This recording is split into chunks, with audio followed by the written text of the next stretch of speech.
Hello, everyone, and welcome to yet another adventure from To Be Diced.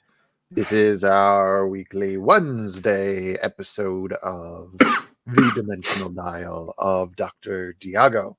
And I am your host and Dimension Master, Matt, also known as War Tornado out there on the internet. Apologies for being late tonight, but I'm glad you still came. That being said, without further ado, let's introduce this wonderful, amazing, beautiful, and oh so perfect cast of players. Starting with Taylor.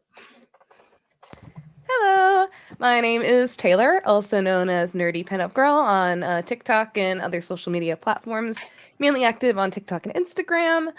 I play Xanthi Nightingale. She is a sorceress, a recovering alcoholic, and an absolutely clueless and terrified auntie. Perfect. Dubs. And moving over to Mr. Sir Daddy Tarzan. Oh, that's me. Hello. Hi. I play Clucky McCluckerson. He's a very big angry bird. If you've ever played the game Angry Birds, you know exactly how he's going to operate. He punches things. He likes to slash things. He likes to bonk things. He does all the things. Welcome to my shit show. I'm your host, Daddy Tarzan, 82855 on all social media platforms. Please follow me. I'm desperate. So while I am running the show, he is running the shit show. So I mean, it's don't get them confused.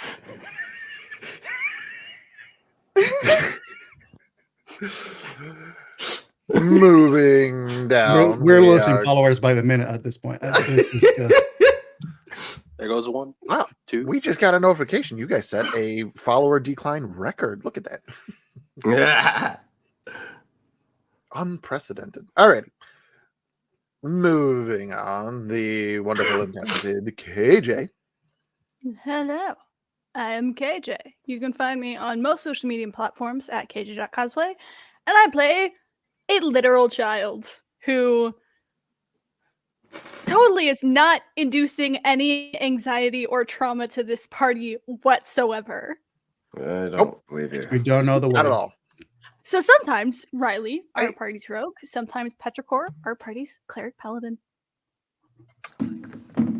I don't even know why you're bringing up trauma. It's not like this party No, goes through I- trauma at no, all. That's just no, we. No! This is much like an episode of Winnie the Pooh or perhaps Thomas the Tank Engine. Pretty No much. trauma.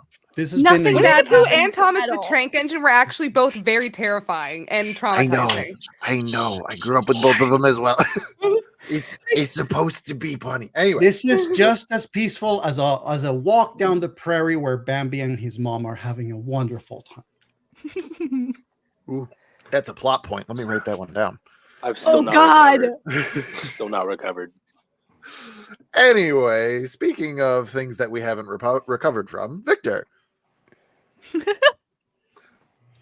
Hi.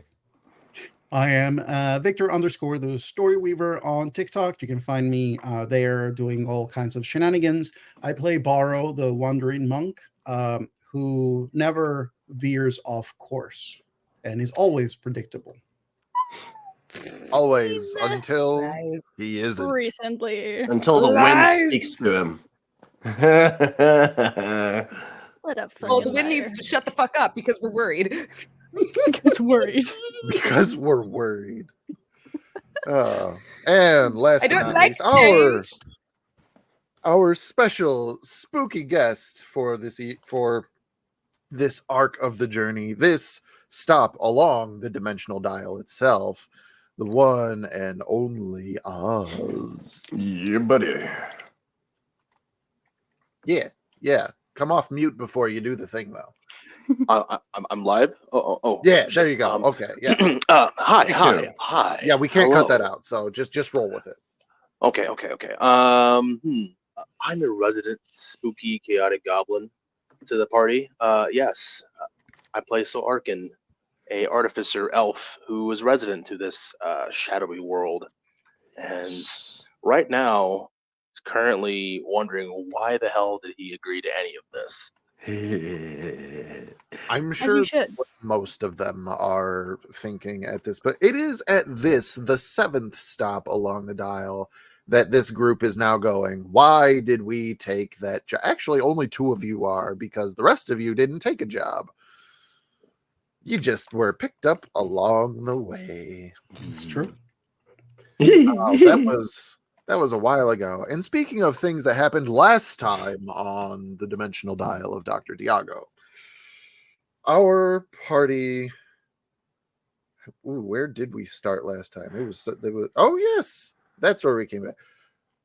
Riley rejoined the group after absolutely nothing traumatic happened, and we ended up back at Soul's shop to discuss what the next move was going to be and take a wee little rest because some of us got messed up in the bone pit.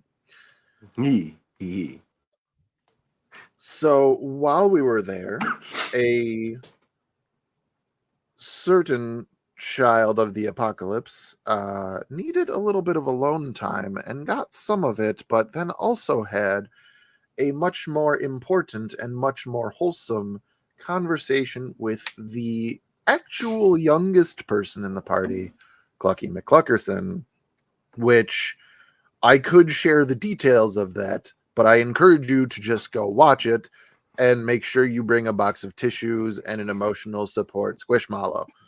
Yeah. This Giant teddy bear is was good too. this took some time, and while this was happening, the rest of the party was making sure that things were okay for them from the outside of this room. Xanthi did check on them. Bahro was checking on them as well, making sure that everything was fine. And then we were discussing with Soul what the next move should be, and a certain blind monk walked outside and tried to paint with all the colors of the wind. Every And single what one. that painting ended up being was much like a kindergartner's very first finger paint, incredibly chaotic. This individual scampered off into the city by himself without telling anybody, which is fine. He does it all the time. It is. Canonically, 6 minutes later, a spirit friend of Oz was the first individual to actually notice that he was gone after Soul Arkin had a little bit of a disturbance in the force, we'll call it. And then began the search for the blind monk. Pardon me. Dun, dun, dun. I don't know why I'm still coughing. It's been almost a month now. Yeah. Just listen to your doctors, folks. Anyway, yeah, that. So, Yeah. going out into the world to try and search for Bahro, some people ended up looking around, or started heading towards the Goose's Roost. Some people no, that wasn't the first stop. The first stop for some of us was everywhere they would assume Bahro would go. And he wasn't at all anywhere in those places. Somebody else just started searching the city via I believe, Flock of Familiars spell. Clucky McCluckerson was instructed to try and search the Upper Ribs district, the fancy part of town, looking for the dwelling of one Aristina Shadewatcher. And Soul ended up looking directly to the source, the home residence of one Geraldo Guzman, also known as Jerry the Goose. That ended up well, as he watched Jerry leave after apparently an alarm was tripped, and then, totally unable to resist the unprotected dwelling, snuck his way inside, found a chamber with a vault, accidentally activated a trap that left him blinded, just blinded or blinded and deafened? I can't remember. Blinded and deafened for a couple seconds. Blinded and deafened as he was defenestrated across the room. I think that's the wrong term, but I'm going to stick to it. Meanwhile, Bahro did in fact go to the Goose's Roost, Jerry's magic item shop, where he staged a break-in via completely innocent undead servant, literally using them as a weapon to try to, as a battering ram, to try to break through the door. And due to his nature, certain things didn't happen to him. It was only after two people started investigating the Goose's Roost, being Xanthi and Riley, that they actually got to look into the mirror that was revealed in the door and trapped inside. Bahro, waiting nearby, is aware of this, and we ended. Oh, I shouldn't skip over. Clucky did, after much toil, find the estate of Aristina Shadewatcher and had a lovely little conversation, and got a date scheduled for the next afternoon. We don't know how it happened, but it did. Yeah. Which, if that's not Was the that motto love of your in the Dungeons air? and Dragons, if this isn't the motto of your Dungeons and Dragons game, we don't know how it happened, but it did. What are you doing wrong? That being said, will Bahro start to investigate what has happened to his friends?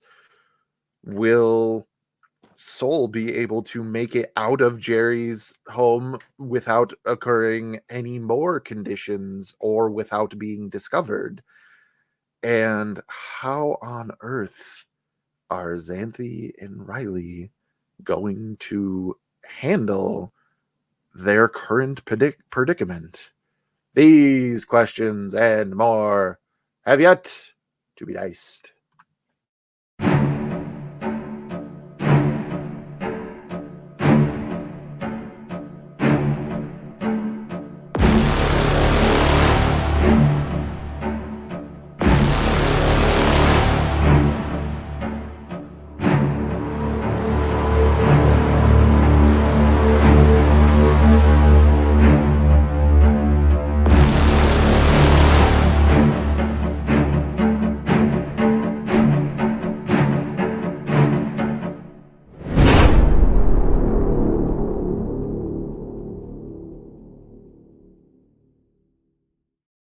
Gotta get chills every time with that intro. Just every time.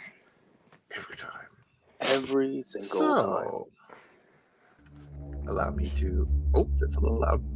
Allow me to bring on our dark, dreary ambiance. We left last time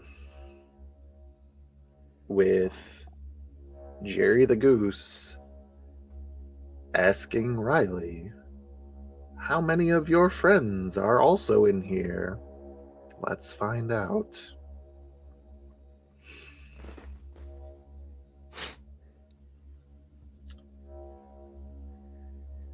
You see him go to gesture, a gesture that I can only akin to us in the modern world as a swipe left. And you watch his visage disappear, leaving you once again in this foggy expanse with nothing around you.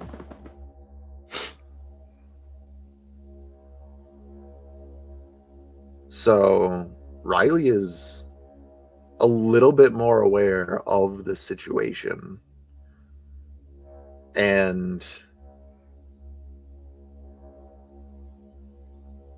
I do believe that one of the last things that we said out of character was that we need to share exactly how Riley is coping with all of this. That is indeed what did happen. Yep. Let me do some scrolling. Okay. My heart is fucking pounding right now.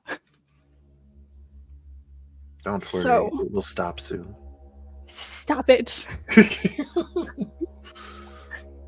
So, from our viewers' point of view, when Jerry opened that mirror-like opening window, and you see inside this cell, you see Riley sitting on the ground, legs folded,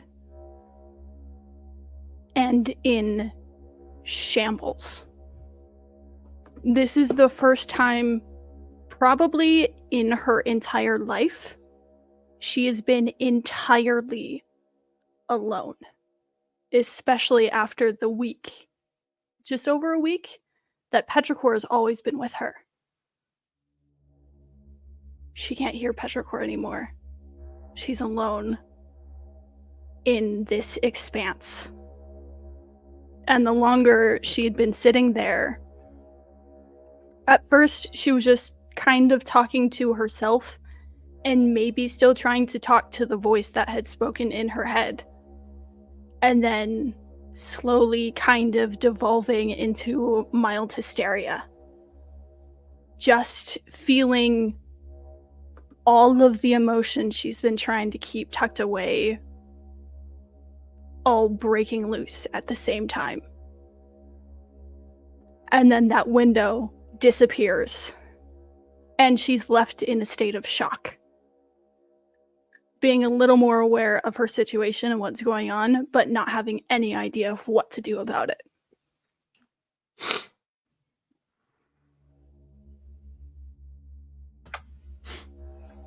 Is there anything that you would like to try to do, even though you just said you don't know what to do? What the fuck would I even do, Matt? I don't know. This is a game of creativity and consequence, so I'm just allowing you the opportunity if something arises. Abracadabra alakazoo. Wouldn't you know it? That's Soul the would magic know. word. That's this the get out of mental prison spell. I didn't know you know it, Tarzan. I'm assuming that the spells Riley has access to are the same as Petrichor, where they only reset on a long rest. I believe that the way that we have been doing it is that Riley would have access to whatever spells Petrichor had prepared that day. Yes, but she only has 2 uses. Yes. So those only reset every long rest. Yes. Alright. Cool. Shit. Do I have anything? Why did you ask? Because we never clarified. And also, you guys did get a short rest, so there was that little bit of hope of, maybe they come back on a short rest. I got a whole lot of nothing.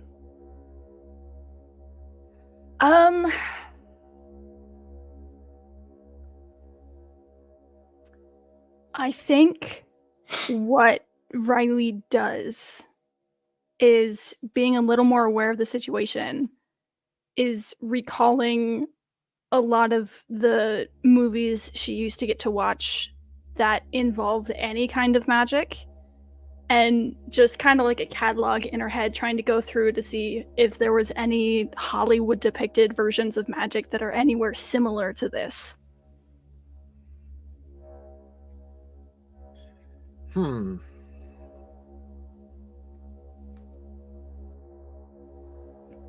Trying to pick the IRL brains now. Yep, because I can. We're just gonna like flat call this like a luck check. So, All right. just give me a d20 roll. There's no skill associated with this. We cannot possibly comprehend whether or not Riley would have seen something about this particular instance or even something close to it. Nope, that's a 4. If Riley saw Endgame. Quite literally thinking about magical mirrors. We've established already Riley's a Disney kid. That's what comes to mind. And you don't think this is that same kind of mirror. That's all I got, man. Mirror, mirror on the wall. I think she just kind of sits there feeling somewhat defeated, and like a rising anxiety is filling her in a way of like, I don't know what to do, and I'm alone. This has never happened before. What am I supposed to do? So, this makes me wonder what Soul is doing. What does it? No, but it's just wonderful to watch everybody writhe in pain as they're all in precarious situations, and then I go to someone else. I don't know what you're talking about. Clucky's having a good day. He just got a He's date. having the best day. He's flying back to like towards Soul's place. She's going, sunshine, lollipops, and rainbows. Meanwhile, everybody else is having the worst time. Because you had a bad day. Listen. Take it one down. Oh Christ! Oh God. Okay, so to bring it back, to dial it back in, Soul had just recently triggered the trap on the vault and was deafened and blinded, thrown back 10 feet, probably smashing into the room wall. No, there was nothing else in this room, so you landed flat on your back. Right, but how big is the room from the vault? From the vault, it's a decent sized room, so like you're looking at probably like a 20-foot square. So you pretty much landed dead center in the room. Okay. Soul landed pretty hard, so not only was he recovering from the after effects of this spell, but his head is ringing, and with the mounting feeling that he has felt ever since he got that first bad feeling when Bahro left, he's just getting more and more frustrated. And his actions, while normally more cool and calculated, are very instinctual. And he sits up and looks at this vault. How? You're blinded. How long is the blindness? I don't know. You self-imposed this because you net one. Right. Okay, but I said a couple seconds. But I mean, it's up to you.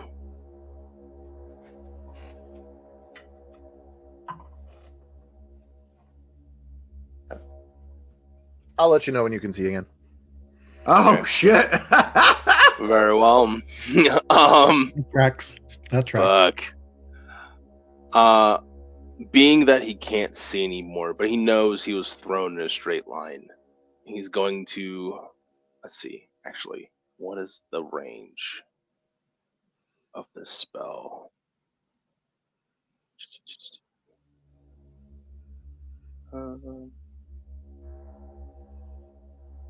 Dismantle. 15 feet. So yeah,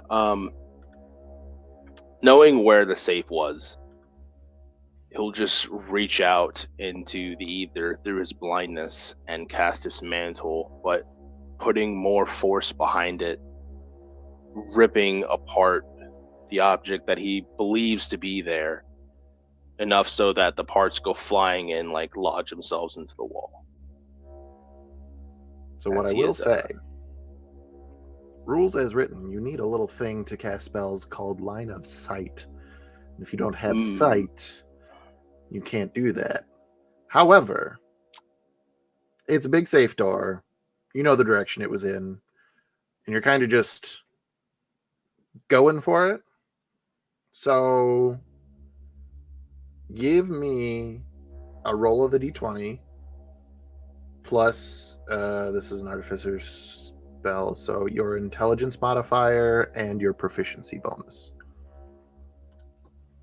Intel, which is 2, proficiency 6, so 8. All right. That is 11 plus 8. Nope, wait. These are new dice. Yeah, 11 plus 8, so 19. 19. Got it. So, at first, you're not sure if, you know, you're casting the spell, you're going through the motions, doing everything you need to. You're not sure if you've grabbed a hold of this object being the safe door. And it's not for a few seconds that you're just completely unsure if this is even going to do anything, or if you're wasting your own time. So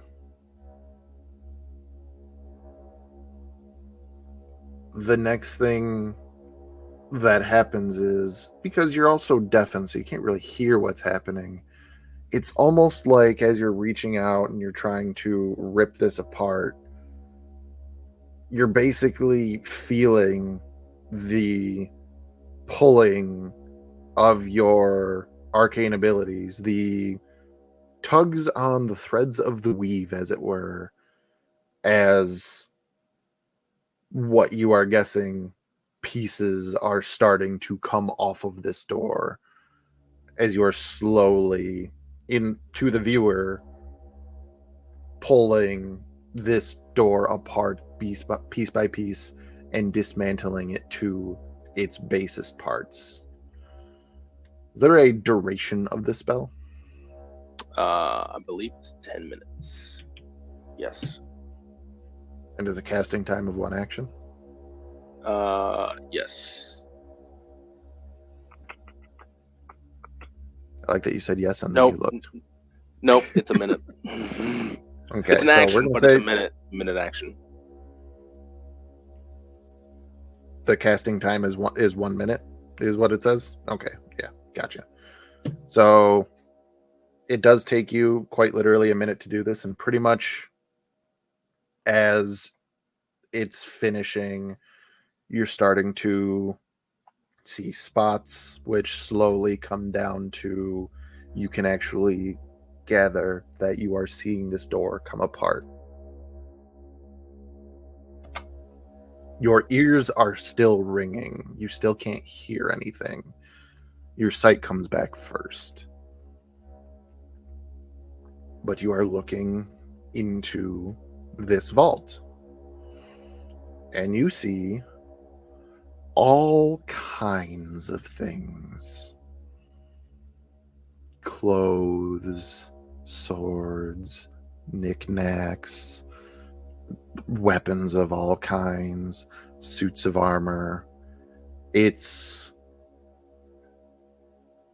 absolutely incomprehensible, the amount of stuff that you see in this vault.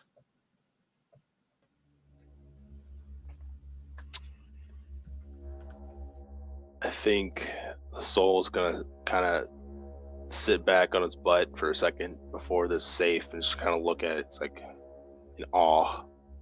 It's like, wow, Goose, you.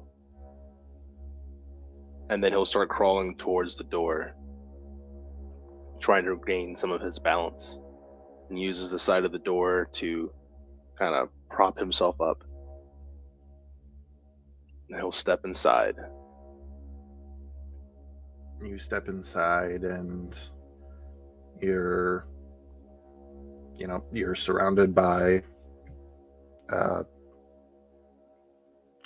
treasures untold. It's truly kind of, for somebody in your area of expertise, it's insane to even try to guess at all the stuff that would be in here. He remembers that he's supposed to be looking for a sword from the goose. Are all these swords that are displayed, are they on display or like hidden amongst other things?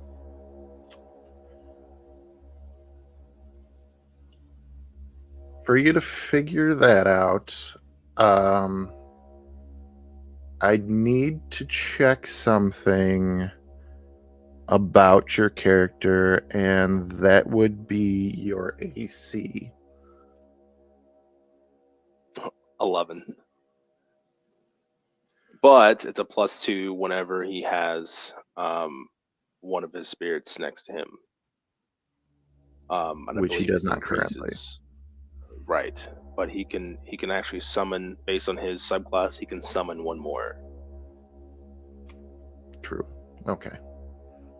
It's a low AC. Jesus Christ. He's an It artificer. is a low is AC. what he's a He's glass squishy. cannon. Artificers tend to have low AC. He He is a squishy.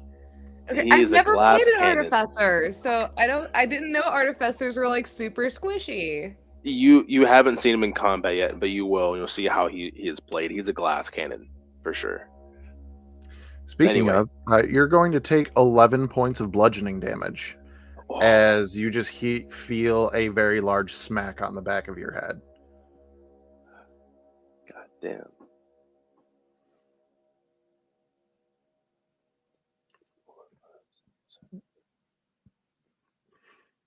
Okay. I'm in trouble. Oh no, Daddy. He's gonna stumble forwards out of surprise.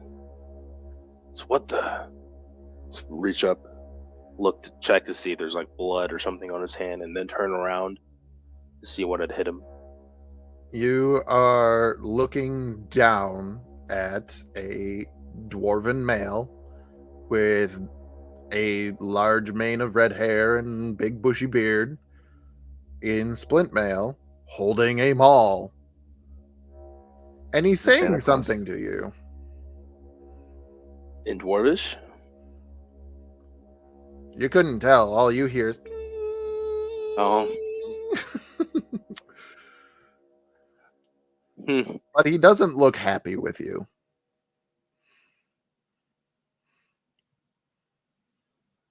Damn, he can't hear, huh? Shit.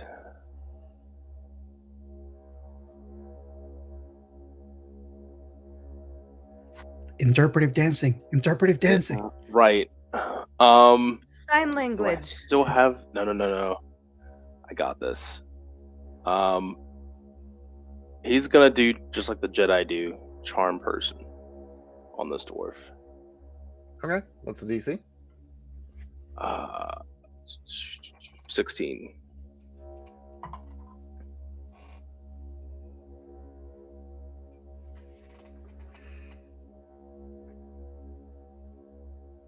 Oh, you're in combat with him. Oh shit. That's a natural 20. Damn it. Well, as he casts his spell, he's gonna say, I was sent here to check and see if the vault was safe. So you know the feeling like when your ears pop and you like start to, oh, this is what sound is again. That starts to happen as he begins his reply, and what you end up hearing is, check my foot in your arse, and he rings the maul back, and as he swings, Clucky,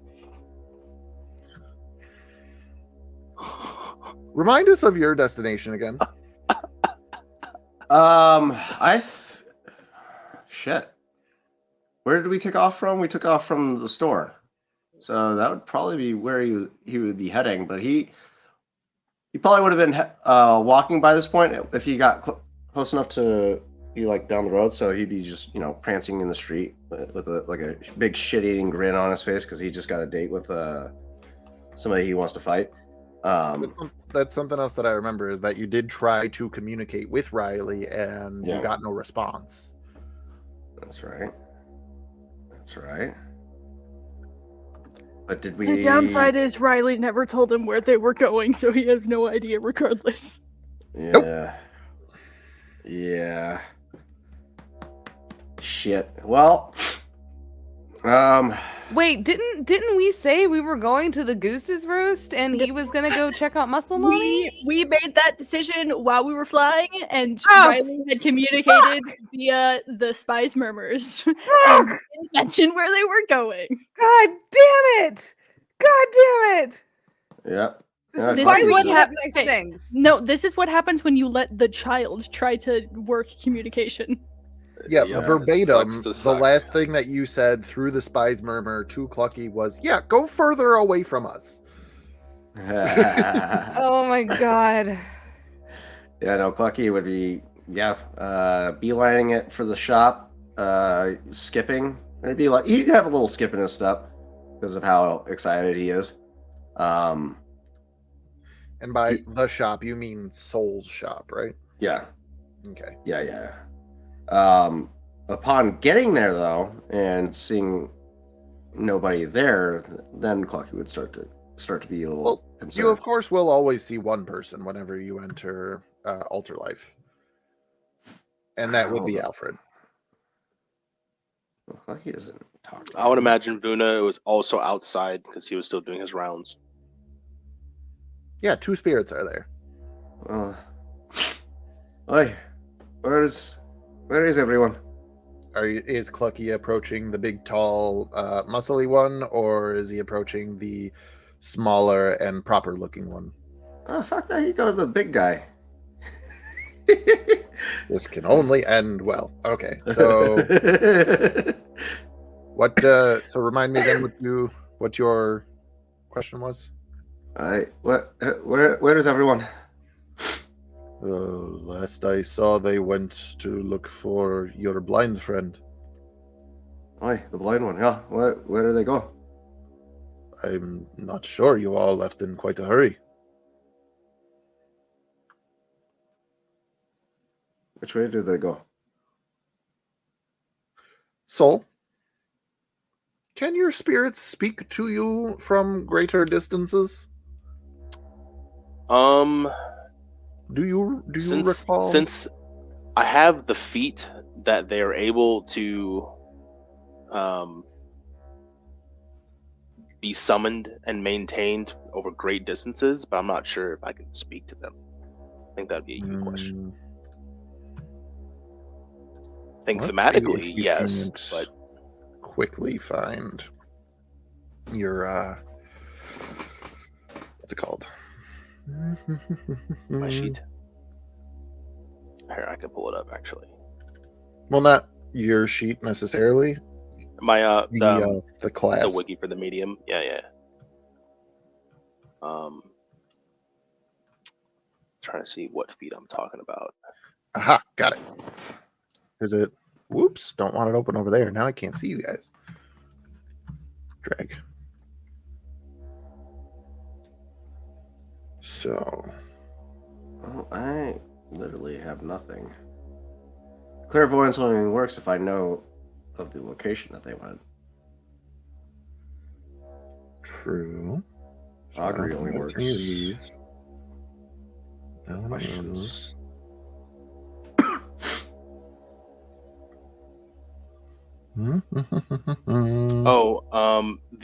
The medium feat is extended reach. Your subordinates have no maximum distance they can be from you. You remove the 120 feet limitation. That's it. They can be summoned and maintained away from me, but I can't speak to them, I don't think. More importantly, they cannot speak to you. Indeed. So, yes, unfortunately, the spirit of Chief Vuna, he just kind of shrugs and goes, I have no method of trying to figure out their current position. Well, you didn't see It's not even a skill that Alfred would possess. You didn't see which direction they went off to? He just kind of points. Well, yeah, he's going to point in one direction and be like, your 2 friends on their carpet went this way. Or no, on their broom went this way. And Mr. Noctis went this way. Okay.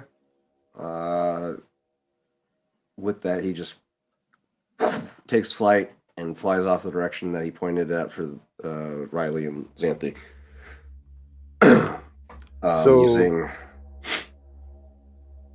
While that is definitely the more thematic choice, you do know that they did a lot of searching, like moving from place to place, and then they ended up going to a certain destination.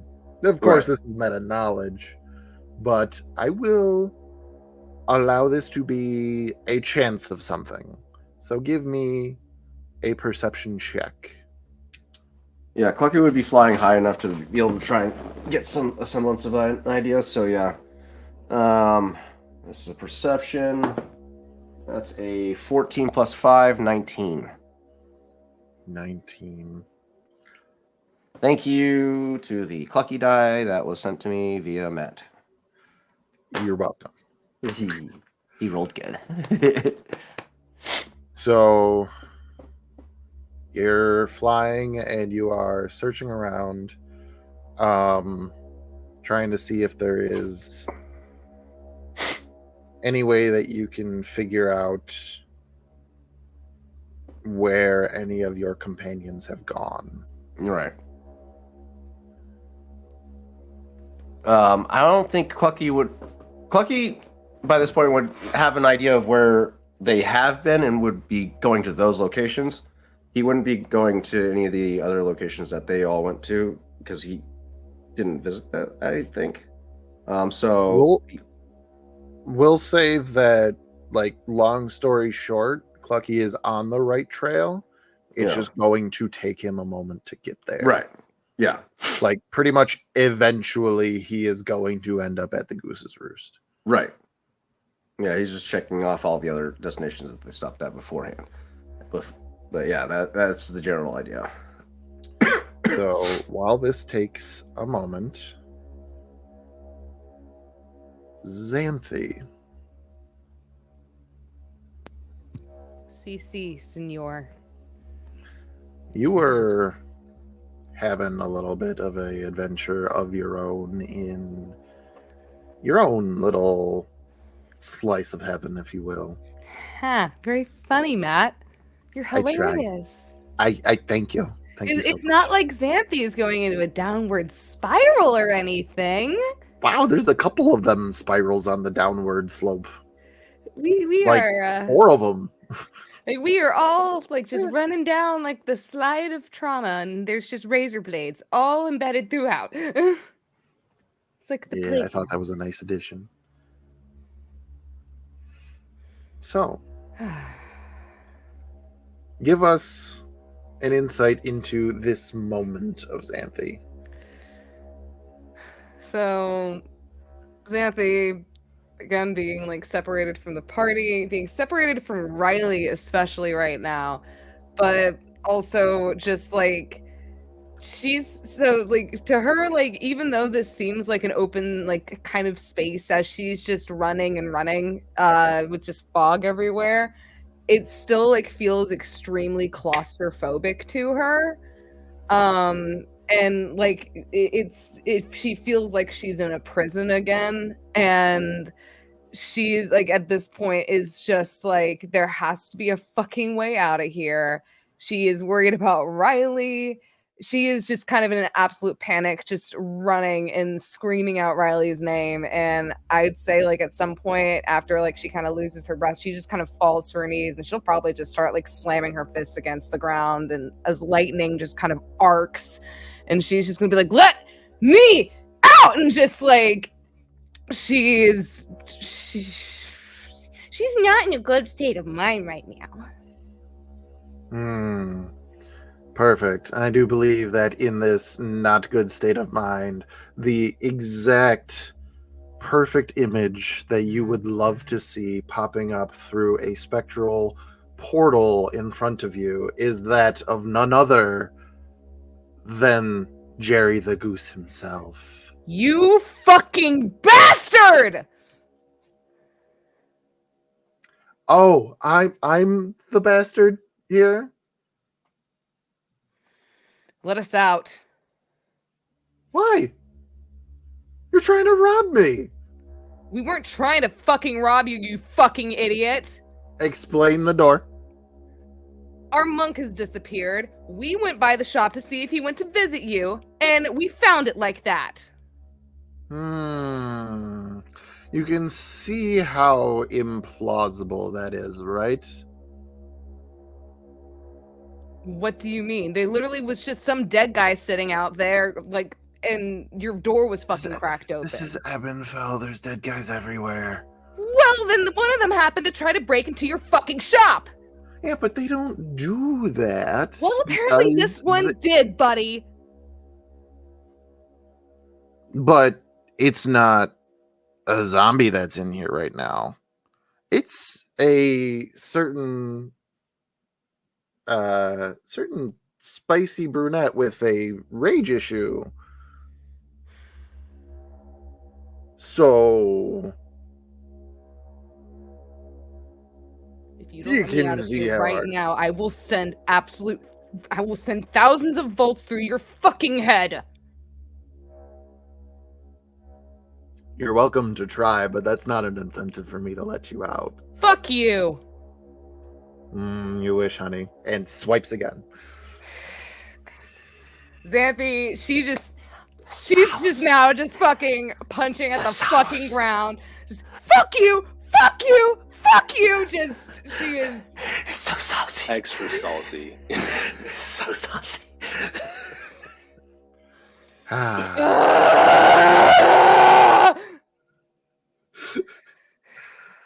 So now is a wonderful time to check in with our wonderful blind monk who is getting exactly only Jerry the Goose's side of both of those conversations with Riley and Xanthi. And in this moment is being followed up with, I guess it's just the two of them. Everything else is empty. Except for the other ones that I know. And the owner of the zombie. He was the first one to disappear, according to your narrative. Oh, yeah, that's right. I forgot about that. That's right. So the next thing that you hear is, who the hell are you? No, I don't. What are you? Well, this is your zombie? What are you doing trying to break into my store?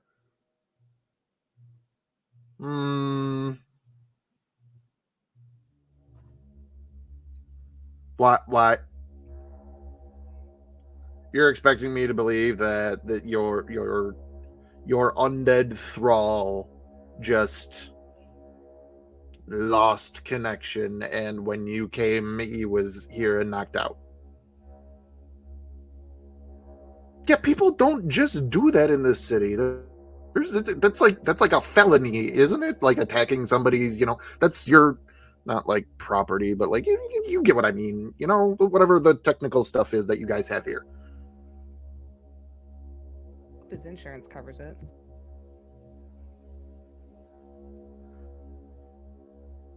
What insurance? Well, I obviously can't let you out of here until I get a cop. Because clearly I can't trust what you're saying. And, I'm the kind of guy who puts a mirror trap inside my door. Okay. So, you know what? I've had enough of this conversation. Tell it to the judge. And then is what he says about, apparently it was just those two because all the other cells, other than the ones he knew was occupied, are empty.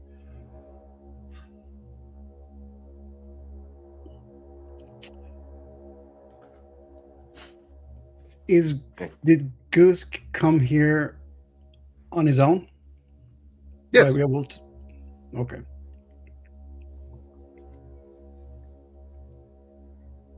How far is Goose from the door?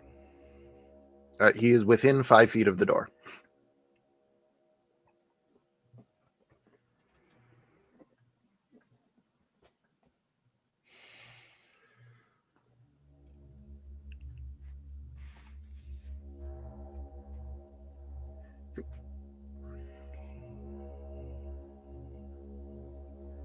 Decisions.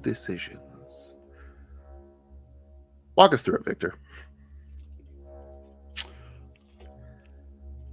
I mean, Bahro has been obviously listening to the one sides of the conversations that he's been having, that he's been hearing Goose. Sort of determining which person they spoke to.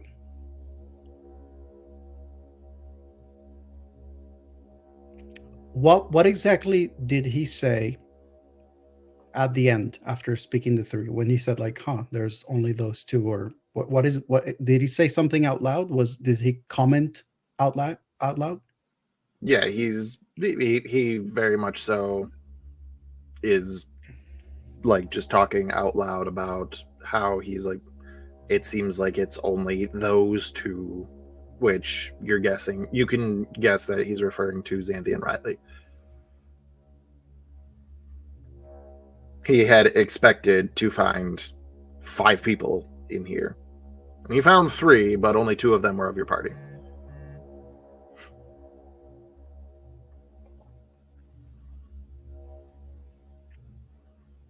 I should say, because he also did allude to, there's other people in here. Mm-hmm.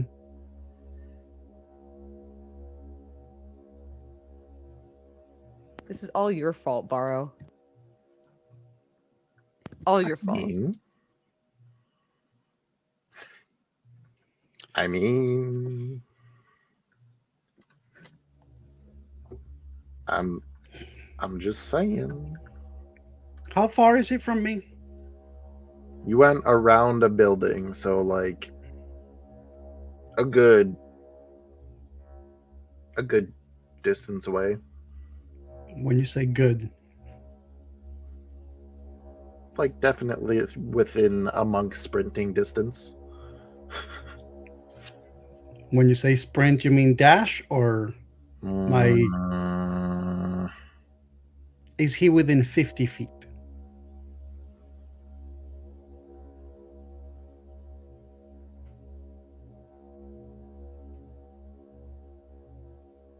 $60.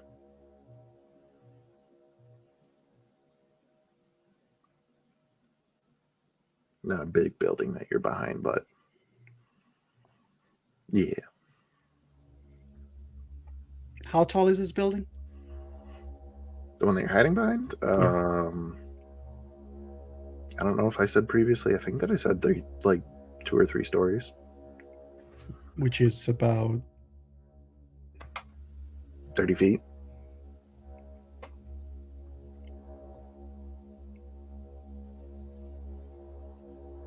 Wring the goose's neck. Wring the goose's neck. Wring the goose's neck.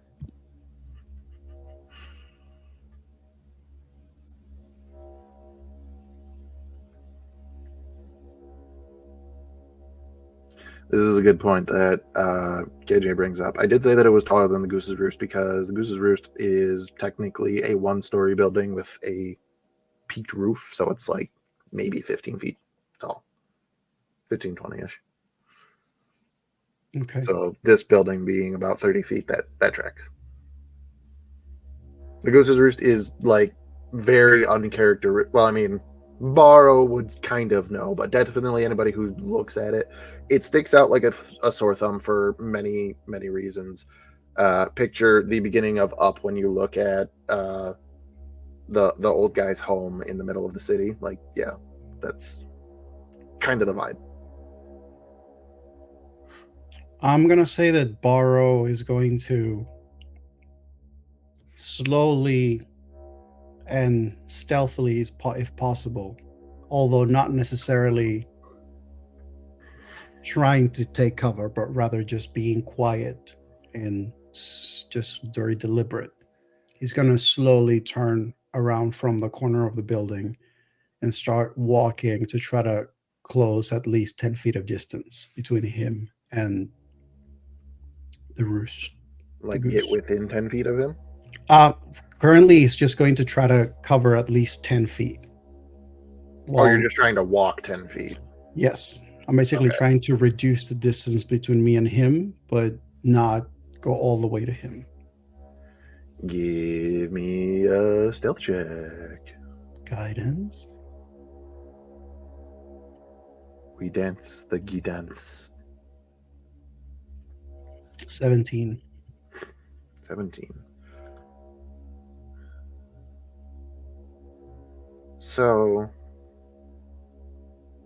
through your perception, you are walking ever closer to this person, and he is sort of interacting with whatever this device is, which you've heard him say mirror.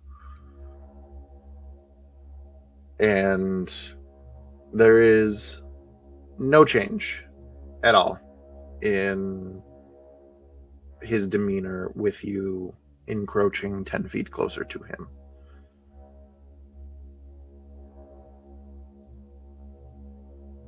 Is there a change in his heartbeat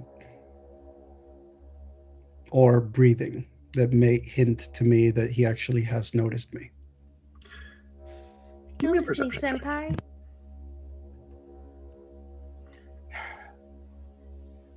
With guidance, that'll be a total of 31.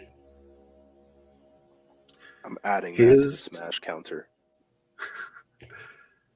his heart rate is already elevated, and with you having such a good insight as you do, you can guess that he's just genuinely excited that he's, in his opinion, he's thwarted a would-be robbery.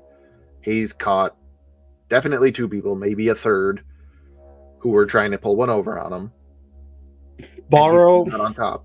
Bahro. I know that I'm not a rogue, but would a surprise attack have advantage? If a creature is unaware of an attacker, then the attacker would have advantage. Would I have advantage on this attack? We'll find out in a moment.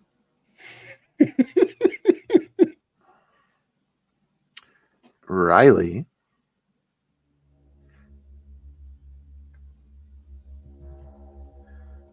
You're not having a good time. No. And it's been probably like a minute and a half since you've actually heard another person's voice, which was Jerry. And in this moment, as you've tried figuring out what you can do to get out of this place, to no avail. Nothing is coming to mind. There's nothing that you've read or seen or watched or anything that has given you any inclination of what to do in this position.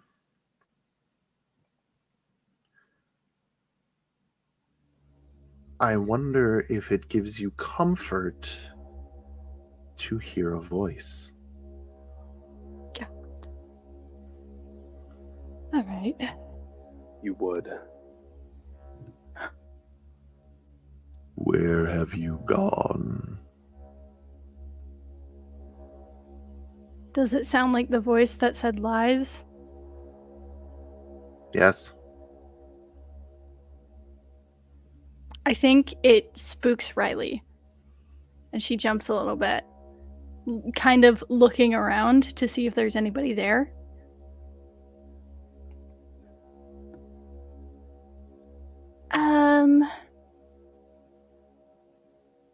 I don't know, but I think I'm stuck in the goose's mirror.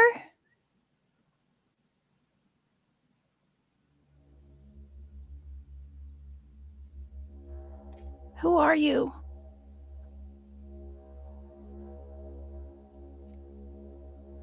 A friend. I don't have very many of those. And you don't sound like any of the ones I have. Try again.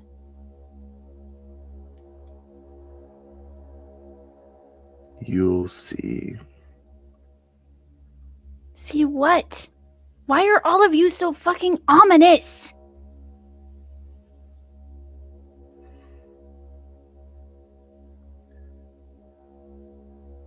This sensation of finally getting to converse, even for a moment, slips through your fingers as you stop getting responses.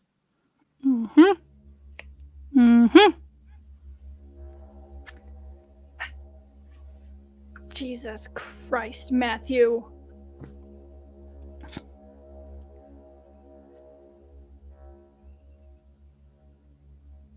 I think Riley's starting to just get frustrated over the situation, and that feeling of frustration and anger starts coming back and multiplying the longer she's sitting there. And kind of out of sheer boredom and not knowing what the hell to do will just start taking shit out of the bag of holding and just trying to keep herself busy. Because there's not a whole lot she can fucking do right now. Not gonna lie. I mean, like, just me saying as, like, a person with knowledge, like, in a stressful situation, literally just, like, counting things or organizing things can be something that will, like, center somebody and kind of keep them hanging on for a little bit. So this is a pretty smart thing that Riley's doing in this moment. Call it Try boredom, not call to it go whatever you want. insane. Yeah. But you don't have to worry, because you're having another conversation as a familiar face pops up. Oh, God. All right, kid. So, What do you want? well, I should be asking what you want, but I mean, I feel like I know, but your friend, Jerry, all I want is to find Bahro. He disappeared and we got here and then we got trapped in that stupid fucking mirror and I don't know what's going on. People are talking in my head that aren't supposed to be there and I'm stuck in this place because of you. I'm not in your head. Like you're No, in, like, there's a little, then Forget I'm I out said it. here. Fine. Okay, cool. Well, I don't know where your blind friend is. You know, that's, I mean, just maybe find a corner. Maybe he's stuck. I don't know. Just, it's, that's not my prerogative. My prerogative What do you is, want? it's not about what I want. As far as I'm concerned, still. Oh, sorry, I didn't have this conversation with you. Allow me to bring you up to speed. I think that you guys broke into my shop to try to steal something, and you got popped by my little mirror trap here. You didn't And do anything. well, that's what they all say. I mean, trust me, I am the king of I didn't do it. I mean, I'm If just you saying. want, I can prove it to you. Oh, do let's. So far, I've heard that it's technically illegal around here except by the law enforcement, but using magic that will let people know if you're telling the truth or not. Yeah, it's a thing. It's like taking a lie detector test. They're different where I come from. Just do that. Then you'll know that I'm not lying.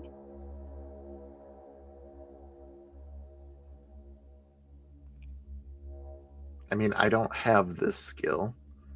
It's kind of beneficial for me to be able to lie. I'm just saying. So keeping things around that will prevent me from doing that, it's... What motivation would I have to break into your place? Oh, I don't know. Maybe I've told you that there is a certain thing that I want you to get from a certain very tall woman, and did let you know that it's part of a set, and maybe for some reason you guys think that I have the other piece. If you were a smart person like anybody in any kind of Don't heist ever accuse movie, me of being smart. hey, if it was anything like any heist movie, you wouldn't keep it here. That's the obvious answer. You'd keep it someplace safe in a vault or something, so it wouldn't be here. That wouldn't be where I would look first. Right. Yeah. So anyway,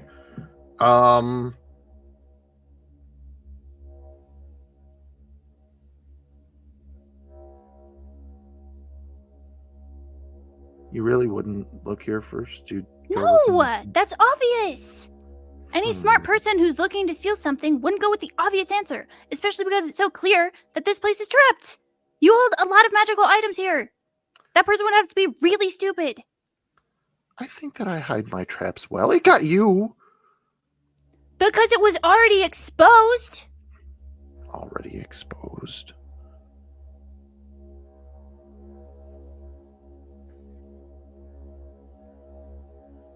All right, maybe there is some merit to maybe the zombie did it, but I don't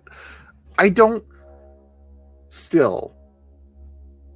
You guys have motive, all right? And I don't need a pair of sunglasses and a certain band playing in the background for me to say that I'm onto something.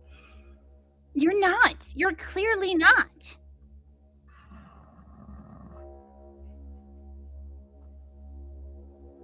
Is there a point to this conversation, or are you just trying to make me angry at this point? Well, I mean, you can be angry all you want. That's completely up to you. But You're not going anywhere. So Let me guess, you're waiting till law enforcement arrive and then we have to deal with them because you don't want to have to deal with us? well, I mean, what am I going to do with you other than just keep you here? I mean, it's only 12 of these things. Who knows how many? Do you know how many people try to break into my places all the time? It's a lot. Yeah, and they're obviously stupid, like I said earlier. Anyone who had any brains wouldn't try that. Yeah. I didn't say that smart people try to rob me. They know better. Then why do you think I would be here?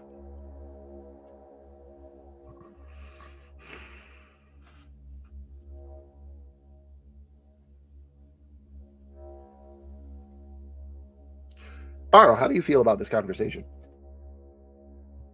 I mean, I'm only hearing half of it, yeah?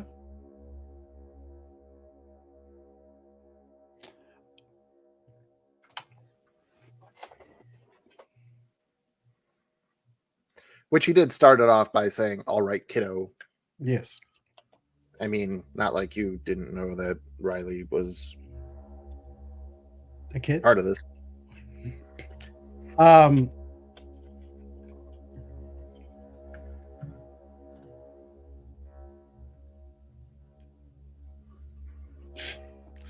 There's a lot.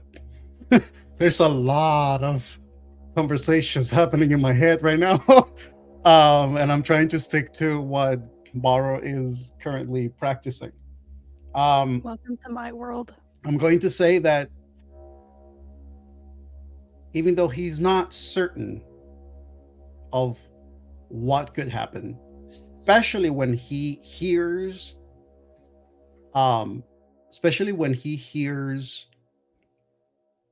Goose addressing Riley, he's pressing on with his intent.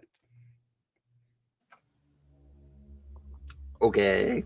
Like wanting to make the attempt that he wants to make while a conversation with Riley would be happening. You want to go ahead and make an attack roll with advantage. Okay.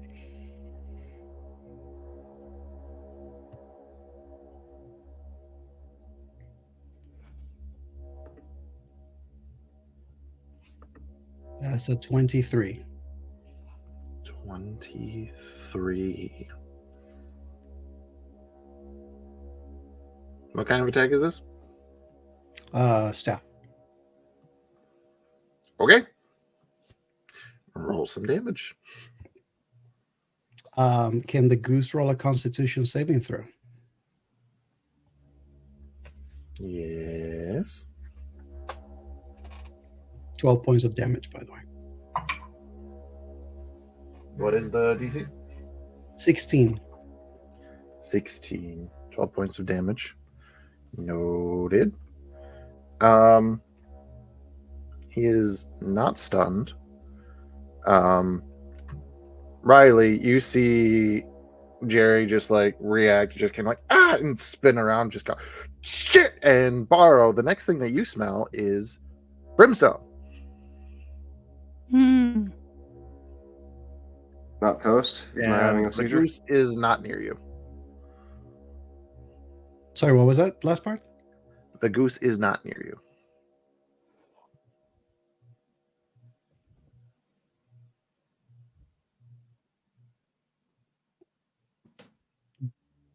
Can I try to perceive him?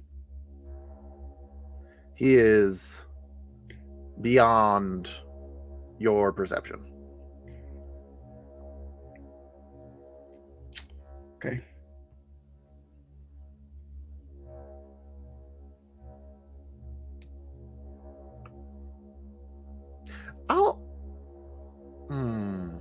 Okay, so what in this moment is Bahro's reaction then? He swung, he got a hit. Part of what I wanted, because part of what he attempted, what I wanted to do, I just wanted to have the stun thing roll first in case, is the attempt was that Bahro wanted to do the attack, but he wanted to throw himself at Goose with the attack to basically attempt to push through with Goose through the threshold.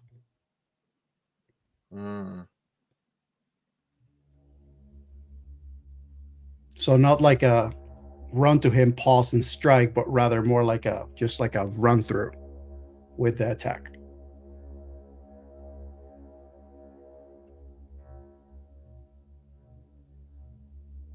Give me an athletics check. Can I cast guidance on that? Not since you're already attacking with it. That's a dirty 20. So, Hell yeah. calling this an attack and a shove, the attack has hit. The shove part did not. So, Fuck.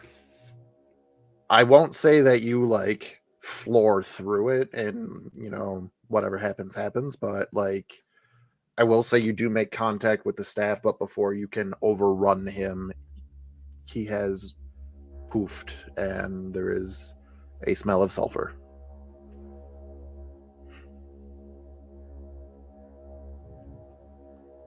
Okay.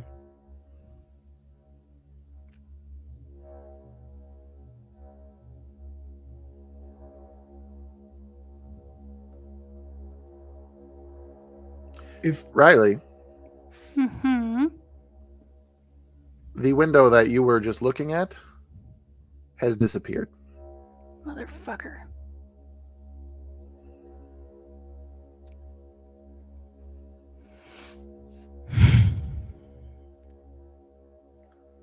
So, are you just kind of regaining your footing in this moment, Bahro? if Bahro cannot sense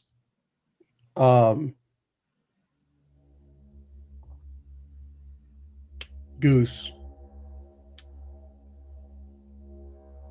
his hand is going to slowly move and attempt to see what happens if he moves it past the threshold. You touch glass.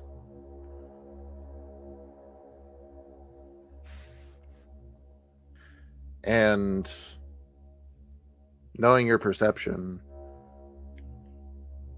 you can tell now that you're putting your hand on this, the reason why this zombie was not ejected into this room is because it hit whatever this is and stopped.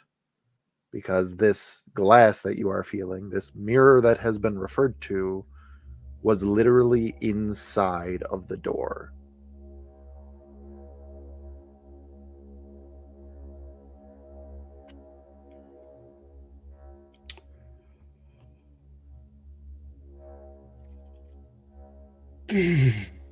That's how And people it's die. at this point that you hear, "Nifty little trick, Bright Eyes."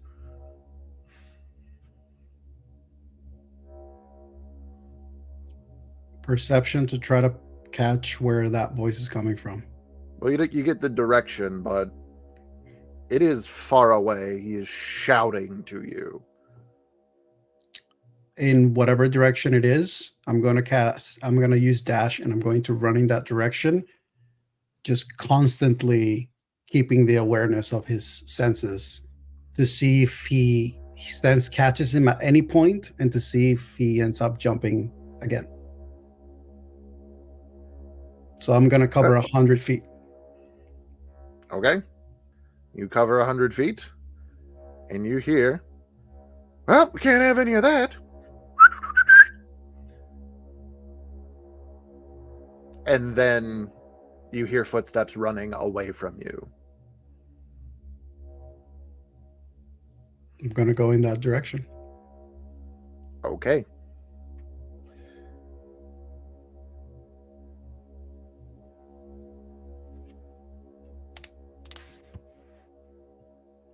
So, knowing how, actually, passive perception of 23.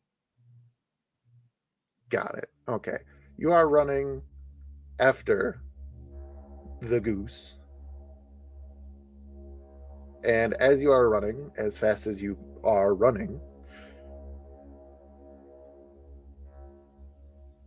there's the footsteps are going away from you, and I want to take a moment to actually ask too.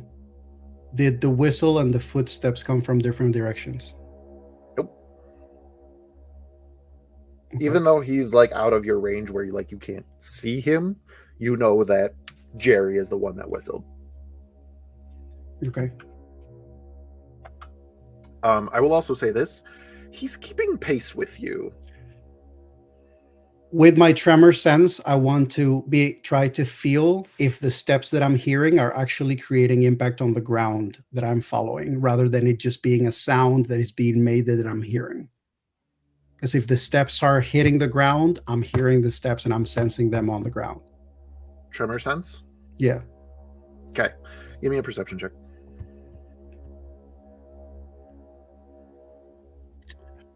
Motherfucker. That's a not one.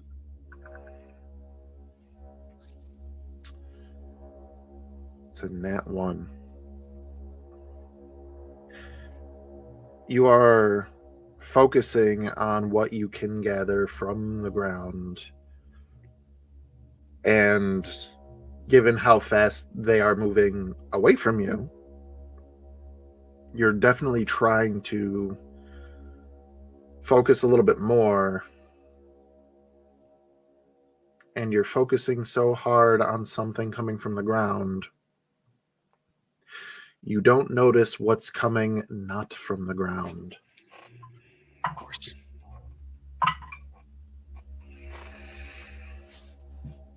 That's a 19 to hit. That's a fail. You hear a very quick swishing sound just in the nick of time for you to move out of the way as you hear the ringing of metal right by your face. Was that a projectile? No. Okay. And I will let you dwell with that as we once again turn back to Soul Arkin. God damn it. That's a 23 to hit. Yeah, that hits expeditiously. Okay. That is 8 points of bludgeoning damage. As he just comes around with the second swing of the maul and just kind of like your left to your right, just wham, and it almost makes you spin in a 360.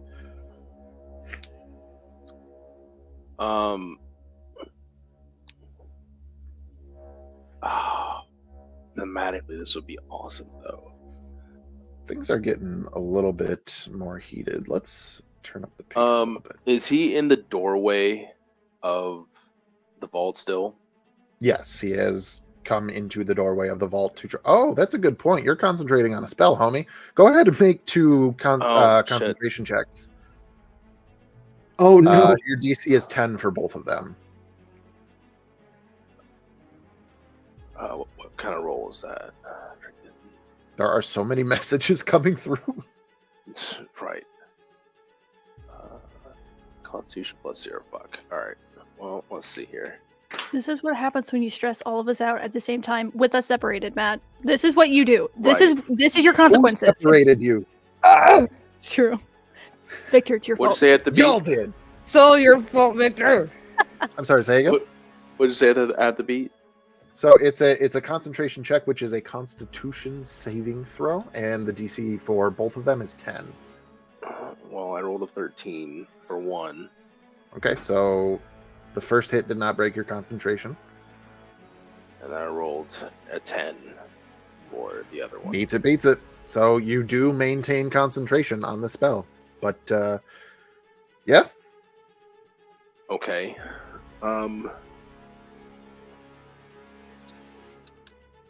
Would you say summoning my other advisor ghost need to do a check on concentration? Isn't it's not that like a detailed? spell. It's not like a spell, it's just an action.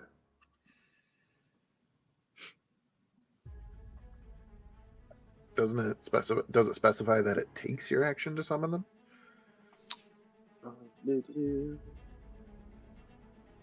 Or it takes concentration, I should say. not your action. Da, da, da, da, da, da. Don't think it takes concentration.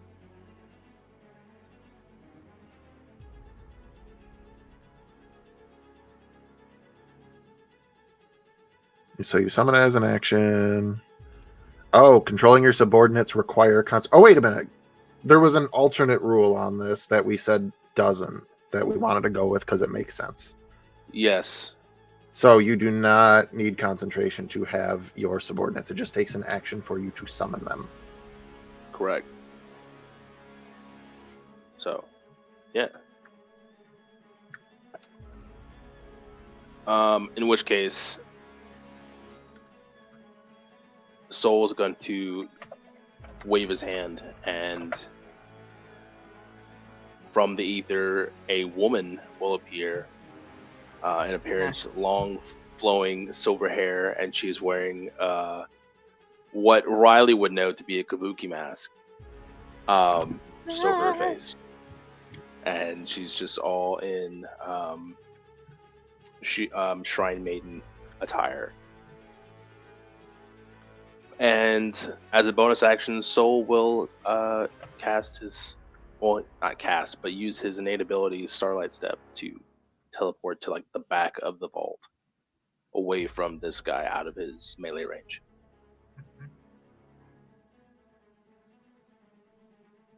So he would get an attack of opportunity on you because you are leaving his space. You're not even though disengaging. I'm like teleporting.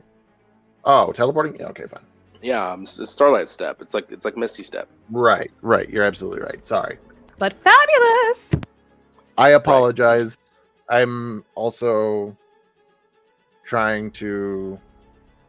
There's a lot of rules that I'm trying to go over simultaneously. Let's just put it that way. Fair.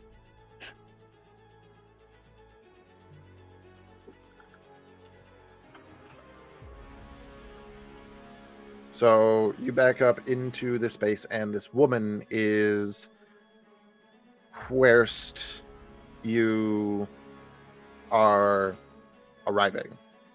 Correct. Or where you left from, rather. Correct. Yeah, this they act on your turn. You basically use your bonus action to command them, right? Yes, I believe that's okay. One. Yes. So right now she is appearing. You're not doing anything with her though. Nope. But he's got something else to worry about. Section. So, do you have statistics for this individual? No, I do not. It's just a ghost. I think what we had rolled for both Vuna and Alfred would suffice. What type of subordinate is this individual? This one is also an advisor. An advisor. Okay, so I do got some stats here, including that their armor class is 10. Yep. So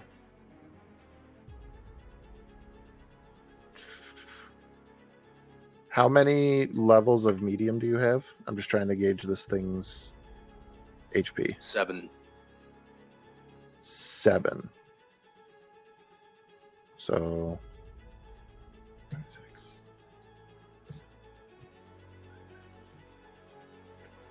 Okay, I have numbers. So this dwarf is going to swing at your subordinate. Going 12-6. That is a hit. Rolling garbage on the damage. All right. Second attack.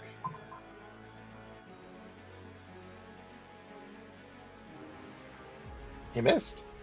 Huh. Not a nat 1, but he missed. So, yes, this subordinate is still up. We're going to...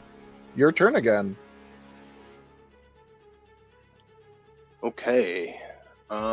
Is there any light source in this vault? Yes, it's very well lit. By what? magical sconces on the wall, emitting a golden flame-like light.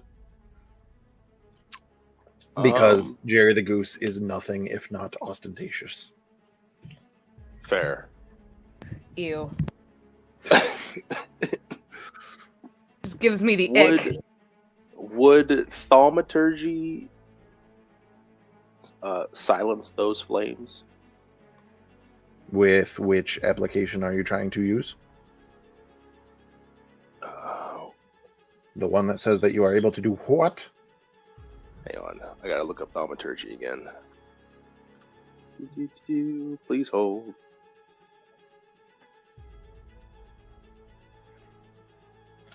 Magic users, am I right? Am I right? Magic users always have to have their spells all written out 5 different times because they don't understand it in the first place.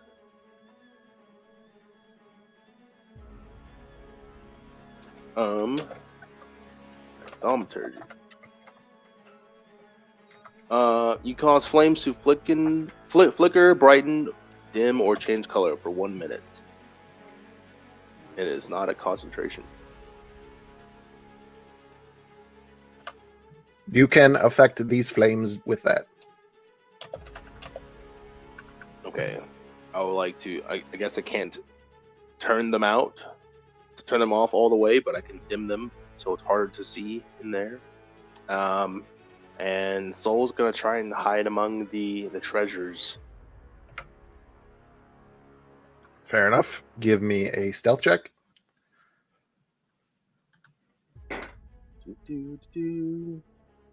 That is a 17.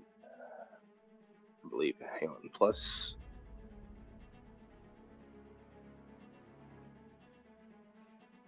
+17 +1's for an 18.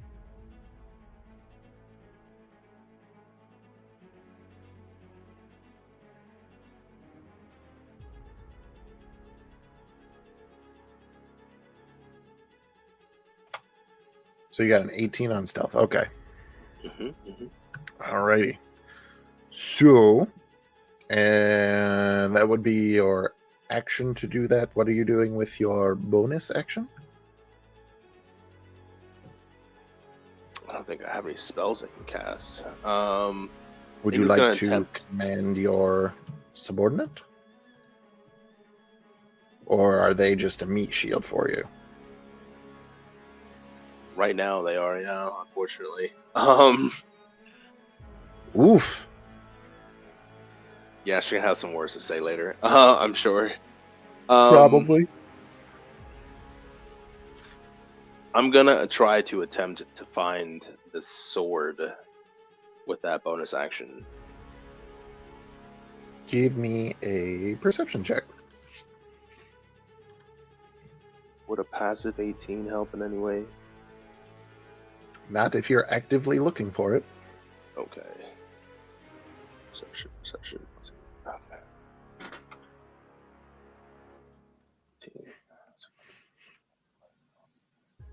23. And you wanted to use a passive 18. Listen. You see a number of swords in here. So, I mean, there's some that you can clearly identify for what they are because they're relatively well-known magic items, just stuff that you can see people peddling.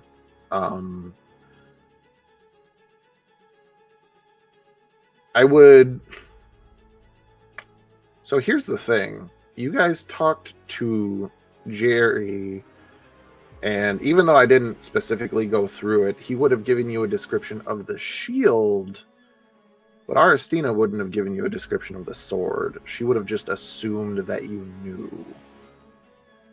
So, with a 23, knowing that these are a pair, I would say that you can easily spot 4 different swords that you think would make a pair for what you were described. Okay.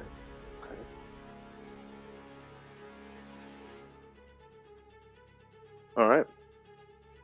And I guess for my ghost woman's turn, she's basically just gonna stand there and look as menacing as possible with her Kowazashi. Is that how you say it?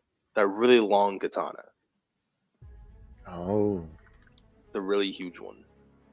The ones that they like use on top of horses and to take out horses. Yes. Smash! Smash! Slice. It do the slice, not the smash. I let that lady take my legs off. Odachi. There we go. So that being said, the dwarf in question swings again. That will hit.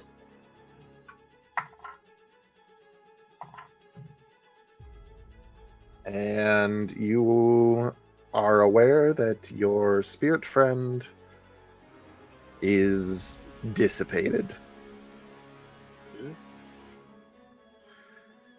Your hearing has come back, at least for the most part. So after that happens, you hear, all right, now where'd you go? Come on, come out of there. As he's going to roll a perception check to try to find you. Oh no.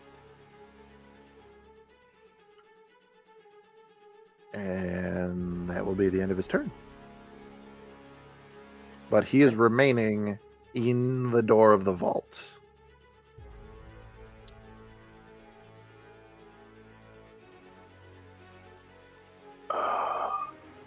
Han Solo that guy! Wow. Right, I could. Okay. So Soul is going to let go. Is it a free action to like stop a spell or lose concentration on a Yep. spell? It's a free action? Yep. Okay, so he's going to lose concentration on the spell holding the door open. So all of the bits and baubles that weren't dislodged in the walls are going to clatter to the floor. I don't believe that that is what happens when dismantle ends. Yes. If the spell ends and you don't put the parts back together, all the stuff just clatters to the floor loudly. Is that what it says? Mm-hmm. I thought that it said that at the end of that spell that everything just what am I trying to say? All right, I'll read it to you real quick. I just got it up here. Listen well. As an action, you can reassemble the target back to its original form and the spell ends. If the target remains disassembled when the spell ends, all component parts clatter loudly to the floor and must be reassembled by hand. Okay, that's fair. So yes, Yep. It all clambers to the ground around him. He is going to use that distraction to cast whirlwind blades on the entrance of the vault. Okay.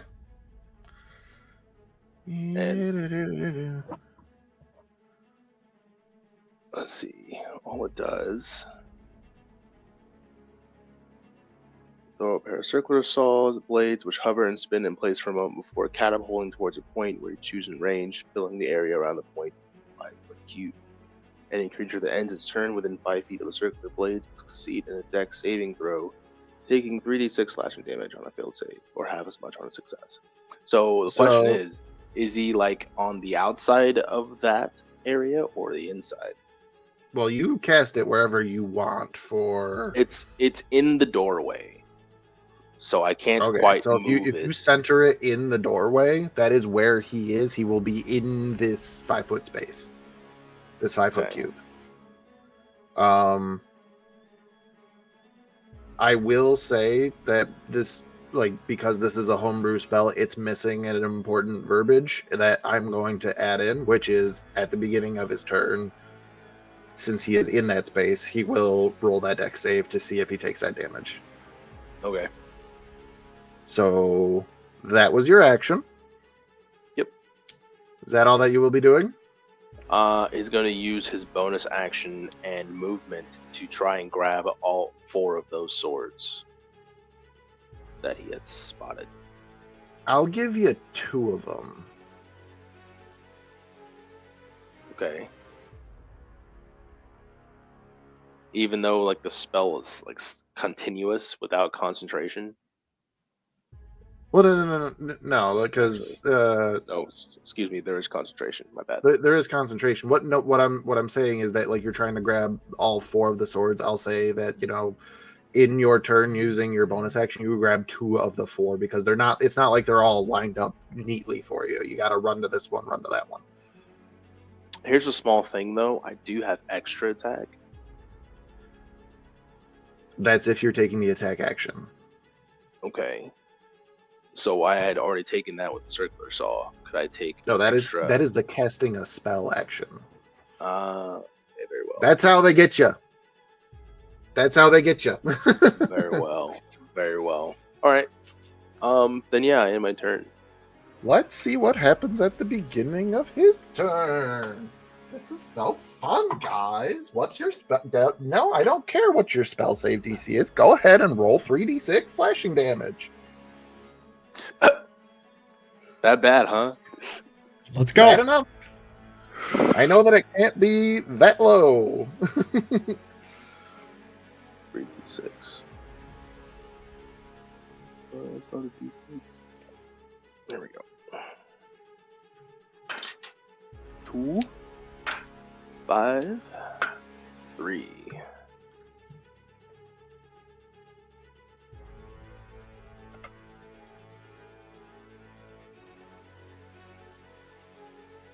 Two, 5, 3. Mm-hmm. So that would be 10 points of slashing damage. Noted. Now it is his turn, to which he will leave that space and back out of the room, which is the natural thing that you would do. And he's backing up to the door of the room where the vault is held. All right. Which you will remember, there are no windows, there is just that door. Okay. And he will hold position there and just go, listen, you gotta come out sometime, so just come out and face me. It's not going to respond at all, but continue to find those other 2 swords. While as you pick up on the spell, the other 2 swords, Clucky.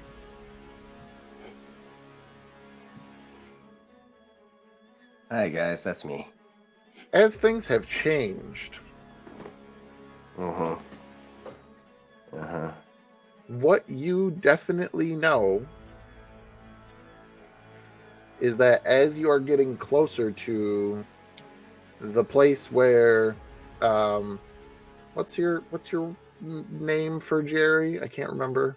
Like the little man or something along those lines. He called him Half Man originally, but he is officially dubbed him Not Goose. Not Goose. The place of the Not Goose is where you were going to look next. But as you are flying there, something moves quickly at this corner of your vision. Do tell, with my 19 perception seeing ass. What you find before the goose's roost is Bahro. Ooh. And it looks like there's a rapier chasing him. Animated weapon. Okay. All right.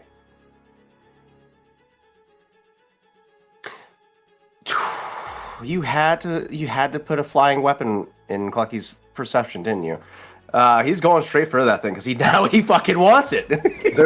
You are flying. You are probably 100 feet away from Bahro. So, oh yeah, dash action. You get that full range of movement.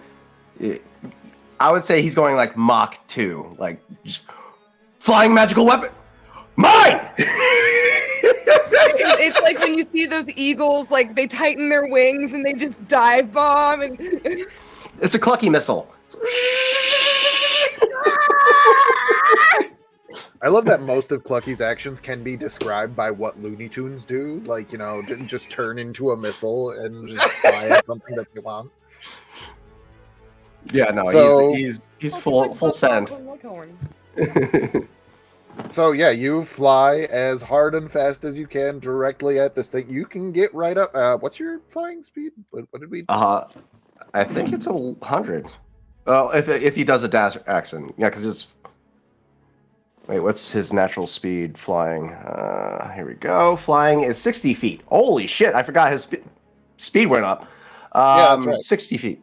So 120 feet he can cover. With a dash, you can get there. That is unfortunately your action, but you can get there. Bonus Bahro, is a very familiar sound as feathers on the wind, probably accompanied by the screaming voice of "mine" or "give it to me" or something along those lines. Mine!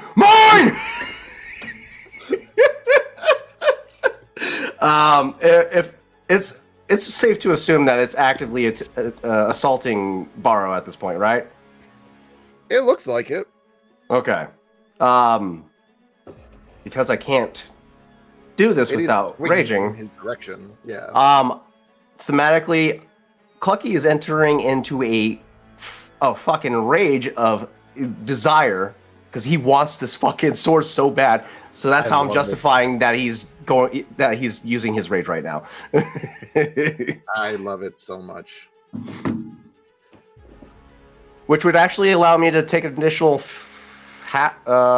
is it half with the instinctive pounce? I thought it was just 15 feet, but I can't remember. Move up to half your speed on when you take the bonus action to rage. So I can move an additional 30 feet, which I'll So would position have been 90 Yeah.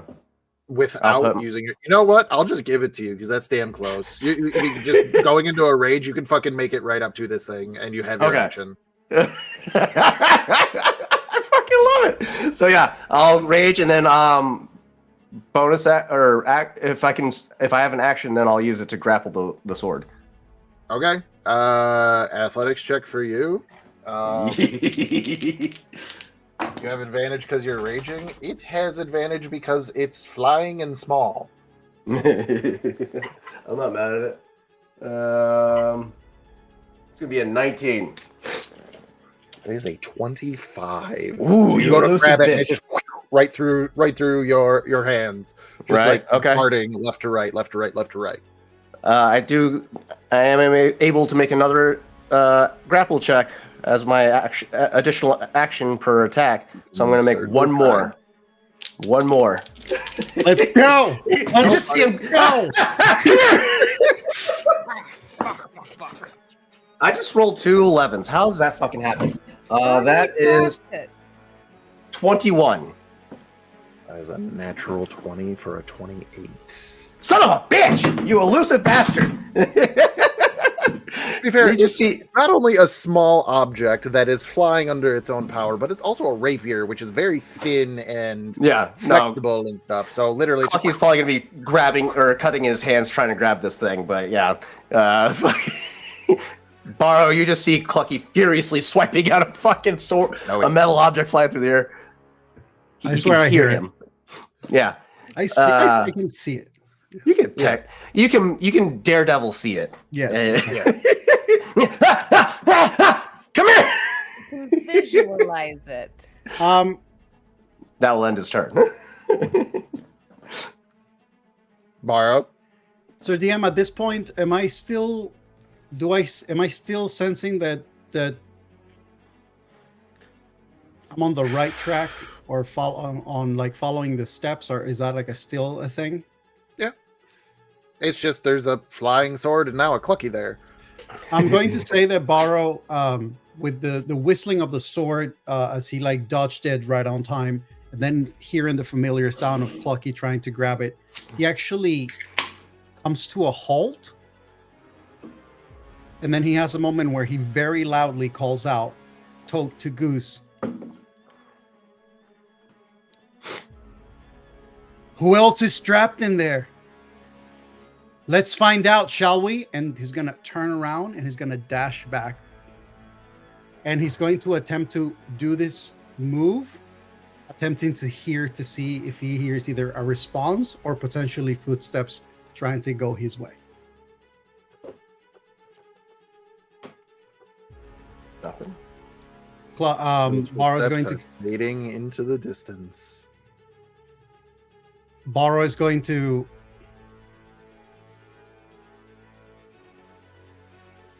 wait a minute.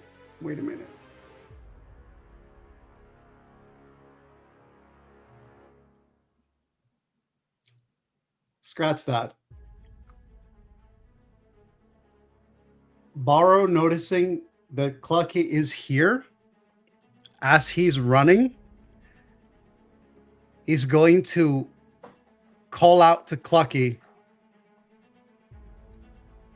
Clucky, where I point, you go. And he's going to just keep dashing.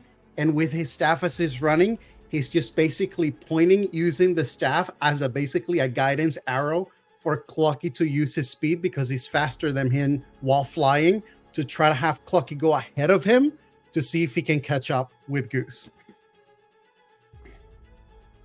Lucky. He's so disappointed. But hearing that, just constantly, and then hearing Bahro. I mean, honestly, at this point, given that, it is, you are trying to grab it, I must say, Clucky. I see this coming. Does a 22 hit? Absolutely, it does. Okay, so... Ooh, that's 12 points of magical piercing damage. Oh, you bitch. You had to say magical, didn't you? It's a flying sword! Of course it's magical piercing damage. Can't have that. Can't have that, can we? No, we can't. Well, that's fine. I'm going to also say that Bahro casts Shield of Faith upon himself. Fair. You'll see that Rage of Desire quickly shift into deep burning anger as that fucking sword cuts him, and it hurts. Like, it actually fucking hurts more than it should.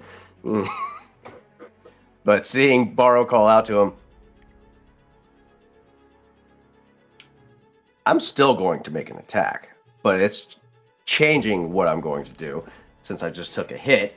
Clucky takes out his great club, a weapon he has yet to ever use yet, and he's gonna bash the ever-living shit out of this fucking thing for hurting him.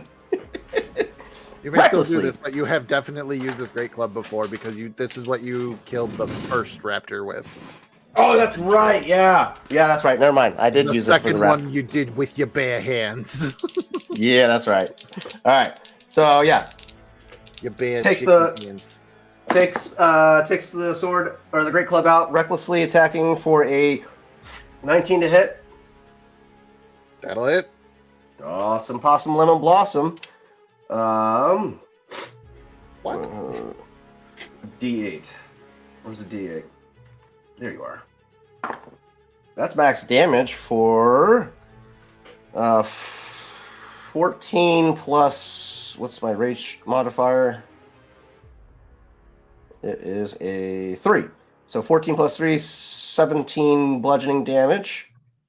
Noted. And I'll do one more before he will take off. And yes, I know it'll take an opportunity attack, which will be at advantage because Clucky's raging, or reckless right now. But I don't care. Ooh, that's even better. 25. That'll hit. I'm assuming that hits. And an additional, that's a 7. We're rolling good. Thank you for sending me these dice. My God. You're welcome. 7 plus, or Round that up to 10 for the rage, and then plus 6 is 16 bludgeoning damage on top of that on the rapier. Okay, so you smack it, and like because it's light and floating, every time that you hit it, it like flies to what? Oop! I just smacked my microphone. It flies to one side, comes back to where it is. You hit it again, it flies to the other side, comes back to where it is, and then you take off. Yep. Allowing it to attack with advantage because you are reckless. Yeah. Okay. He had to get a couple hits in just to, be like, ha, who's stronger, me or you? Me, bitch! That is a 27 to hit. Oh, fuck me. Yeah, that hits. Fuck. Thank you for giving Jerry the Goose advantage.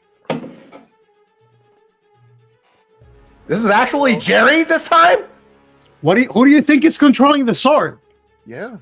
Well, the sword. I thought I thought you were saying that Jerry just took up the sword and is now swiping at me now. No. But he is the one controlling it. Oh yeah. And now I get to add a sneak attack. Yeah. Fuck! He's a rogue, you son of a bitch. Already. Of course he's a rogue. This bitch. Have you met him? Ah. So He had sneak attack with a flying sword? The bastard. He acts like a bitch. It's hard to tell. I mean, he's not seen, and he's controlling the sword, so take that. Arcane trickster. How dare he? I want to wring this guy's neck so badly. Just a collector of magical items, that's all.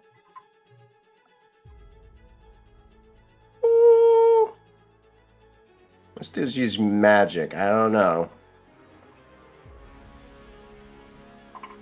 But he hasn't yet. It's all from the items. that is 25 points of piercing damage. Owie! Variety. Well, that fucking hurt. Yeah, it hurt a lot, and now you are running in this direction. Yep. Well, just all more of a reason to choke the living shit out of a goose when I get my hands on him. So that'll be fun. Question, Sir DM and Clucky, when Clucky decides to do this flying after this fight, how close to me is Clucky flying past me when he catches up? Would have been overhead. Yeah, he's. You know how Clucky is. He likes to be cool with his maneuvers and will fucking fly right over your head. Do the move, Bahro. I see the smirk. Question for the DM. Is picking up an object a free action, and does a person qualify as a free action or object if they aren't moving? A object once on a turn is a free action. A person is not an object. Fuck! However, if this is what are you doing, Victor? Well, the thing is, as much as I want to do that, though, that would put Bahro off the ground, which would limit his ability. But Clucky can see. Yeah, but I don't know that we do if we have eyes on Goose right now. That's a good question. That's the question is if Clucky sees Goose when he starts flying, that's a different story. So what I'm because you stopped, the goose has a whole turn of movement ahead of you guys. Well, I recanted the stopping. Oh. Yeah, so he hasn't, like, Bahro hasn't stopped. That's fair. Because I'm assuming that the way that I'm seeing is like Bahro is running and this sword is basically like either chasing him or like moving, and he's been like dodging, and Clucky's just like flying around, just hitting at this thing. Yeah, Bahro is trying not to get hit. Literally trying to hit, and Clucky is trying to grab the sword. Right, like I'm literally like dodging the sword. Of an anime chase scene. Just like a whole like dodging the sword, dodging like one of the wings from Clucky. Like it's just a whole chaos. As I keep going, so he hasn't stopped, which is why I was asking, like, if he was hitting the sword while the sword is chasing me, and then Clucky's gonna start flying because he has more distance than me, would he pass close enough that without stopping, I can potentially reach and tap Clucky anywhere? Reach and tap, yes. Great. So once Clucky starts passing by, he senses Clucky flying by to go and do what he asked him to. As he's running, Bahro is running, and then without stopping, his hand just reaches quickly. There's that moment when everything goes slow motion. His fingers just grace part of Clucky's like wing or like torso, and he gives cure wounds to Clucky. He touched me and made me feel better. Son of a bitch, I will let you die forever. I will let you die forever and ever. You know what? I'm going to take back that cure wounds if you want me to. Oh my god. I swear, you're gonna get Bahro fucking arrested. You're gonna get all of us arrested. I fucking love that scene. That's 9 points of HP for you, Clucky. Appreciate it. Even if you don't deserve them.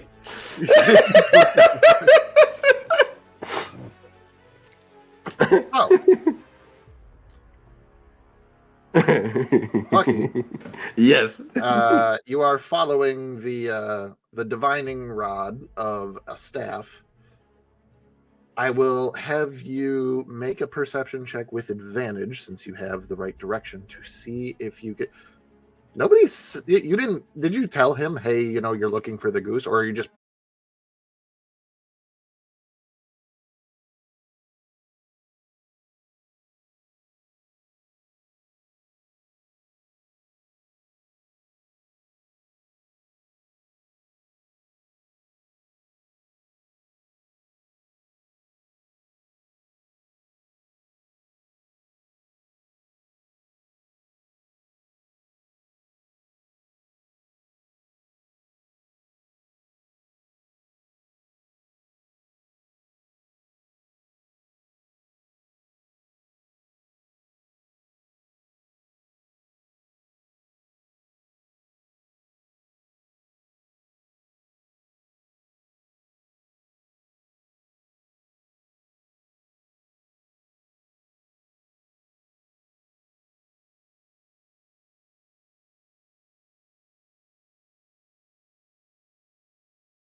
Welcome back, everyone, to another wonderful episode of the Dimensional Dial of Dr. Diago, as presented by 2B Diced Adventure.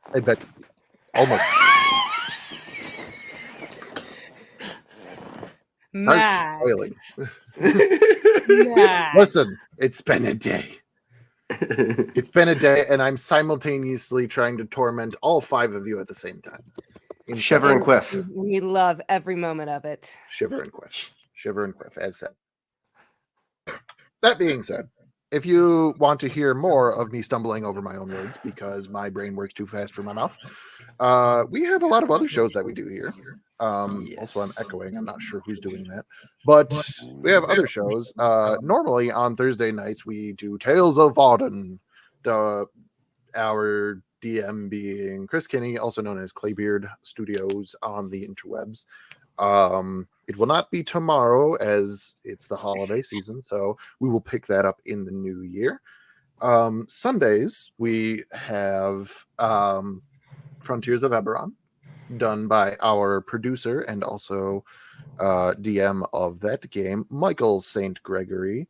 Again, also picking up in the new year. And then we have on Tuesday, every other Tuesday night, The Edge of the Empire, which is going swimmingly for us.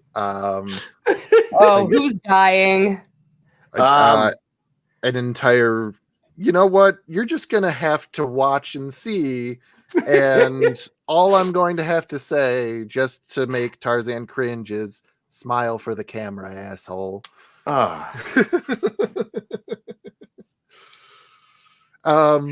you want to understand the context of that, if you have to, soon it will be uploaded to our YouTube account, which you can find us there. You can catch up on all of our shows. This is episode 29 of the Dimensional Dial of Dr. Diago from when we started streaming. I feel we should also clarify there's about 6 episodes that are missing because it jumps from like 2 to 7 or something. So we don't have all 29, but we have most of them. I'm sure it's fine. But yeah, you get the gist of it. You get like a lot of the really big moments that we've had, and you get to catch up on all of our wonderful things that we've done. Yeah, without further ado, let's pick up right where we left off, which I believe was with Soul, right? Yes. We didn't hear anything you said. All right. Hear me now? Yes, there you go. Can you hear me now? Mm-hmm. Yes. Good. Now I will properly inflict the trauma as I say. We will pick up where we left off, which I believe was with Soul. Yes, indeed. I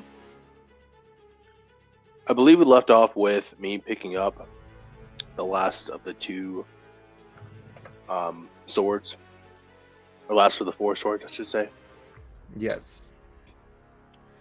So pretty much he's going to be holding position in this doorway, and because this is, as far as he's concerned, your only exit. So he's standing there, all at the ready, like wringing his hands over the handle, breathing heavy, getting ready for a fight. He's watching your spinning blades in the doorway of the, of the vault. And he's just wondering what your next move is and preparing for it. Did we say if Soul has that magical pipe? Did we give that an okay? We did. That? You used it. Okay. Right. Okay. You used the like flavor version earlier, but yeah. Because I told you that I want some people to have that moment, so by all means, sir. So, upon grabbing the last of the swords, he's gonna stash them all inside his cloak, where it has many buckles and bells and whistles and stuff all inside there. Just keeps all in there. buckles those forward swords in, closes the cape, and then he'll pull out from a side pouch this long black smoking pipe. Take a long pull from it, and then exhale, and out from it he casts darkness on the doorway. And what's the radius? I think it's 30 feet. I think it's 30 feet, yeah. So this would actually, if you're putting it in the doorway that he's standing in, or the doorway of the vault? The doorway that he's standing in, so it'd still be like right there. Yeah, the doorway this of the would vault as well. This would encompass the entire room in this darkness. Okay. And all that is heard is the swirling of the blades as he begins to use his bonus action to move the blades in his direction, or in the dwarf's direction. Just a wall of spitting death and darkness. While this whole turn is taking place, you hear, "Come on, you little... who turned off the lights? Wait a minute. No. Back up. No. Back up. Back up." And he's just going to continuously force him back as he follows with this as far as the edge of where the darkness bubble is. And he's going to try and force him around a corner if possible, or in a corner. So, knowing that you know the intent of this item, can you see through this darkness? I mean, I'm an elf, so yes. Is it just darkness, or is it darkness as the spell? It's dark. Yeah, it's darkness. But I'm an astral elf, so I can see dark. As the spell? So then, if that's the case, then it would be magical darkness, and dark vision doesn't help you. So you would also be blind within this. I'd have to look at that. However, I do know that this is your item, so if that is not the intent... No, it's not the intent. It's mostly for other people to be blinded by this darkness. So then we will say that for whatever reason, this particular casting through the pipe allows the caster to see through this magical darkness.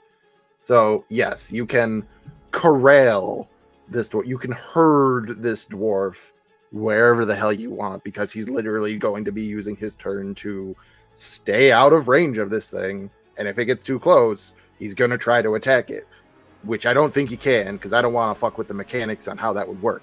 So he's basically wasting his action trying to attack these spinning blades and using his movement to back up wherever the hell you're pointing him. Do I remember a window in this corridor at any point in time? Yes.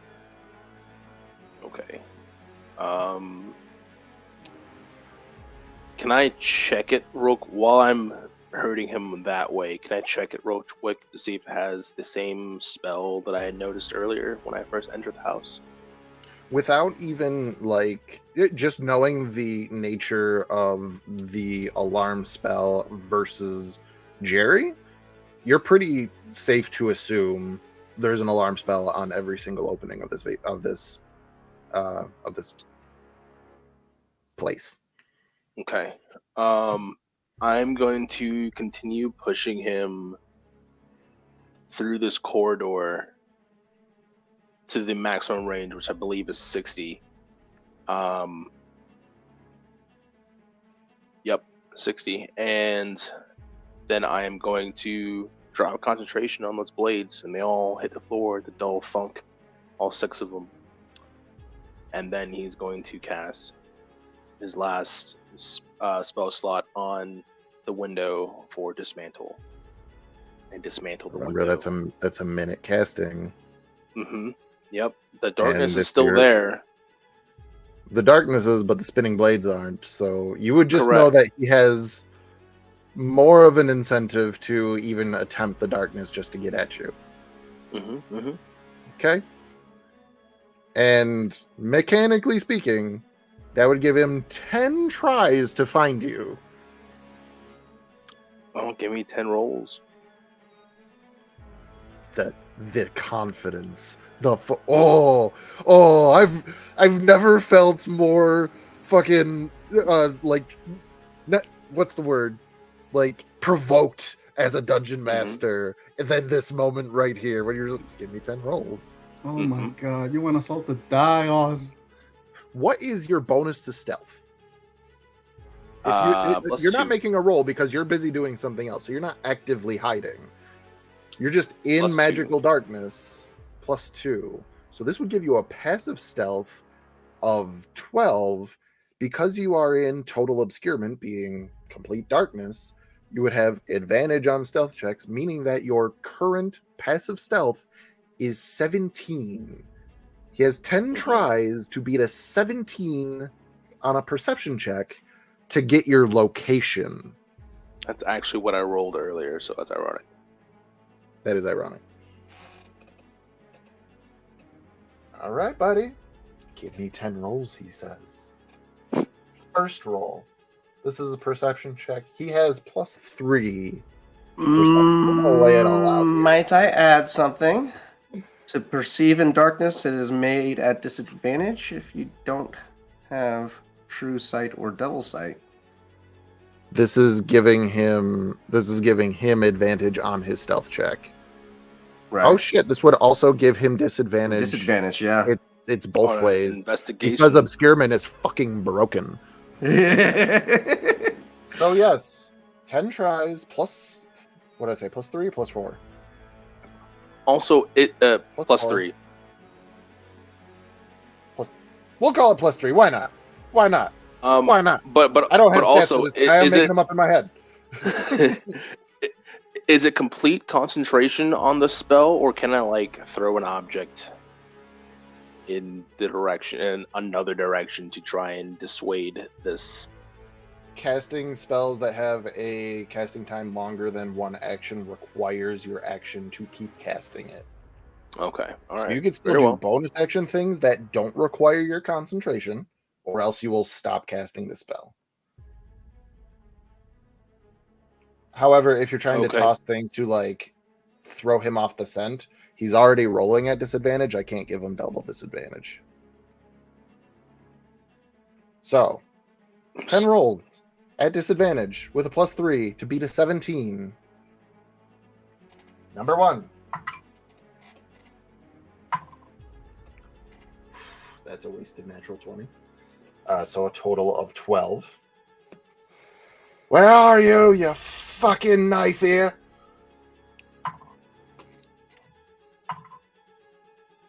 That's an 8. I'm gonna find you. Soul's gonna summon Vuna in the furthest corner away from him. It's an action to summon. Is it an action? Fuck. Yes. All right, never mind. Continue. All right, continue. Go ahead. I mean, you're casting That is a spell. 9.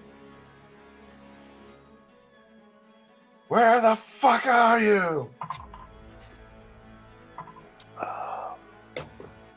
That is a 5. I believe Starlight's Step is a bonus action to use, correct? Ooh, it is a bonus action, yes. Okay. It is a 6. Soul's gonna use another of the Starlight Steps to stay within the 15 feet radius of dismantle, but appear in a different location and say, Wait, it's a window that you can see out of, right? wait, I don't think I can teleport through things. Misty Step requires line of sight to a destination. Correct, but I don't think I can teleport through things. So this is the stupid thing about Windows. You have line of sight, it's behind total cover. Yeah. Hmm. I'm not a ghostly apparition. My ghosts can do that. They can go through things, but I can't. So you're just maneuvering one last time? Yes, I'm This maneuvering exact moment. Why? two times because I have 2 more iterations of Starlight Step. But right now you're using one in this moment that you're talking. Oh, fair. Yes. I rolled with disadvantage, and on the die, I had an 18 and then a 15. Right as you were saying, I'm using my bonus action to teleport. I will give one last roll to see if it's lower than this 15, because the 15 would be a pass. And this was roll number 7. Goddamn. 6. It was 7 for me. I'm calling it 7. Cool. Yeah, I think it was 7. It's a 17 on the die. Gotcha. You did. And maybe it was the sound of the teleport that gave it away. Whatever the case may be, he now knows your location. And on the 8th turn,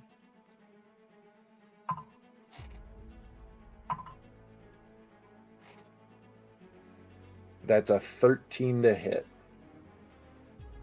Bonus action to teleport away It's not your turn. on that 8th. Oh shit. Okay, very well. All right. Yeah, that hits. I Okay. gotta roll Constitution saving throw. Ooh. Oh my god. That's 13 points of damage, so the DC is still 10. I rolled a 10. That's a pass.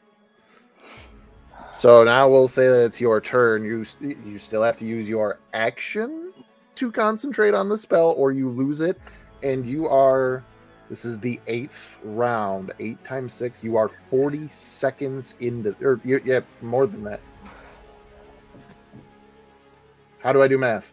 You are 48 seconds into a 60-second casting.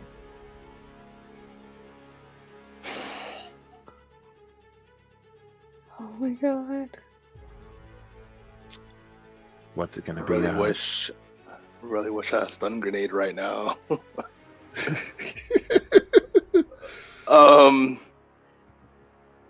damn it. Are you using your action to maintain casting of Dismantle? Give me a second. All right. I'm trying to take care. Talk. Tick.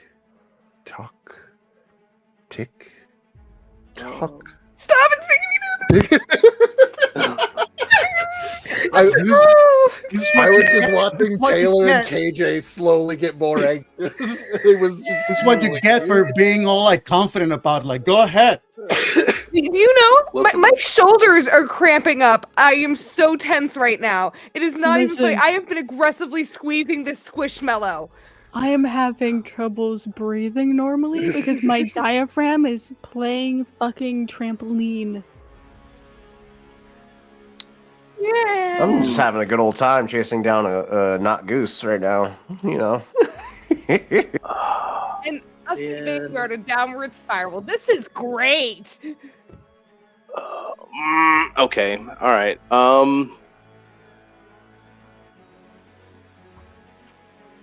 How long would you say this darkness is going to last for?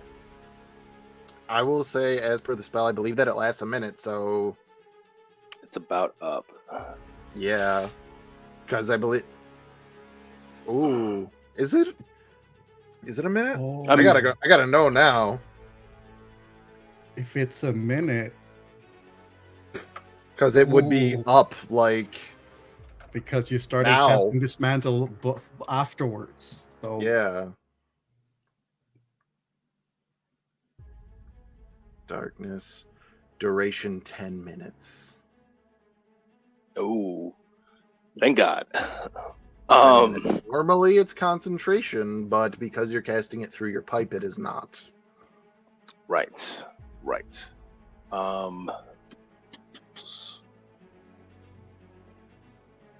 It's 12 seconds to midnight, Soul Arcan.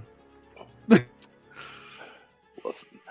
He's going to stop casting the spell on the window dismantle. Okay. And he's just gonna, basically in his mind, it's like, I'm so done with this. And he's going to cast invisibility on himself and jettison himself out through the window on the back of his broom. Just crash through the window, breaking the alarm spell. Make an athletics check. Okay. Not to see if you can break the window, because that would just be anticlimactic and nobody wants that. But to basically see how far away you get. Right. Athletics, no, nothing.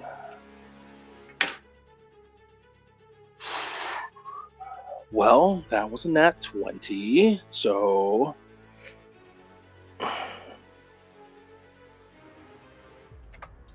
Okay. So, nat 20. What's your strength score? I know it's not impressive, but let's just see what we can get here. 11. 11? Not Nat a- 20. not a We're going to small- double your jump distance this turn. So you leap 22 feet away from this window before you stride on this broom and you start flying. What's the broom of flying's speed? Is it 40 or something? Yes. I gotta check now. I love how often you say yes and then you check. 30 I'm feet. gonna assume. Wait. Unless you want to add on to it because they're 50 like feet. extra magical. It's 50. Well, because you're not attuned to it, it's a base broom of flying for now. It Okay, gets extra gotcha. stuff when you attune to it. So it's got a base flying speed of 50 feet, unless it's carrying more than 400 pounds, which I don't think it is. So 50 feet on top of the 20 feet. You turn over your shoulder and you see this dwarf in the broken window screaming after you as you're getting away. Okay. Well done. Smash. I thought you were about to say that when that was more than just an alarm spell. I was like, oh shit, is there a fireball attached to this thing? Is that what's about Right. to happen? It's not going to burn down his house because somebody's trying to break in. Come on. I would. We don't know who's got what. That's true. We that don't. vindictive. What I would- Bahro's smell of brimstone? I'm not too sure anymore. He's also gonna make his way Downtown. not directly. Yeah, not directly towards his shop, but more in like a zigzag pattern, just in case there's any kind of eyes that witness this on his trail. It'll keep low between the buildings, kind of just zigzag through. Okay. Noted. Clucky. Aye. Borrow it after you take off in a certain direction. Bahro seems to be pointing you at a humanoid individual that is running really fast. Mm-hmm. With a 24 perception, can I identify this individual? Jerry the Goose is nothing if not unique. Even if it's to his own detriment. What are you about to tell me? It is him? Jerry the Goose is running away. Okay, it is him. That's, Okay. that's what I'm saying. He makes himself so unique that you can't miss that it's Jerry the Goose. He's running All away in right. his birthday suit. He's Well, wearing very, very fine clothes with a very bright red cape. given that canonically so far we've been holding Clucky back from his fullest extent of flight capabilities, I would like to say that Clucky is breaking at this time the sound barrier as he goes full throttle. I mean, Full anime style, just Okay, anime being exaggeration, yes, but you do not physically break the sound barrier. That is much faster than most just D&D see it. characters are capable of moving. Just imagine, if you will, the TV screen just does a quick swirl, and all of a sudden you get an anime version of this scene playing out, and you just see Clucky eyes hone in on Not Goose, and all of a sudden he just takes one big stretch with the wings and just goes hurling towards this guy faster than he's ever gone before. And how far out is this guy currently?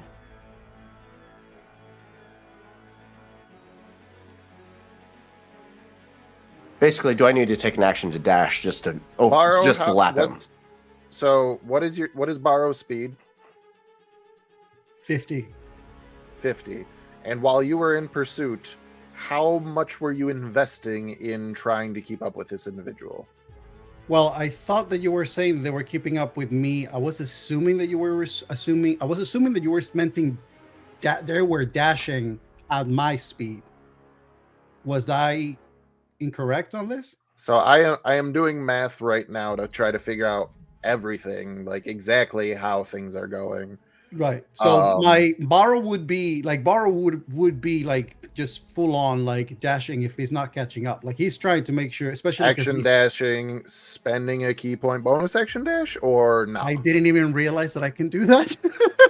So that's why I'm asking to try to figure out where this gap was, because full disclosure, now that we're putting all this discovering our full capabilities to put all of the things for how far things are, you were in melee with him. Mm-hmm. He, for like, just to be completely honest, he cast Dimension Door to be 500 feet away from you. Yeah. And then began running. Okay. So I am calculating your movement versus his as to, I do believe that you would have been slowly gaining on him each round until the sword would have slowed you down a little. And so did he teleport 500 feet in that first whole 500 feet? And I was still able to hear him? Because he was shouting with the intent to be heard by you. But he didn't start running right away, or if he was shouting at you me, you had the first leg, and then he was like, oh shit, you're coming, and started to run. Okay. So after he let loose his dancing sword. And so what's his speed? Or how? I know. Wouldn't you like to know? That's why I'm asking. So if you are, we're going to, like, pretty much with that, if you are doing action dash and that's it, that would be 100 feet a turn. So you would have if I use the key point, how much that is? That would be your speed again. So you'd be able to go 150. I would. Yes. I mean, I would definitely like push that in one of those rounds to see how close. I would basically like keep doing it to see like if I'm getting close. Like I'm just kind of like measuring. Am I like, if he's matching me and then I use my key point and I go 150 feet, am I gaining on him, or is he actually still keeping up with me? You know what I'm saying? Like with the 150 feet, you are those turns you're moving a lot faster than him. Okay, then yeah, you would have moved a lot faster. So he would use the key. He definitely would use the key points for that. Okay, so we're going to say all in all, with this mad dash Clucky, I'm going to give you one turn in melee range with the goose. Because going 150 feet, that's a lot. Mm-hmm. Okay, so yeah, he gets up in that space. He's gonna use his make an attempt to grapple him and tackle him to the ground. Okay. Where did that go? Oh, there you are. Come back, little chicken die. There you go. All right. Well, that's not my best, but it's not the worst. May the poultry dice be blessed. It's gonna be a dirty girl 20. Xanthi girl 20.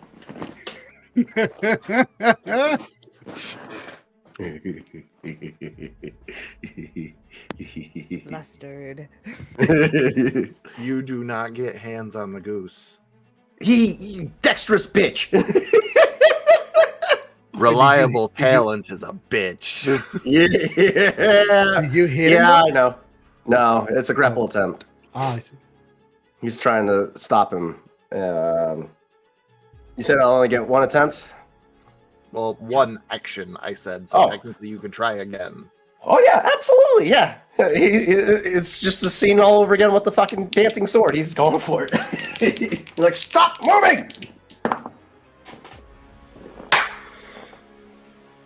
27.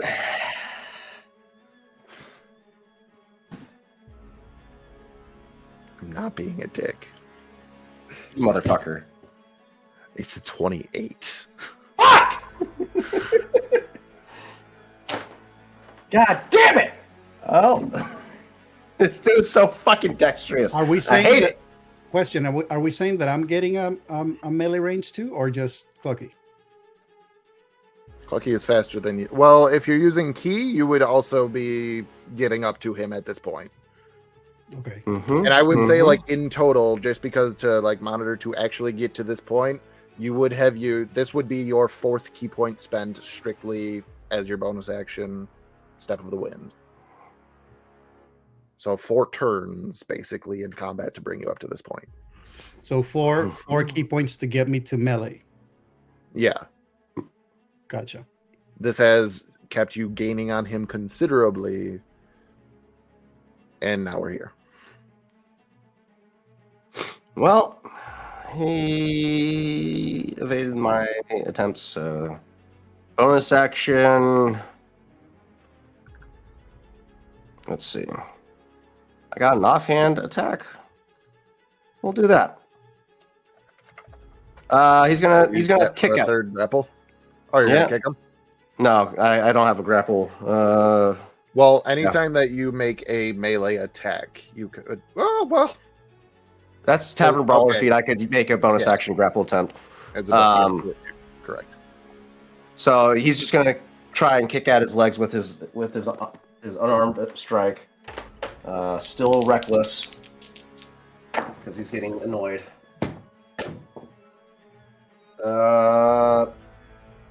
23 to hit the legs. 23 will hit. All right. That's going to be 7 bludgeoning damage because it's just a flat strength damage plus his rage modifier, which will make it an even 10. Uncanny dodge. Son of a bitch. All right. So as Quit this running for happens, me! you actually get a hit off on him, and you guys are like this close to him. You hear a blood-curdling scream as he takes a little hop in the air, and you hear a little as he clicks his heels.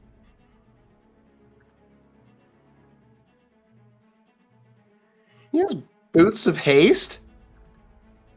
He is now faster than the both of you.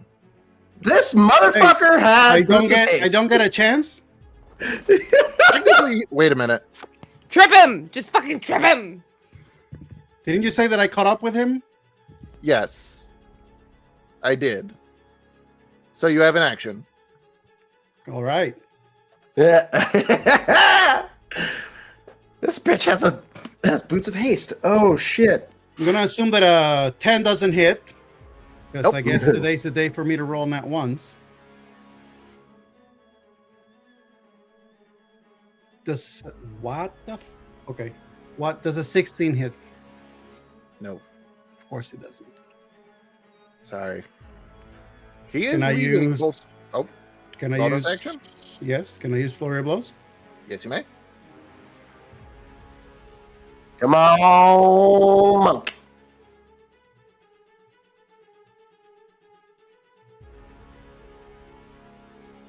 What is happening? I don't know. Does a 27 hit? Yeah. Can Yes, he it roll me a does. con saving throw, please? And can he fail? if you don't mind. I mean, that's not entirely up to me, but Okay, fine. It's not a question. What is the DC? Don't worry about it. Just roll it. Just roll in that one. Just roll in that one for me, and we're all happy. God damn. 2 7s, a What, 1. a 10?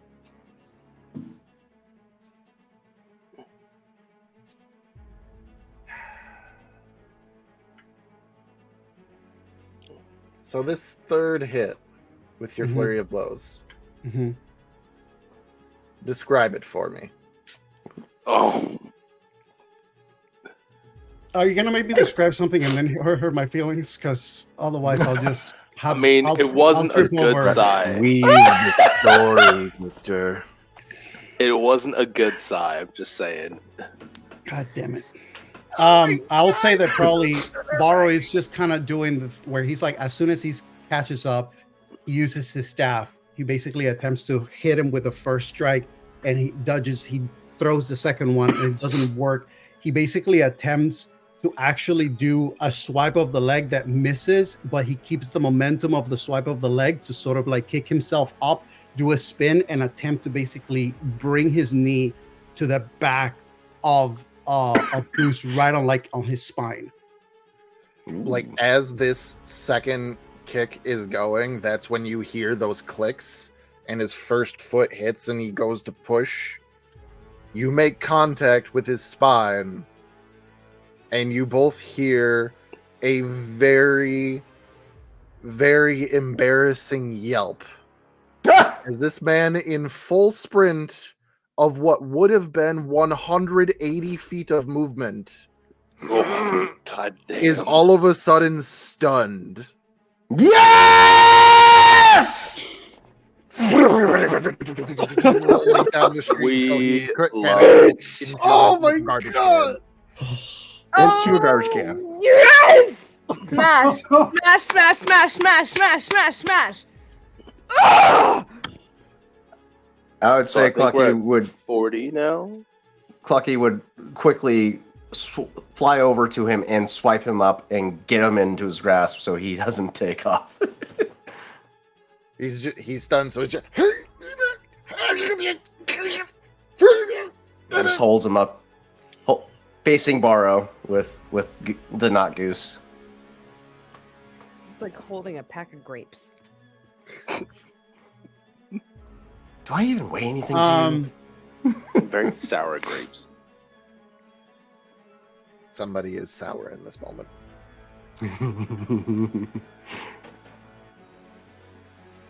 I am going to say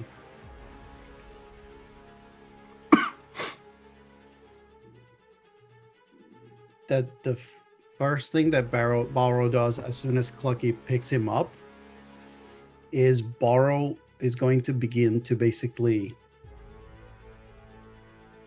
strip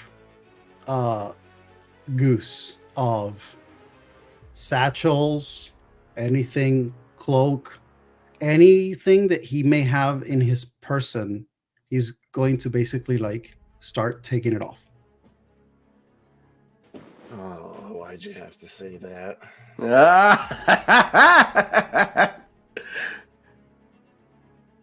Are we about to explode? How, like, things he's carrying, basically? Probably. Okay, like that is as much as this stripping is going. Belts. Humiliate him. Take it all. I would Belts. so basically he would basically try to put him to like the same equivalent of someone who was going to be thrown in like like behind a cell, which means like there's no room for them being concealing anything. So this would include if he has gloves are off. If he has shoes are off. If he has coat is off. If he has anything other than like undershirt and potentially pants.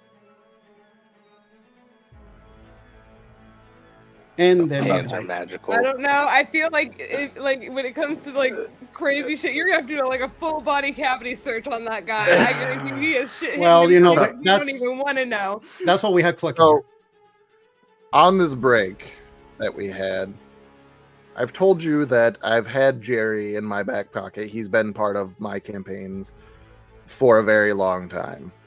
He has a failsafe. God damn it. I mean, he does, but not for this. What I'm bringing up is that what I got was a Post-it note that has been in my wallet since 2018, which has Jerry's inventory on it, which I can barely read, but I remember what's on it. And now all of this means nothing.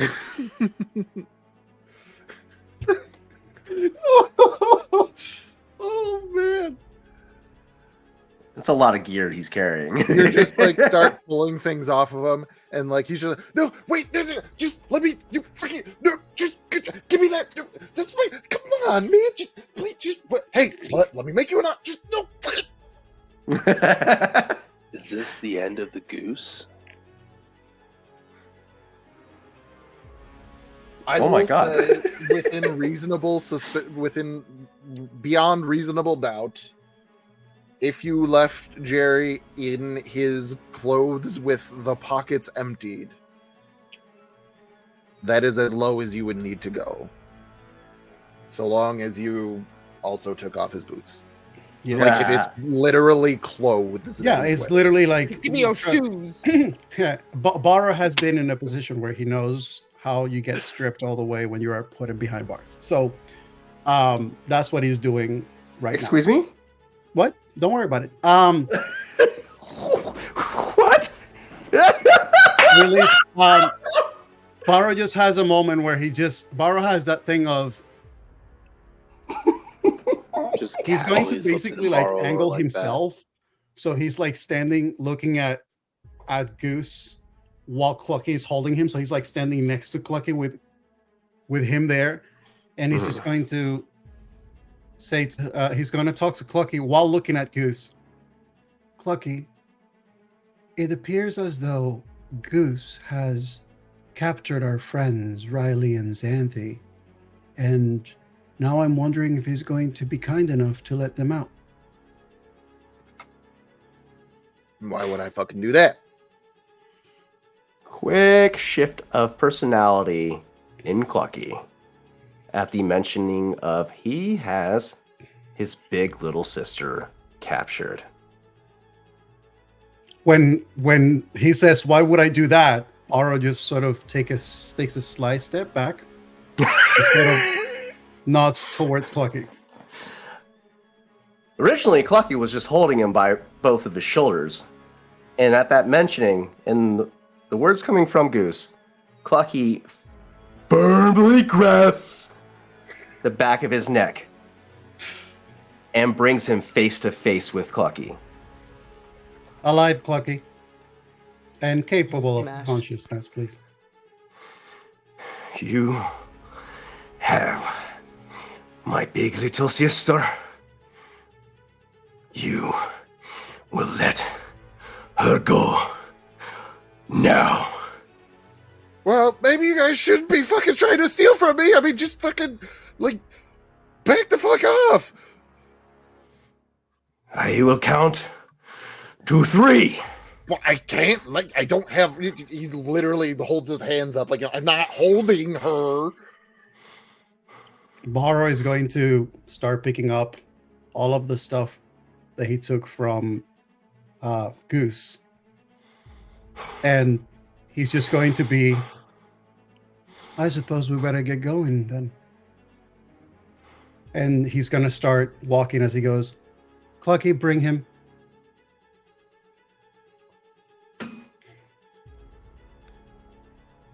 He'll, instead of holding him by his neck, will grab him by the ankle, letting him go, so he'll be dangling by his leg as he holds him out to the side and walks down the street with him.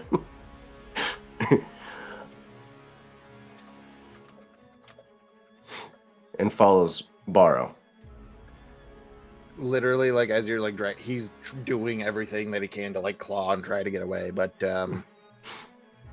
I mean, I guess I could have him try to roll against you, but, I I don't think it's gonna go well. Bahro is Lionel also, Talon. and Bahro would be basically holding an action also too.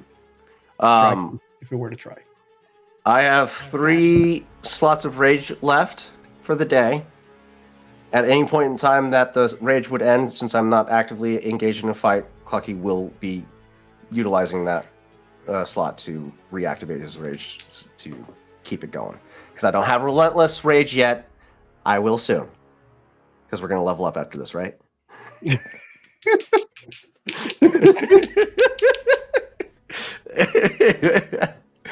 That Go back depends in on time how to some level things 1. go. I just need my relentless rage. Or is it relentless rage? I think it is, yeah. The one that doesn't end. No, I don't want to. It's a long walk back to the Goose's Roost. Mm-hmm. It's a longer drag for Jerry the Goose.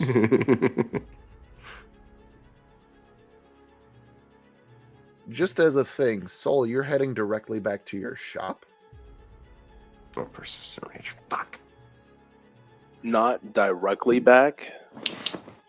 Just like a very circuitous track back to his shop. Just to kind of like, he still has invisibility up, but he doesn't know what kind of eyes are on him, if any.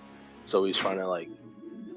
If your Zigzag. goal is the shop, though, then that's what I'm needing. Oh, gotcha. Yes. Yeah. Alrighty. So, you guys are. It takes a little bit, but you guys are approaching the Goose's Roost. And given the futility of things, eventually he's just kind of collapsed and you're basically dragging dead weight. Like, he should be like knocked out at this point, but it's just like a scowl of being like pouting, basically. Like he's never been so disrespected. Cry.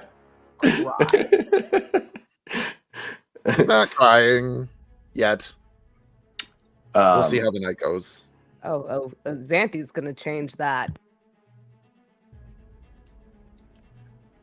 Yeah, as soon as we get to the store, Clucky will knock Goose up by his leg in front of Bahro. Are you ready to let my big little sister out? Let her out. Now. You just start shaking him.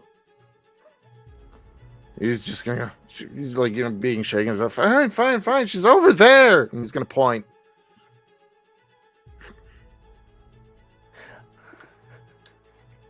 Fuck. I know what he's. I know. Fuck.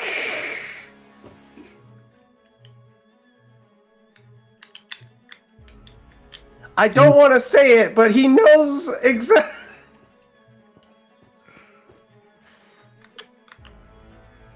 Clucky is going to look. I'm holding my action. I'm striking. If actually insight check.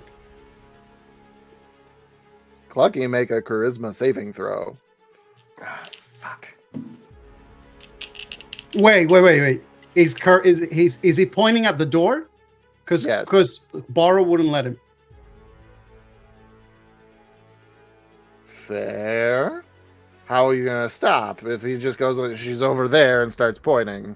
Bahro would potentially, if necessary, he would like even all the way like jump like to put his hand on like either like in front of Clucky.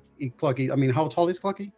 6'4". He's not crazy. So yeah, so like if necessary, like he would reach for Clucky's like face to like make sure that he doesn't get all the way to look at the door. And in the long distance period, he probably would have relayed the information. Like he would, like I would break down to Clucky, like as we're walking down, especially if it's a long walk, it's the breakdown and the explanation of, I know that something happened at the door. And then Xanthi and Riley were gone. And it didn't work on me. This is all entirely fair. So I will say this, like in this moment, that what I'm going to have happen is like you in this moment, you have a fucking bitchin' insight. I'm not gonna make you roll for this. When he just goes over there and you know that he's pointing, like, you're just like, fuck, I gotta make Clucky not look at this thing. I would literally say, and instead of trying to make you overpower Clucky, because that's not going to be how things go, could you roll a sleight of hand for me? Guidance. Can you guidance in the time that it takes somebody to say over there? Can I have little guy help me with that guidance then, if it's not mine? It's 21 without it, though. It's 21 without it. And I'm gonna say that basically would be the if it was necessary, like just enough to like just raise the staff, like the staff to just be like, whatever. It would be the like just keeping him. Turn his head away. No Clucky. Yeah, it would be the thing of like, just keeping like. Well, because I'm gonna leave this up to chaos, because it's like there's the slightest chance that he would. Tarzan, roll charisma, or actually roll 2d20s, and if they're both natural ones, you see yourself in the mirror. Oh, fuck me. All right. I have never feared not once ever. My life is much. Well, I wasted a nat 20 and a 17. Fair. Or a 12. Nat 20 and 12. Like, less than a, like, brash try to go at him for this. This is Bahro. I'm picturing like the kung fu just like under the chin, lift his head so that his gaze is turned away from what it is, just like in that moment. And Jerry's just like, shit. Yes. God, that was killing me because like I know exactly what he's doing, but Clucky doesn't know any better. Yeah. But yeah, Clucky gets his head turned up. Bahro would remind Clucky, we do not look at the door. Oh. And then he just turns to Goose. Try one of those again, and I won't let Clucky hold back. All right, it was shady, but it's also the truth. Just a slight squeeze on his ankle. Let her out. No!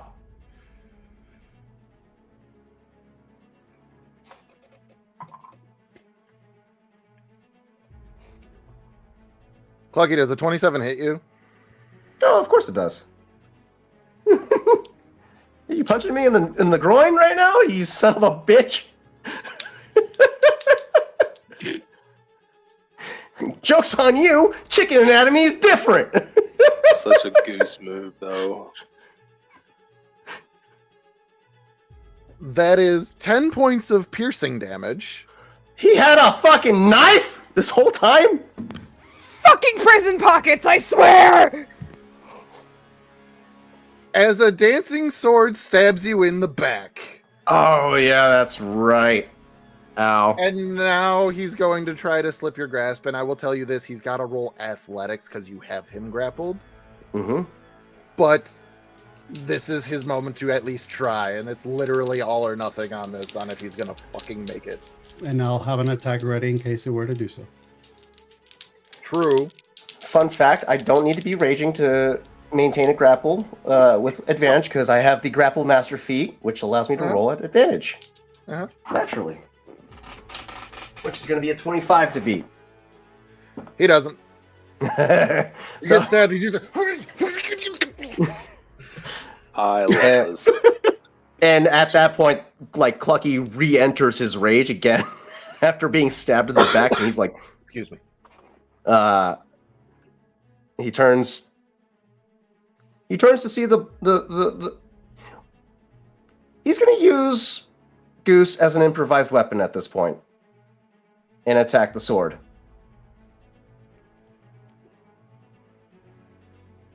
Roll d20 and add your strength modifier. Clucky, we need him alive. He just swings and Goose's head goes clean off. That's a 23. That's just with one die? Much for that. So much for keeping him Oh, alive. wait, strength modifier. Sorry, hold on. Strength modifier is different. 19. Still.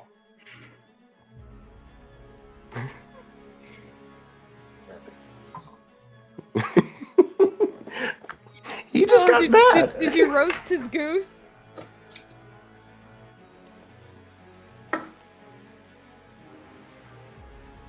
Give me 1d4 plus your strength plus your rage bonus.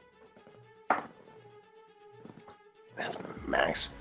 4 plus 6 is 10, plus 3 is 13. So that is the amount of damage that is inflicted upon the sword and also upon Jerry. Jerry takes an additional 6 points of piercing damage. Sorry, mate! You pissed me off with your magical sword! I rolled chaos. You were attacking a sword with a human. You impaled him on his own sword. Oh, no! It's just like right through his left shoulder.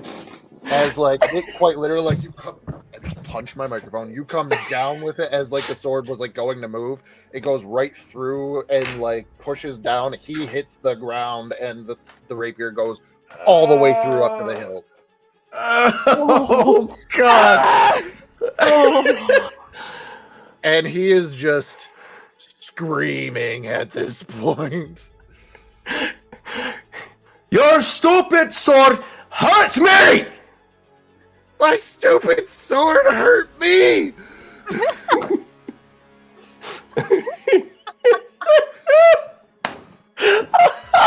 don't know what to do. Someone clip that, oh my god. You got Nutella in my peanut butter. You got peanut butter in my Nutella. Well, now, I mean, like, now the sword's, stuck. I'm going to use this opportunity to push. It's only stuck because he's too hurt to mentally command it to move. Right. I'm gonna say that Bahro takes the opportunity of Goose being in such a distress that he says, "Release them now."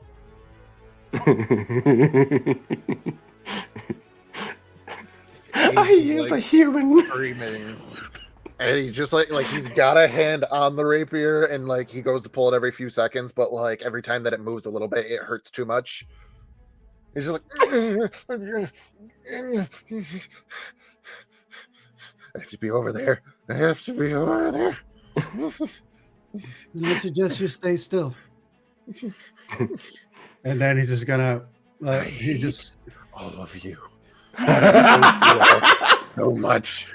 Bahro, And especially you. Bahro is just gonna say, "Clucky, bring him over. Do not look at the door." For good measure, Clucky's going to take one end of the sword, and I'll take damage to do this. And he's going to bend it around so he can't escape from the sword. Okay. I gave this thing hit points. And it's been taking damage because people keep attacking it, but you have resistance to damage. I've been trying to keep this intact. Roll an unarmed attack against the sword with advantage. Oh my god.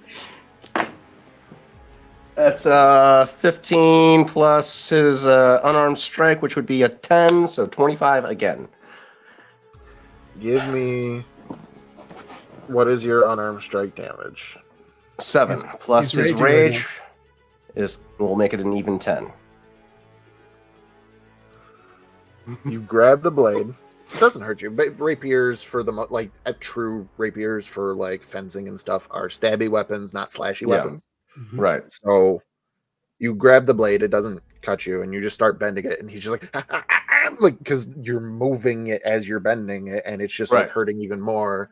And you bend it until the blade snaps. Fuck! They're too flimsy, damn it!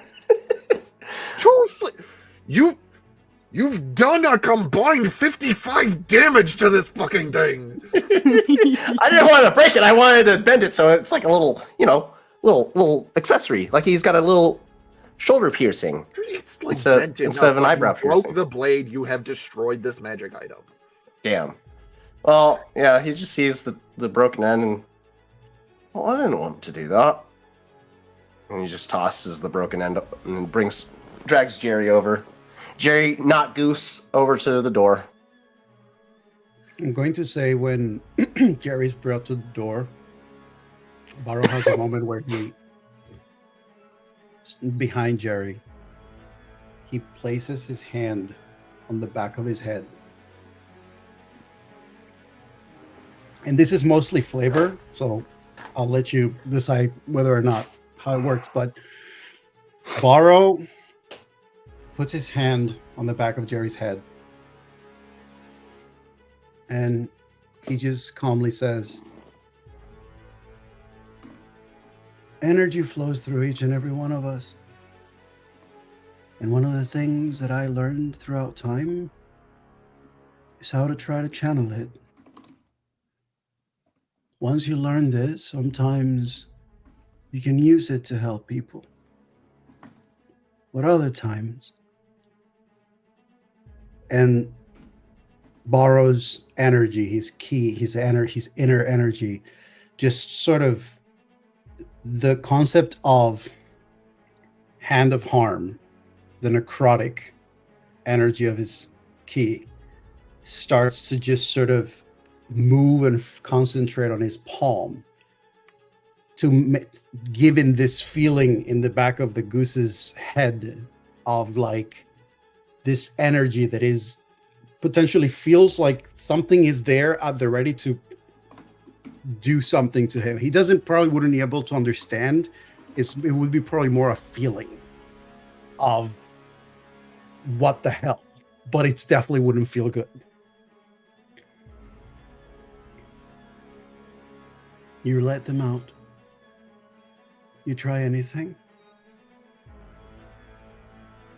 He doesn't finish his sentence. For shits and giggles, both of you give me an intimidation check with advantage. And based off of the conversation that we had in Discord the other day, Tarzan, you can use your strength instead of your charisma. Woo! He's so excited about that. Can I use guidance on this? Yeah, why not? Oh, I fucking love this. Oh God. I love this. This is great for me. That's a nat 20 and a max on the D4 for like 26. Yes! As you should. Fun Smash. fact. I matched yours, but not with a nat 20. 16 plus 10. 52. 26. He's pretty much like, this happens, and like there's that like a little squeak as like it kind of happens, and he kind of like looks over at you, Bahro. And he looks over his shoulder, Clucky. Fucking hate both of you. The scariest duo that you never knew you wanted. Oh my god. All right. Open cell 5. I can't remember what I said last time, I'm guessing, because I didn't get to watch That's the episode correct. yet, Bahro is going to keep. Bahro is also will remember. and you guys can see through the mirror. What's Riley doing now that probably 10 minutes have passed?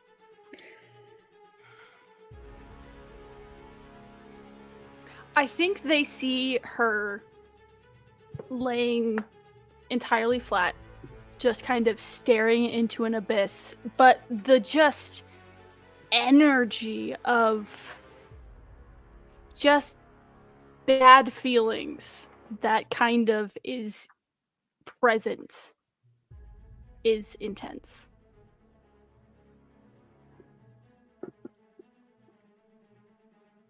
And then he just kind of like takes a deep breath and goes, don't fucking laugh. Zoop Bizel, open the cell. And with a flash of light, Riley is laying on the ground at all of your feet.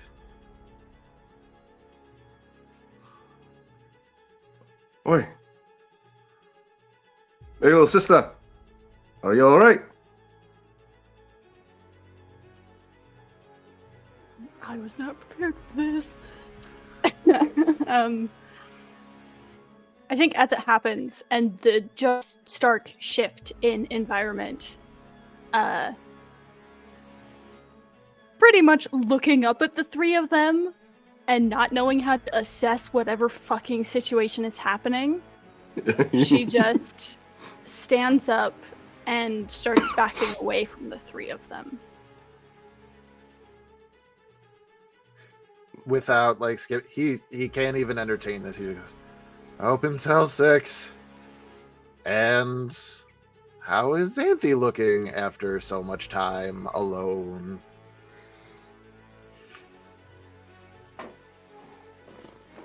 Yes, sir. So Xanthi is still punching the ground aggressively, and upon realizing that she is no longer in that cell. Well, you're not out yet. I just want them to see like what it looks like. It's been like 15 minutes. She is aggressively still punching the fucking floor of this cell. I would say her knuckles are bloodied and bruised, and she is pretty much screaming, just let me out! Let me! And you can see like tears of frustration in her eyes. Like she is absolutely terrified being locked in this cell. She's currently, I would say, she is not there, and she is currently back at the labs, just losing her shit. He kind of pauses as this is happening. And then he turns to Bar and he goes, I know for my safety I have to let her out. But I also feel like for my safety it's better if you talk to her first. Xanthi. You see her look up, and her face is a look of feralness. And so it's a strange moment, Bahro, because you can hear her, but due to the fact that you are viewing her, you can't see her. Well, I can either way. You know, Daredevil see. Right. But she straight up has this look of feralness, and she just goes, "Aah!" What did you do to them? I didn't do that. They weren't like that before. Listen, what did you do? Listen, I also didn't put them in there. They looked at the mirror because they were doing things that they weren't supposed to. This is your nest, no? Got stuck in the mirror. It's my shop. She gonna kill me if I let her out? I understand you're gonna kill me if I don't. But like, let her out, or I'll rip you limb from limb and beat you to death with one of your legs! Do it now! Then she kind of also doesn't get out that way. I'm just saying, I'm not opposed to letting her out because I don't want to fucking die. Goose. But if I let her out, she's probably gonna kill me. Would you like for her rage to keep building until you finally let her out? That's why I said maybe you should talk to her. Xanthi, we're getting you out. Xanthi does not hear Bahro. She is just breathing heavily. She almost looks like a snarling fucking animal. She really can't even hear Bahro at this point. She rolled a fucking 3. He's like, do you hear me? Because he can't actually see you right now because you're like in a different place, so he can even like perceive your like heartbeat or anything. He believes that he's speaking to you because Fucking Christ, that's a nat 1. She just continues to scream and punching the fucking floor. That was Jesus fucking Christ.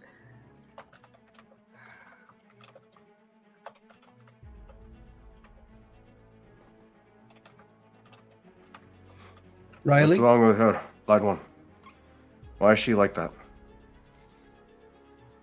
She's being kept in there, wherever she is. So, Riley? like, it's not like it's just it's not great in there, but like, yeah, it's lonely. I can get that. So yeah, I understand where she's coming from, but it's been like I don't know how long it's been, honestly, but not the worst. Other people have been in there longer.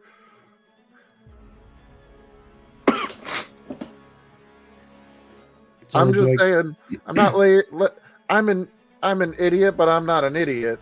I'm not letting the girl who shoots lightning out of her fingers out while I have a lightning rod embedded in my chest. So is would I get a sense that Riley disappeared? Or- You can still sense Riley, but Riley didn't stop backing up until she was in the nearest alleyway and is just kind of watching everything from around the corner. I'm going to say that Bahro just calls. I know that you probably were in a tough place, but Xanthi could use your help.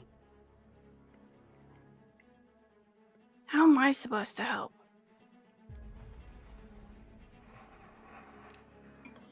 You are very helpful. And I know that you have an influence upon us. Xanthi could use you to find their way back.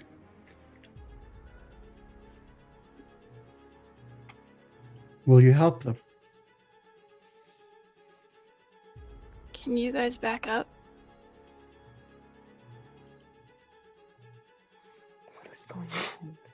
So I'm going to say that Boris is going to tell Goose. Oh, he's already backing up as soon as Riley said that. Yeah. As far as Clucky's grip will let him. He will have the moment of, he will back up away as well, and then he just give Goose the thing of the nod of release them.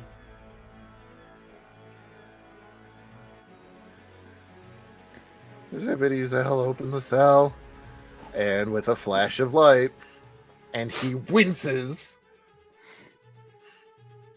A Xanthi Nightingale has appeared in the streets before you. Riley, after saying, "Can you guys back up?" was slowly walking towards the door. So the closest person to Xanthi right now is Riley, I believe. Oh, Jesus Christ.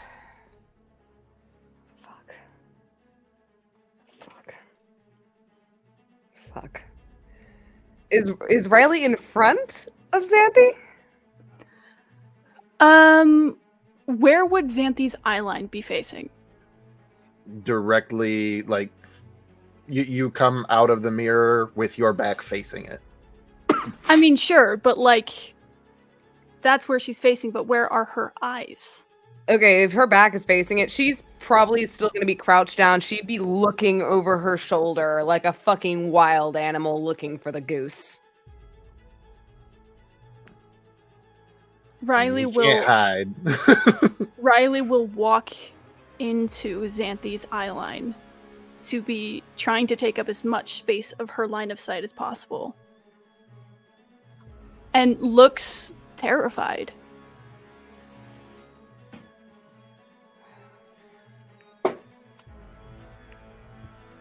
Alright, okay. So, Xanthi, upon seeing Riley, her expression will kind of soften for a minute, almost like a look of confusion crossing her face. And she then kind of snaps back into reality upon seeing Riley, and she goes, "Riley!" And she runs up to her. She and, backs like, up. She takes a moment. She kind of shakes her head. She looks towards Goose, and her brows. What? His eyes are down. Her brows just furrow, and she goes, "You!" And Xanthi. you kind of see her just.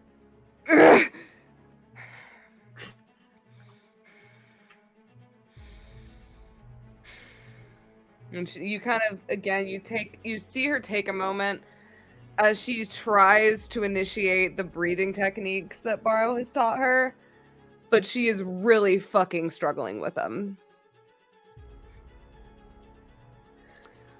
Riley's going to take off the scarf and wrap it around Xanthi's neck in a way that it's very obvious Riley's trying not to touch you, whether for her comfort or yours, but is wrapping the scarf around your neck. Xanthi takes a moment, the familiar smell just kind of calming her for a moment. She's sitting there, her chest is kind of heaving. You can still just see just this rage boiling in her eyes. And she turns to Goose. She goes, "You're fucking lucky that this little one is present, or I would have strangled you right here and now. Do you fucking understand me? I will rip you to fucking shreds if you fucking put this party in harm's way ever again. I know where your fucking shop is. Don't be surprised if it ends up on fucking fire." This individual who has a quippy comeback for every situation, stay silent. "Well, finally, you shut up. It's a nice look on you."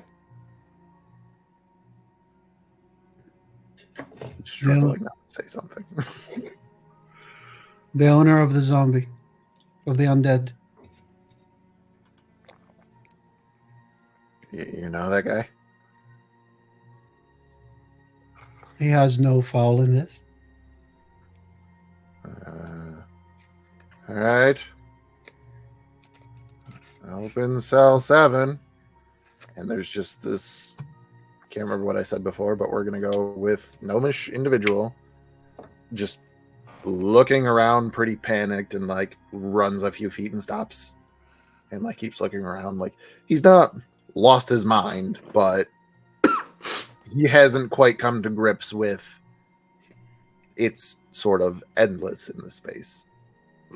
The zippity cell opened the cell, and in a flash, there he is, and he kind of takes a step back from you guys and goes, "What? Who are you people?" You can go on home now, sir.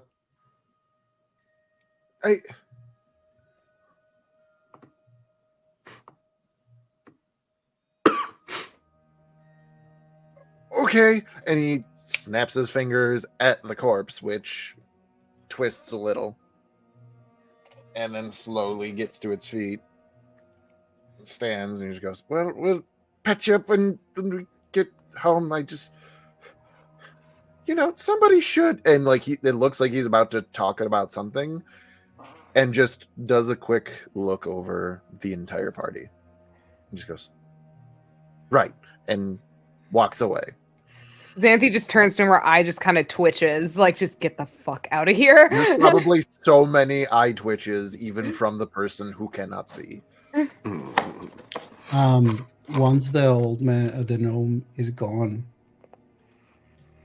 Bahro. Who else do you have in there, Goose?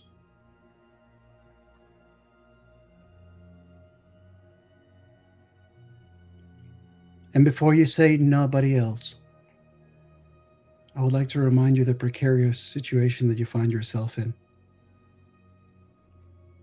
Just let me shock him just once, Bahro. Just please.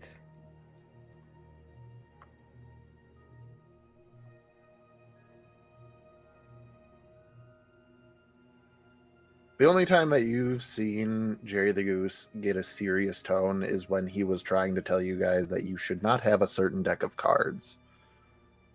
And he is now more serious than that.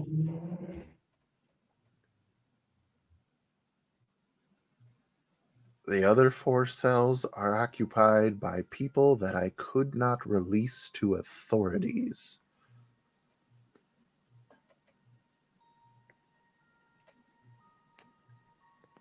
What did they do?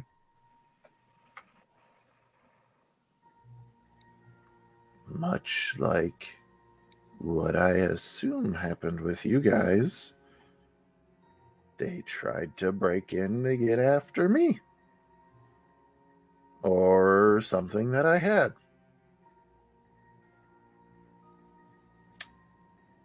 And it's not really a reflection that people want to see. How long have they been there?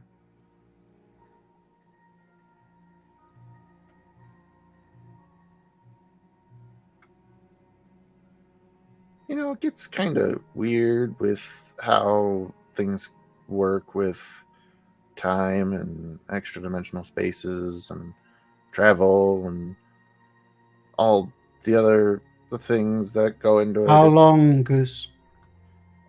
So while he was kind of talking, kind of like sarcastically in that moment, he kind of gets that serious tone again. He goes, I can't tell you.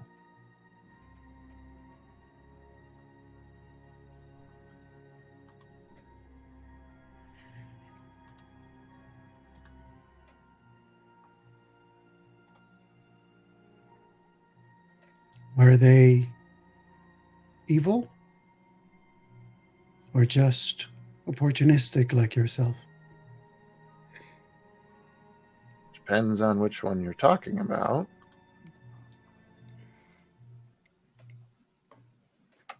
But all 4 of them fall into one of those 2 categories.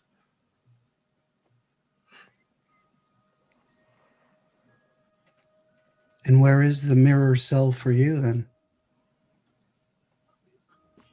Oh, I'm attuned to that one, so I mean, I can do my hair and makeup in that all day if I wanted.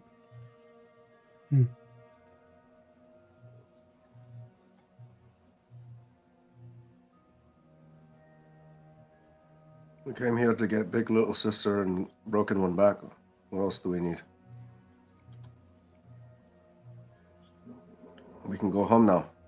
What was the shield for, Goose? Told you what the shield was for.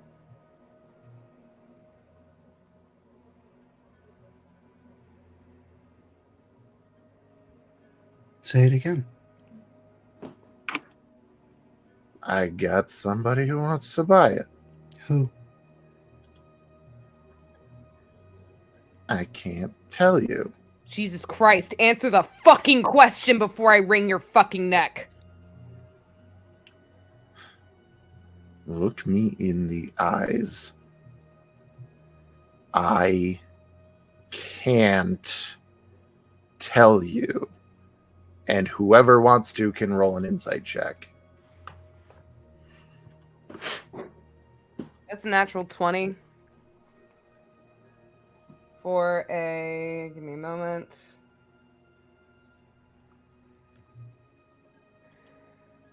Blah, blah, blah. For a 26. 22 on Bahro.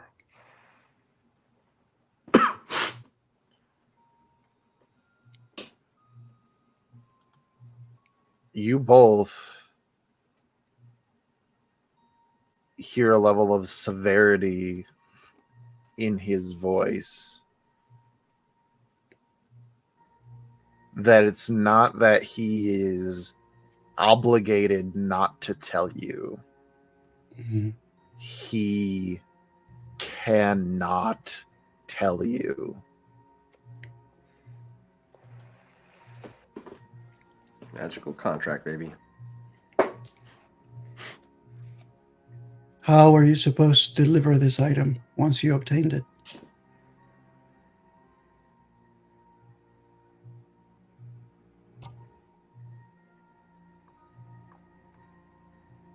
I can deliver messages to arrange a place, and it's supposed to be no contact if I make the trade.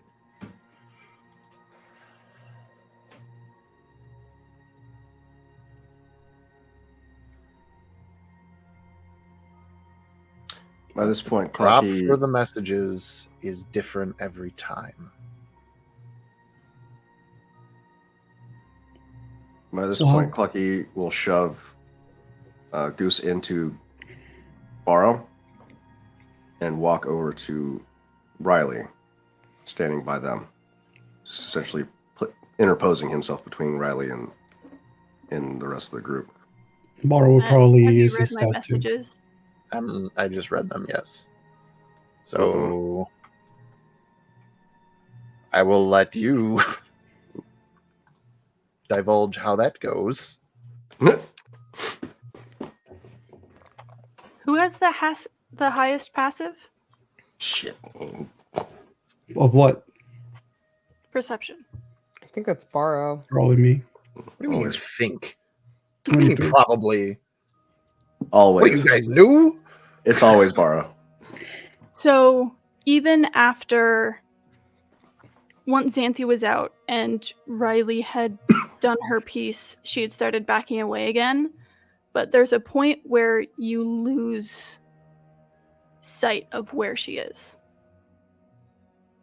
Oh God. You know that she started backing into the alley, but after a certain point, you kind of lose where she's at. So, slight addendum, Clucky would have just shoved Goose into it, Bahro, and followed the last point of where he saw Riley. Bahro would have used his staff to keep Goose from actually getting too close to him. He winces the whole time, every single movement. So at this point, Clucky would probably, he's not he's a decent tracker. Caliban's taught him enough, but he would be using what little tells he can pick up in a city or in an urban environment to try and see where Riley trailed off. Was the next message location assigned yet?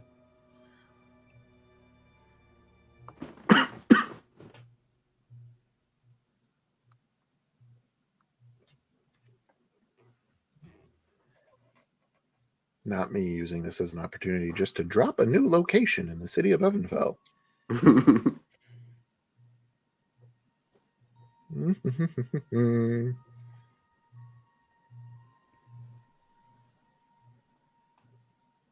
He's just gonna kind of think for a moment. He goes,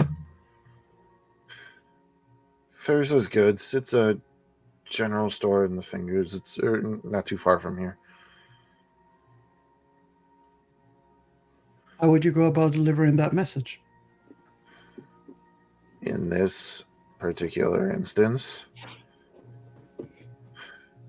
I am to leave the written message at the bottom of a flower pot in the back of the store.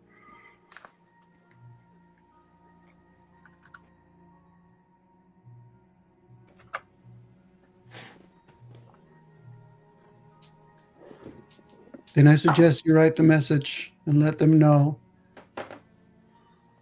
that the item they desire has been retrieved and it'll be delivered to them tomorrow at the Bone Pit.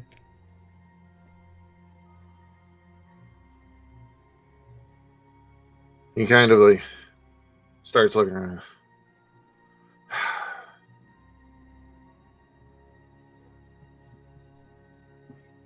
He reaches over to the knob of the door of the Goose's Roost, and you watch him turn it right, left, then right, and the door actually opens beyond where the mirror is.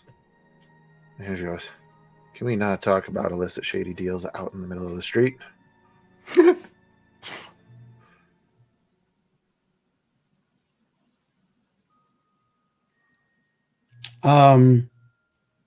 Do I still perceive Clucky? Yeah. I don't think that Clucky's trying to hide. Clucky's No, trying to find. But like perceiving Clucky, does it help me figure out where Riley may be? So, did Riley roll for stealth to I did. disappear? And I've been texting Tarzan. Oh. Well, by all means, then, you two have the floor for a moment. Let's resolve that.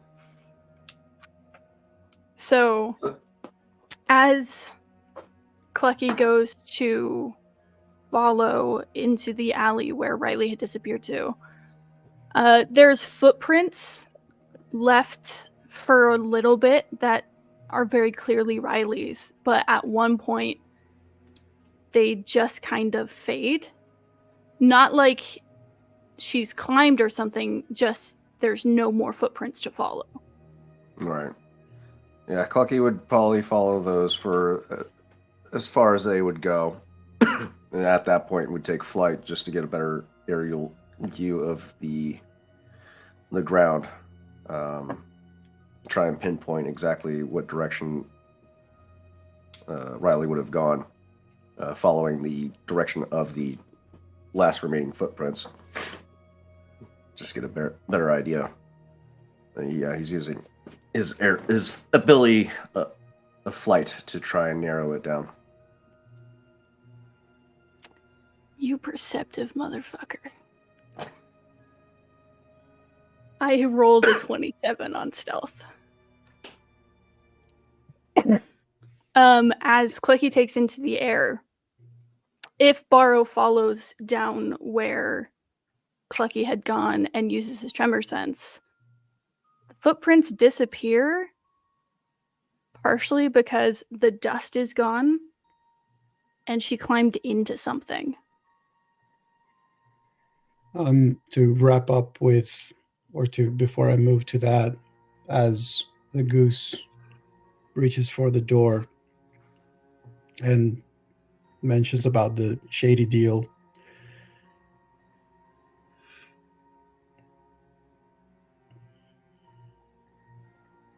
perhaps another time, Goose. I believe this party has had plenty of your antiques for today. My antics. Okay. I'm here if you wish to continue the conversation. Might I have my things, please? There will be something to discuss when we discuss shady deals not in open locations. Ooh, incentive.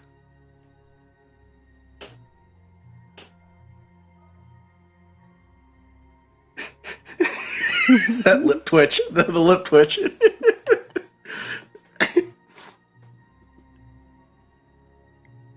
He bangs twice on the door, and it reassembles itself, concealing the mirror once again. He just goes, right, left, right. Smash. And the door closes. Fucking coward. Come, he says to Xanthi as he starts moving closer in the direction of where Clucky went. And then that's when he'll get a sense of that Riley maybe climbed onto something. And would I be able to spot that? Like, do I know that they're there in whatever they climbed? If you use tremor sense, you can absolutely. Is it figure out where they ground are. level or? They climbed into something. Gotcha. She's hiding inside of something. And Clucky would be on the rooftop above, just trying to spot wherever they went after losing the trail. Bahro would approach. Batman style. I'll also add on top of that, the closer you get, when you start being able to perceive their heartbeat and their breath. If you didn't know better, you'd think they're having a panic attack.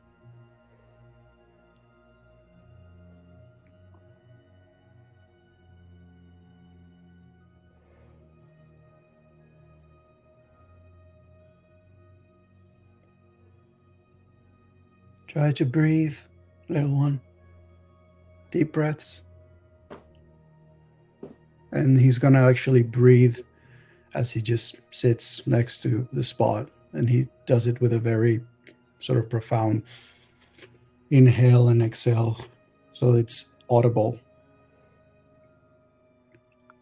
As you speak, they jump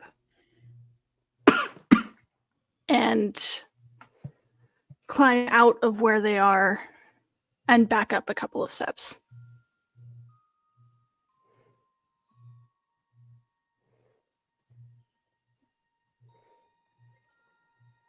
Do you want to talk about it? You left. I did.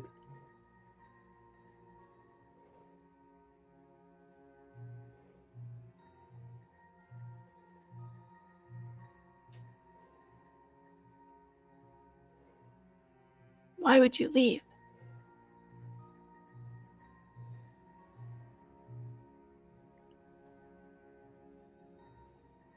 I cannot fully explain it.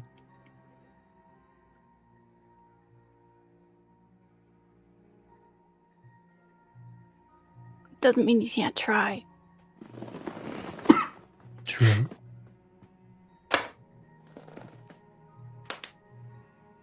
Where is the wind blowing? In what direction is the wind blowing right now? Why does that matter? That's not what we're talking about. Isn't it?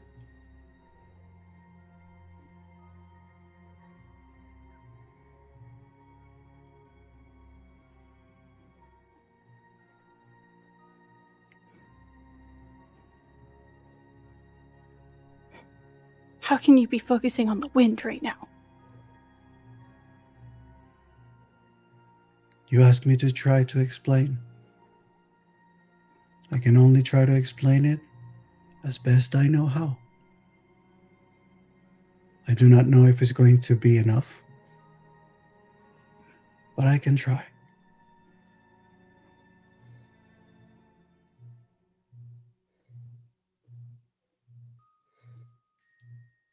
He's going to, with his hand gesture, stops tapping the location right next to him, sort of inviting them to sit.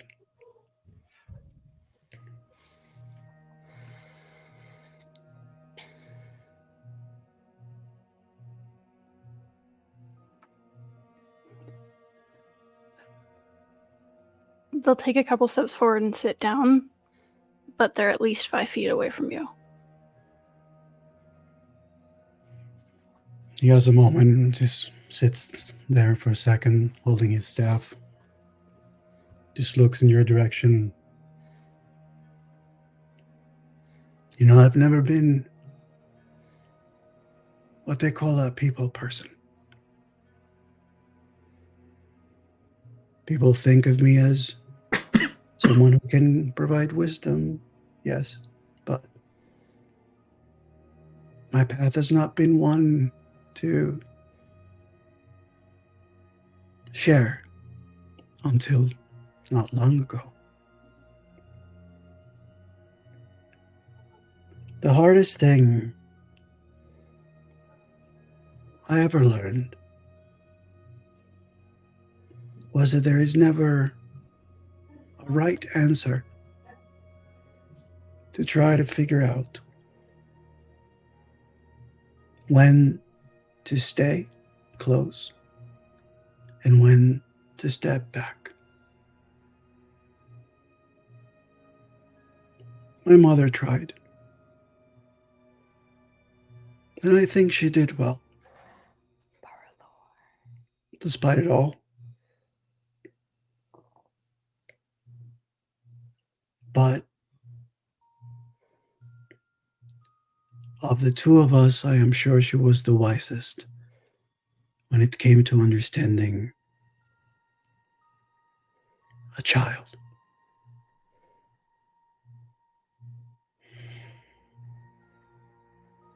You are a riddle, Riley. Even when I try to be as wise as I can or give you as much knowledge as I can, I never know when I'm doing right or when I'm doing wrong. And the path that I travel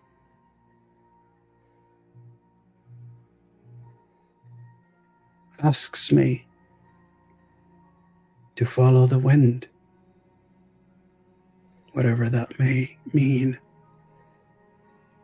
And the answer is not always clear. And I know the answer sometimes can hurt me, others, both.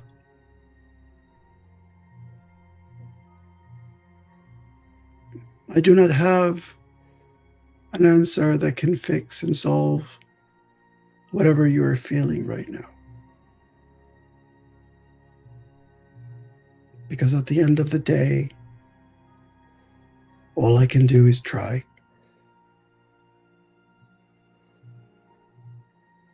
And always afraid. Then as much as I try, it may not be enough.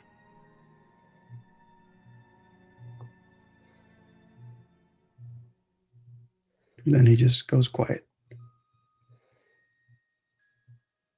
Her breathing slowly starts calming down, but her heart is still racing. You left, and we tried to find you. And then I was alone. Just me. No petrichor. Nobody. Alone. And then a voice that was not petrichor kept talking to me. And I don't know what to do about it. I don't know what it is. And then I was alone.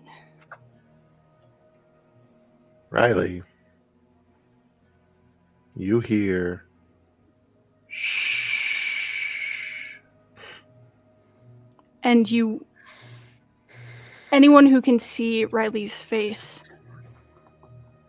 it goes from this anxiety-ridden expression to straight fear. Then I would like you to make a charisma saving throw. What? Which damn rules as you. written, you can choose to fail if you wish. For what? Mm-hmm. Xanthi For at this what, point, upon Matt? hearing Riley, hearing voices, she's gonna God. just kind of knelt down and just be like, "What do you mean by voices?" Bahro, first thing is, raises a hand to Xanthi as he just goes, "What do you mean you were not with petrichor?"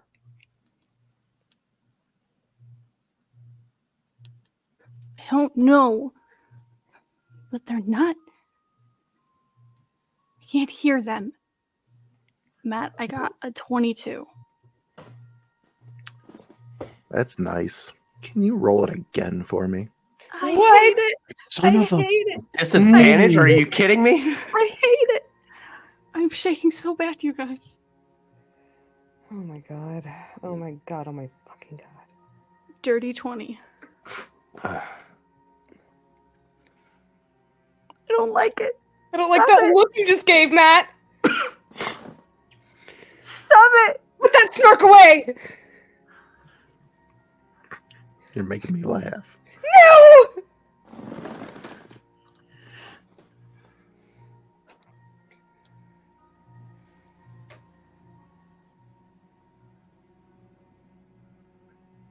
You almost feel something tugging at the back of your mind.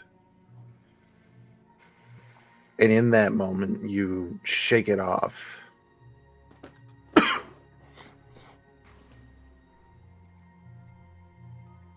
I was just trying to keep you relaxed before you say something you shouldn't. Just get out of my head. Are you saying that out loud? Yes. Just do what I suggested. Yes, it's suggestion. Oh, fuck! Who is this guy? Bahro's. I mean, obviously, his whole focus is on Riley at this point. He's probably gotten a little closer, and it's just, Riley, what is this voice saying?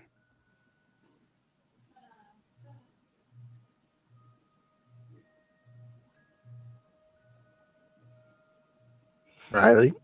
Do I get a feeling that I'm not supposed to say anything or that I can't? You can tell me after you make a wisdom saving throw. I hate it! God damn it. This dude is casting spells left and right. Oh my god!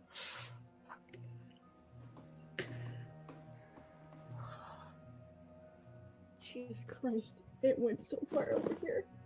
Oh, God. It's a natural 20, but I have no bonuses. Wow. Can you roll it again? This is silvery barbs. Yes, This bitch is casting silvery barbs. Can I silvery barbs this shit? Listen, He's casting silvery barbs on this. That's fucked up. Who is this guy? Clucky wants to wring his neck. And by wring his neck, I mean he's going to tear off his head. Xanthi is ready to commit war crimes at this point. She is. She would be if she knew. It's a 4.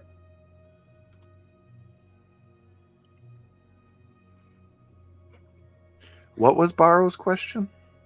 what is the voice saying? Inspiration? Can I give them my inspiration? Can I use my inspiration?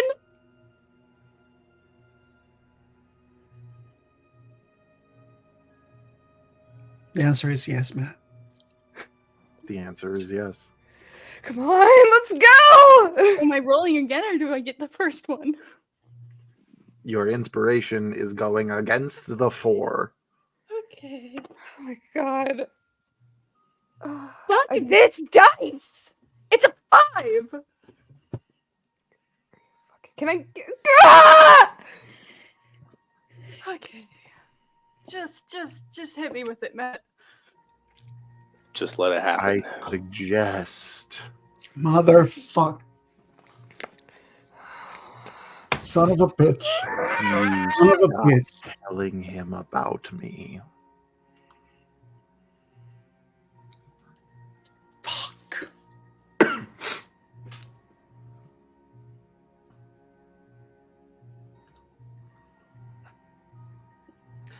Question. These spy things work through Telepathically. thought, correct? Yes. Mm-hmm. Is Clucky getting cross communication from this voice? Nope. Oh, you bitch. As you ask, what is this voice saying? It looks like she wants to tell you. And then she closes her mouth and she's shaking.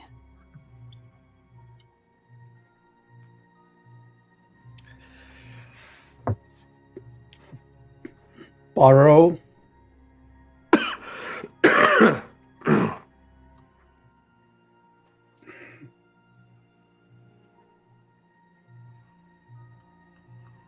Bahro is going to extend his hand to Riley and is just going to say, "Come with me. Please." Where? To try to find answers.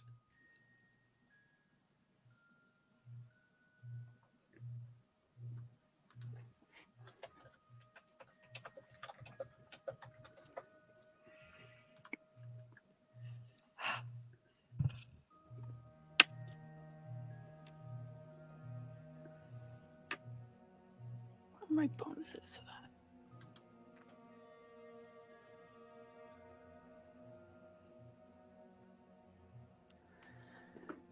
There's a long moment of confliction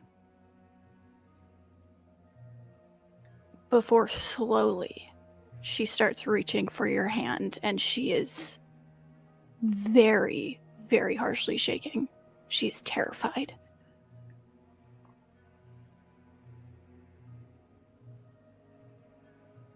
Xanthi will take off the scarf that Riley gave them, and she's just going to walk over. She's not going to touch her, but she is just going to, like, she's going to say, "Here," just so she knows that she's nearby, so she doesn't startle her, and she's just gently going to drape the scarf around her neck.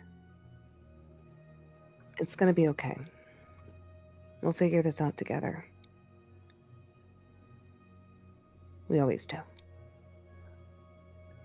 Clucky, Bahro's going to call Clucky as just to make sure that he's with the party, as Bahro is going to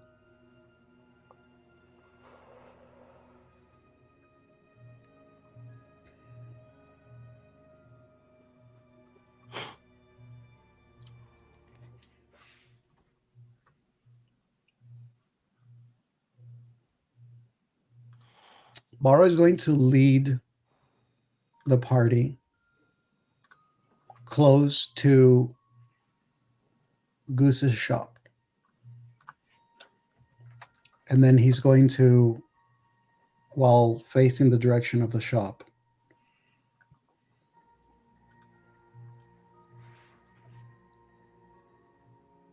I do not know that he may have answers, but we can try, or we can go back to Seoul. What would you like to do?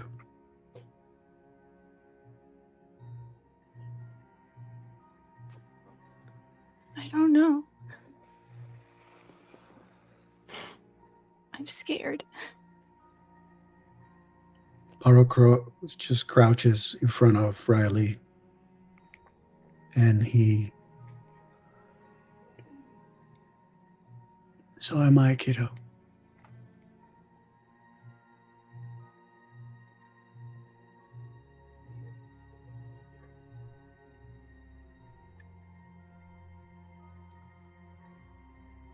Xanthi, Still. Clucky, Are we finally beating the shit out of that fucking goose? Stop No. saying that. Xanthi just takes a deep breath. She goes, "I'm sorry."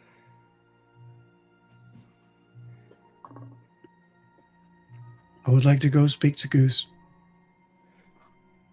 Are you okay staying here with Xanthi and Clucky?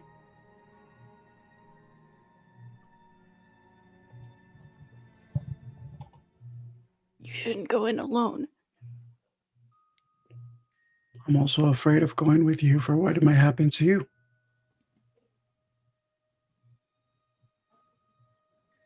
He can't do anything to me.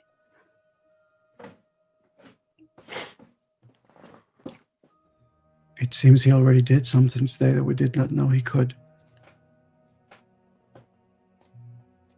It wasn't his fault. No. It was mine.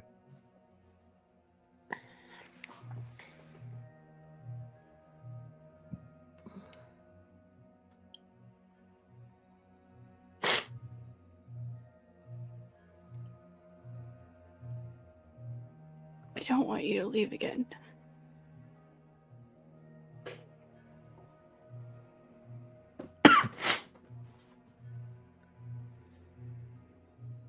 You can meet with Soul, and I can meet you back there, or come back here. Or we can all go to Soul. Or we can all go in. And at this point, he's talking to the rest of the party, to all of them. As you finish saying that, Clucky reaches up to his waist where he keeps the satchel bones that he uses for his ritual casting of augury. And he kneels down, looking at the group. What should we ask the spirits?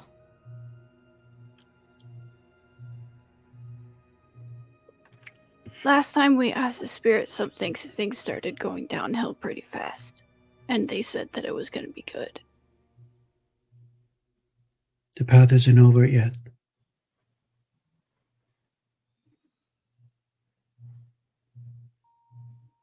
Well, to be fair, the spirits guided us to where we are now. From what I've learned from... No, go ahead, Grumpy. From what I've learned, our path is lined with tests that we must overcome. And the spirits help make sure that we are on the right path. As you say that, Riley gets visibly frustrated, but doesn't say anything. He'll hold out the satchel to you, Riley.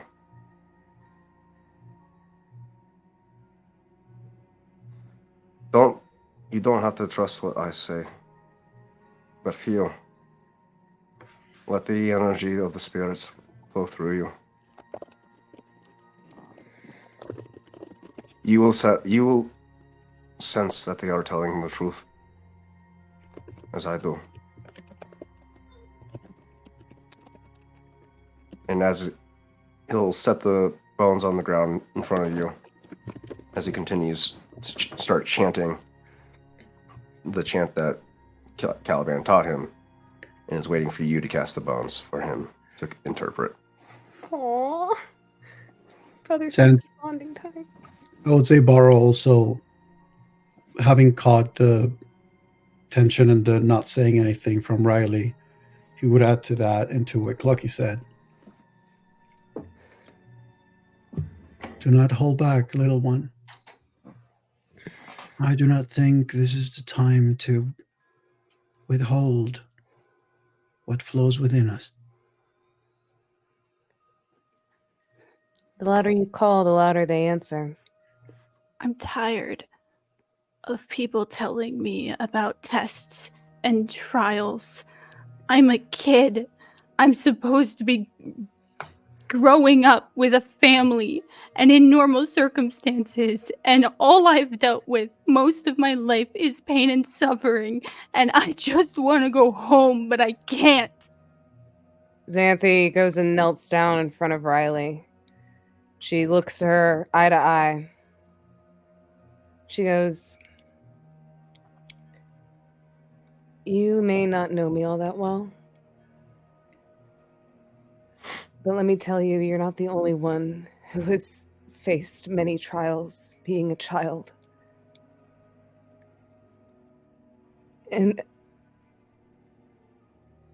I wish that I could do something to allow you to live a normal life. All of us do. But this is not the path that had been chosen for us." I didn't choose this path. And neither did I. But we're still here, and we're still trekking. And I know it's difficult, and I know it hurts. Trust me, I know it hurts. But you have two choices. You either keep going, or you give up. And I know you're scared. And that is completely okay to be scared. It's what keeps us alive. But you need to realize that we are doing everything we can to try and keep you safe. So let's be terrified together. And let's get through this together. We're not going to leave you behind. We're not going to let you suffer alone. That is my promise to you. You don't have voices in your head, Sandy. No, I don't, but I have demons. And as horrifying as it is, we'll figure out who is speaking to you. Hell, I will... It's not just that. You don't have another person living inside your head who took over your body. The moment you got back control was being chased by the same men who stole you 3 years before. Really?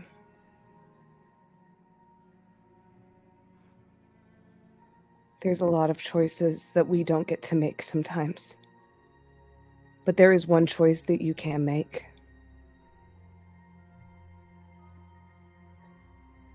Even though we can't control every situation that falls upon us, we can at least control what we can do. And sometimes that is the best that we have.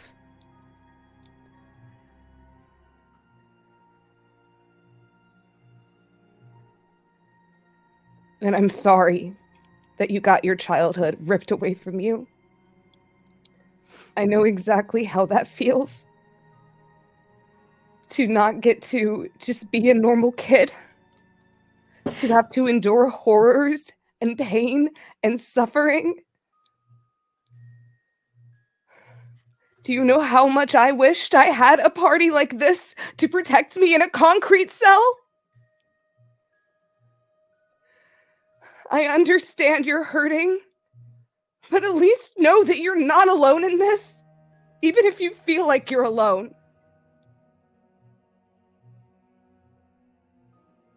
Can you not see that the people in front of you love you and want to do everything that they can to keep you safe and keep you happy?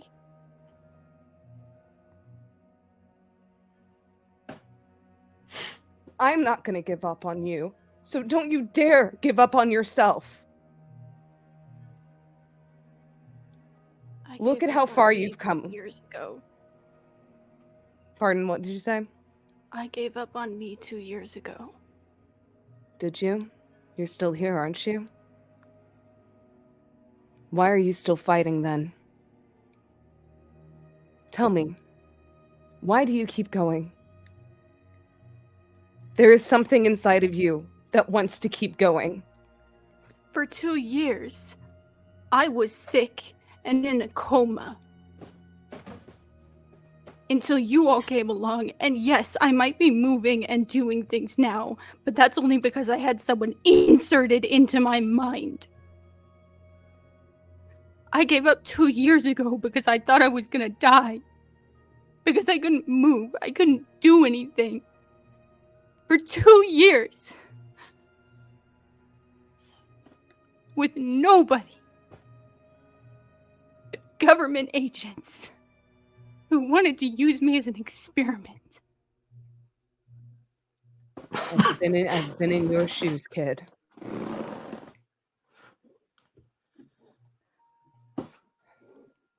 But you're not alone anymore. I can't do this.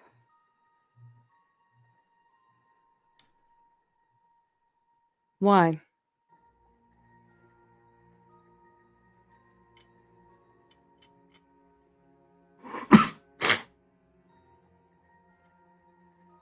I don't know.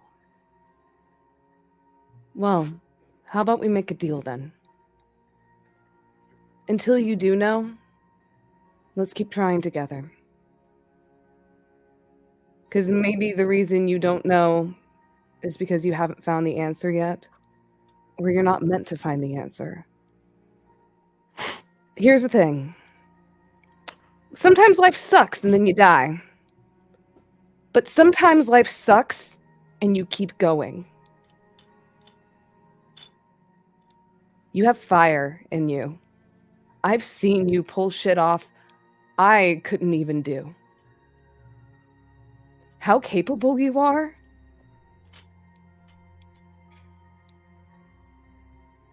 I have never seen such a crafty kid in my life.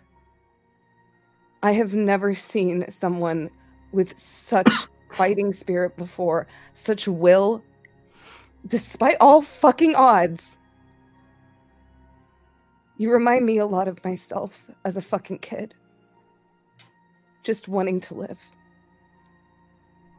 And I want to do everything I can in my power to give you the one thing that I was never given. Protection. Love. We're a family. Whether you think it or not, I would take every single lashing for you, every single fucking spell thrown my way.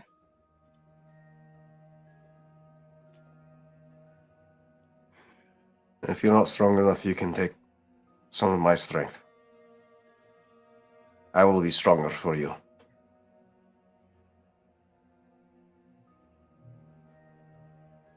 We'll hold you up until you can stand on your own again. You don't have to recede into yourself. Ask for help, Riley. Because that's what we're here for. I know you lost your family. But you have one right here who is wanting to do everything for you that we possibly can. And no, it's not just because you also carry petrichor in your conscience. Getting to know you and understanding you has absolutely changed everything how I look at the world. And you do that every single day. Not just for me, but for everybody here.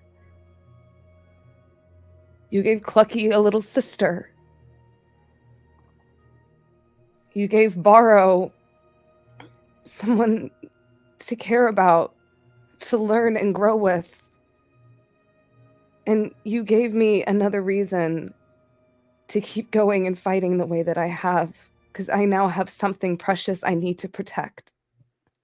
All of us do.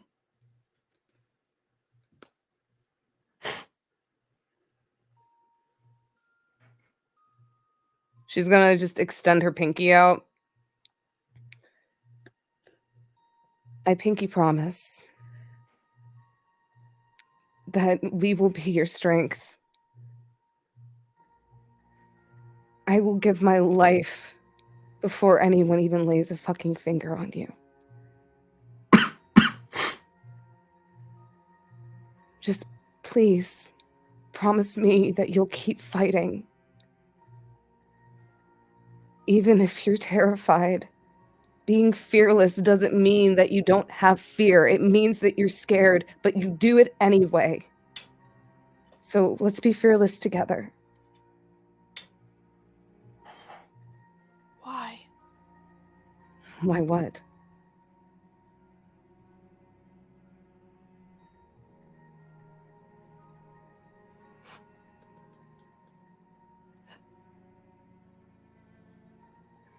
I don't understand.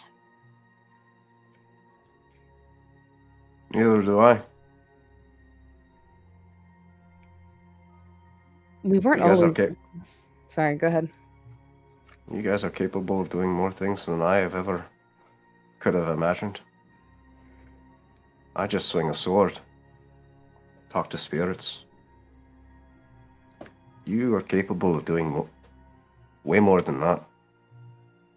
Remain unseen. Cast magic like the broken one here. That's not me. That's petrichor. I've seen you work that blade, kid. You're pretty damn good. 'Cause Better had than to I am, that's hunt for sure. to survive, and we had to fight radiation animals. Riley, that's what we're all doing. I'll be honest with you, half the time I have no fucking clue what I'm supposed to do. We're all flying off the seam of our pants. If there's one thing I know when it comes to adults, yeah, we might seem like we have it all together. We're just as clueless as you are in life. It's unpredictable and it's messy and it's absolutely fucking horrifying. So you But didn't have a we live choice. day by day. You can start by making a choice now with us. You can choose to keep pushing. Like Papa taught me. When things get rough, you don't just sit there and let the world crush you. You push back.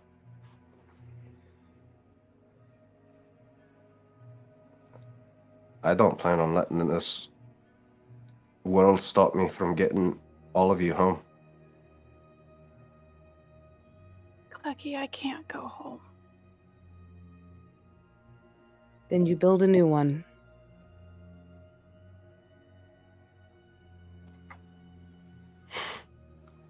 Riley looks at each of you.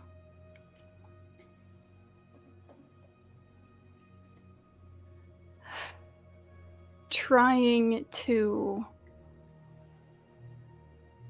understand. Trying to think.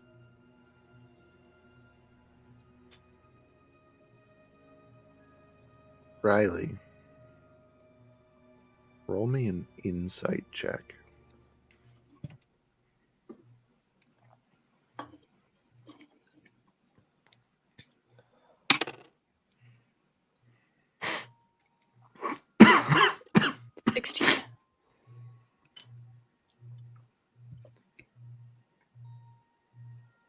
When this conversation began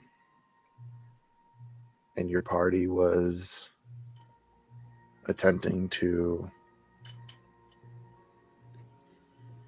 let's say, explain to you their point of view on this whole situation, this relationship between all of you,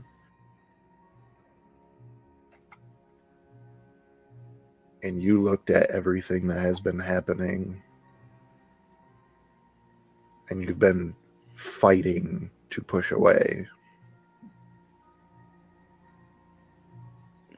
there was a feeling behind every single word you said, pushing you that little bit further. And every single time that one of these three individuals offered you words of encouragement, offered you sympathy, empathy, voiced their care, their love, everything that they feel for you and their need to protect you,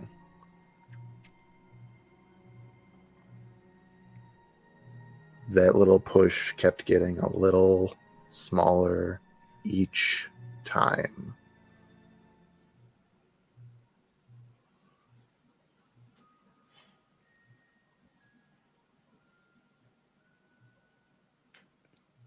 And it's now at the point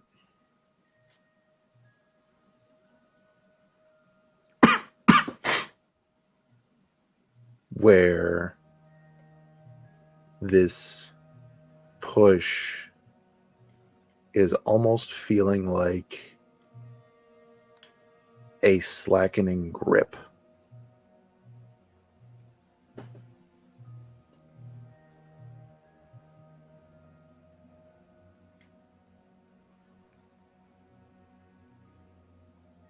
In the silence, Xanthi will take a moment. She goes, I've pushed people away my whole life, and it did nothing for me. Please don't push us away. Can I hear petrichor?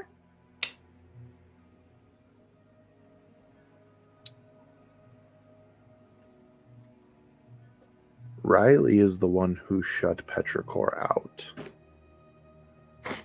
So would Riley like to hear Petrichor? I think as the conversation keeps going, that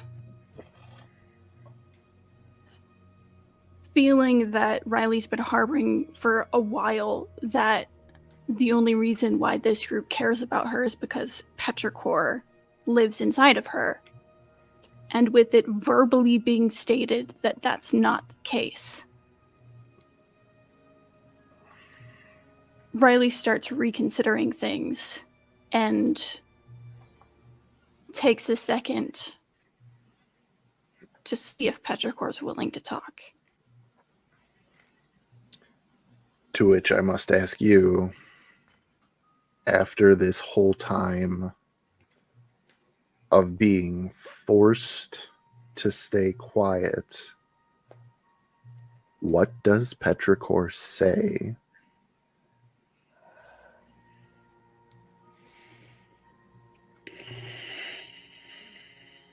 Petrichor has not been blind to what's happening.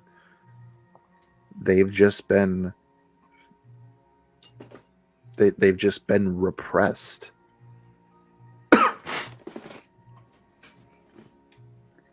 I think... Jesus Christ. As it was happening, at first, Petrichor was very upset because Petrichor just wanted to try to help. And then,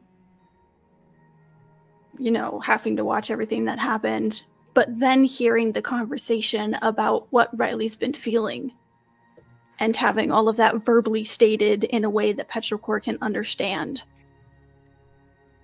And Riley saying that when she woke up, she didn't have control of her body, and how terrifying that must have been. Where Petrichor would have been in a state of anger, it's a little bit more understanding. And Petrichor debates not saying anything, but simply responds with, "I'm sorry."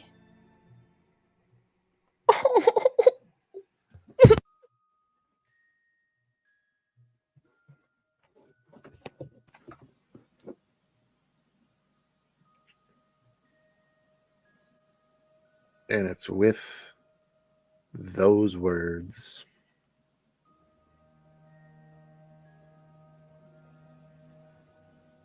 that Riley and Petrichor almost hear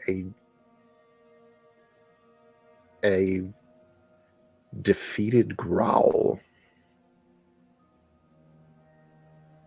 Fine. Let them disappoint you. I'm gonna fucking kill this thing. Riley,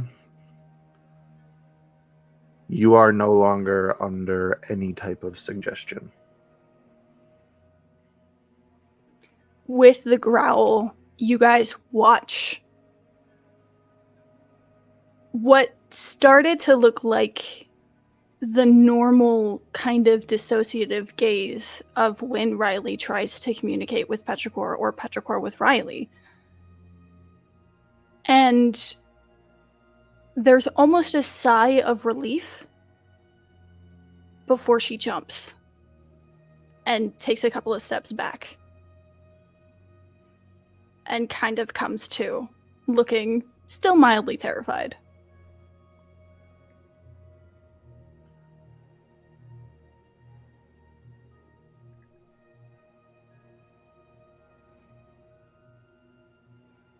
What's going on? You okay, kid?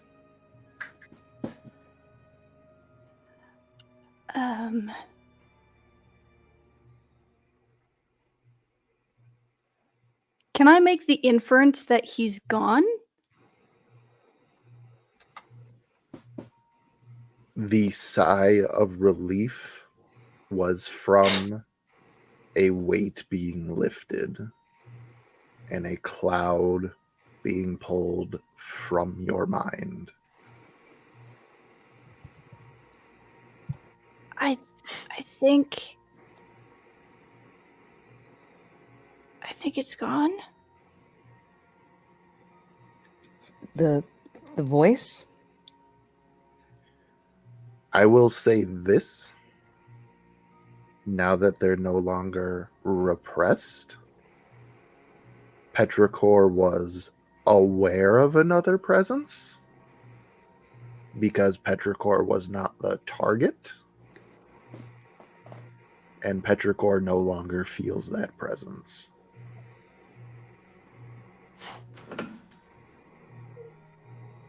We think that they're gone. Well, good. Just, if you start hearing them again, tell us right away, okay? I didn't have a choice, Xanthi. That fucking bastard. Xanthi will just kind of shake her head. Started in the alley after the carriage. Riley, you don't remember what that guy looks like. Of course I don't. Son of a bitch.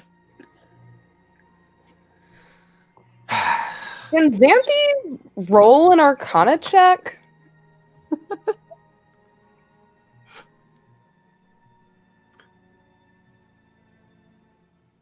Maybe after Riley finishes.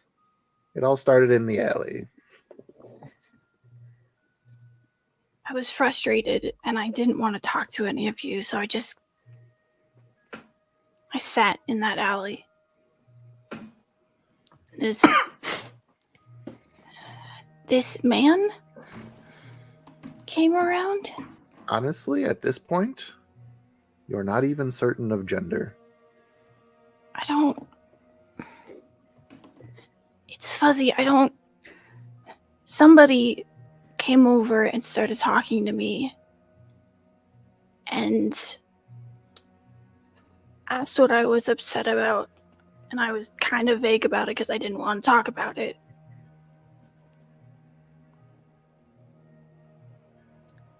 I don't remember everything that he said, but he suggested something to me.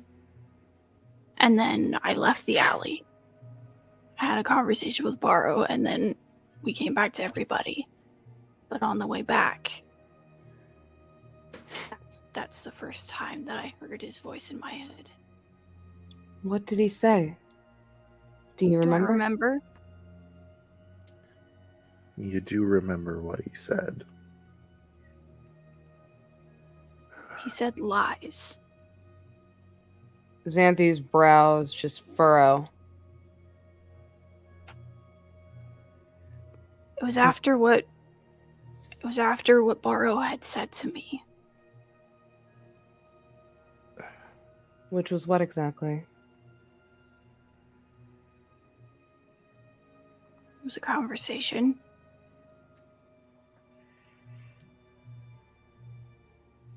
Did you believe the voice? I don't know. Maybe a little.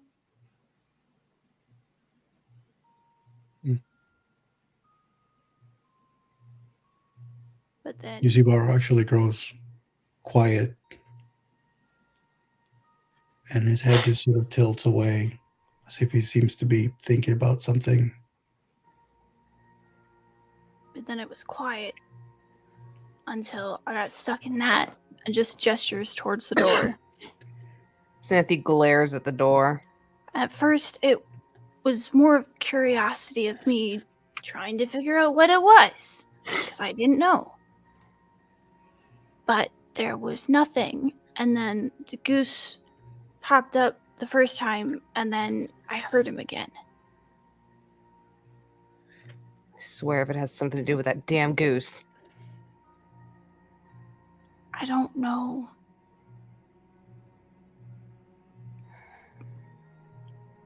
And then it was quiet.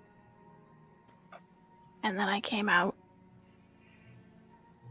And then you saw the other times it happened.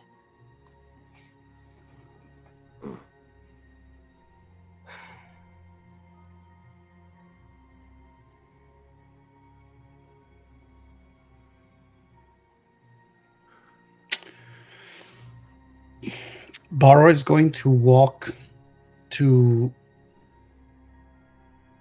the door of Goose's shop. He's going to turn it as he saw him turn it. He's going to open it. Bahro, he wanted the shield. The voice? Yeah. That's even more concerning. Do I see Goose when I open the door? Or sense Goose when I open the door? The scene before anybody looking through the door is a good handful of things from the shelves overturned and a bit of a bloody mess on the countertop, as with a probably 8-inch length of blade covered in blood laying on a cloth. Yep. And there is Jerry the Goose with a wand with a bright tip holding it right up to his own shoulder. And he just looks up and goes, I'm just going to keep doing this if you guys want to talk. Bahro is just going to ask him as he approaches to him slowly. The person interested in the shield, did they do something to your mind? Wouldn't be able to answer with that, would he?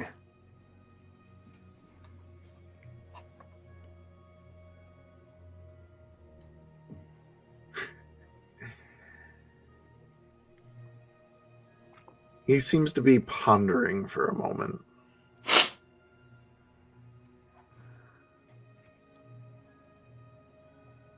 He's under. Yep. I do a lot of business with people who would like to remain nameless for whatever the reason may be for them, but This was different. It's never that literal.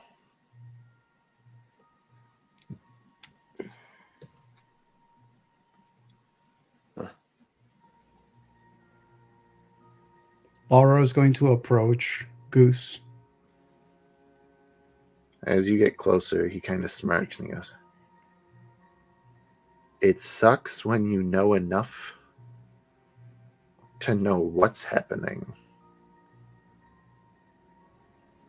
but not enough to stop it. Stop what? Is that not ever the question? Stop beating around the bush before I start beating your fucking face in. Xanthi. I'd love to stop beating around every bush. And I am the professional beat around the busher. And it's pissing me off. Xanthi, you don't understand. When he says he can't, he's not lying. You just kind of see your eye twitch. It's frustrating because you want to say something and you can't. Bahro is going to approach Goose, and he's going to raise a hand gently. And he's going to try to place honestly, it he on. flinches. Yeah, he just has a moment where he just has that moment of before he reaches. And he's going to give Goose hand of healing. Okay.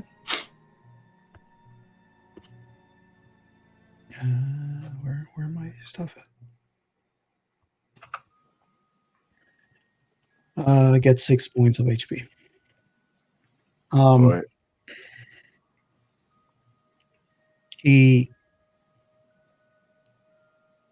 He does the healing. His hand flows the energy, the warmth of it before he releases it. This person seeking the shield. He mustn't have it.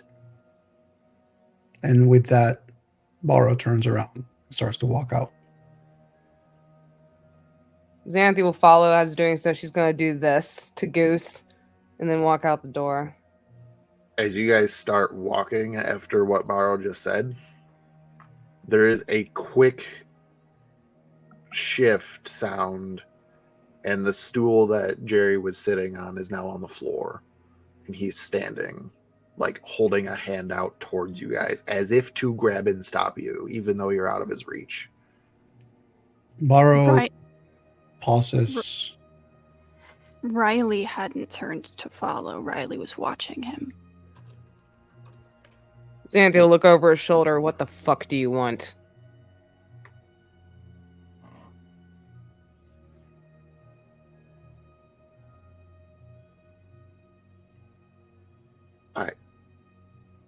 Spit it out. He almost looks ashamed to say it.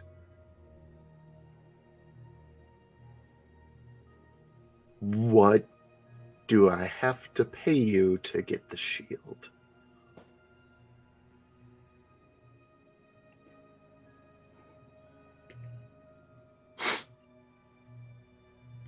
Was it a big debt, Goose? I have no debts. And yet your life is on the line. I need to acquire this shield. Why?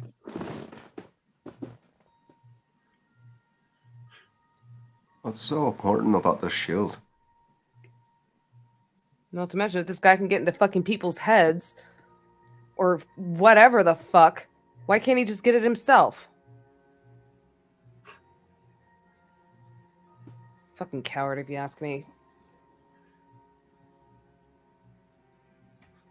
He's, like, honestly struggling at this point.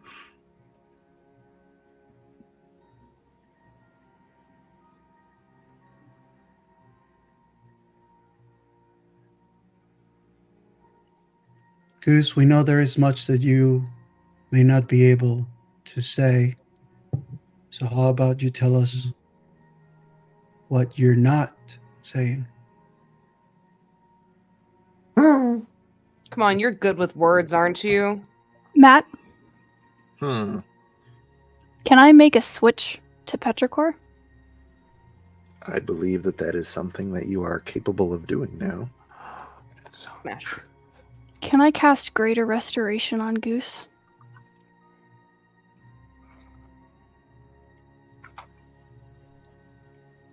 How would you like to do this?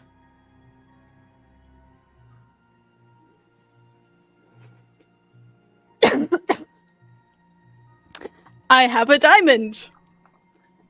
So Ooh. that is, I was looking at the components because I'm like, can I cast this? Yes, I can. As Goose is struggling to find something to say, there's this very quick peek of an ear from Riley, a closing of the eyes, and Bahro can sense the shift happen very quickly as the diamond gets pulled from the bag of holding, and as Petrichor starts almost not incoherently, but like something else is providing the words, starts mumbling something under their breath as they start doing some of the motions and movements that Bahro is seen doing when he meditates, as the diamond slowly turns to dust. And you do need to stab it.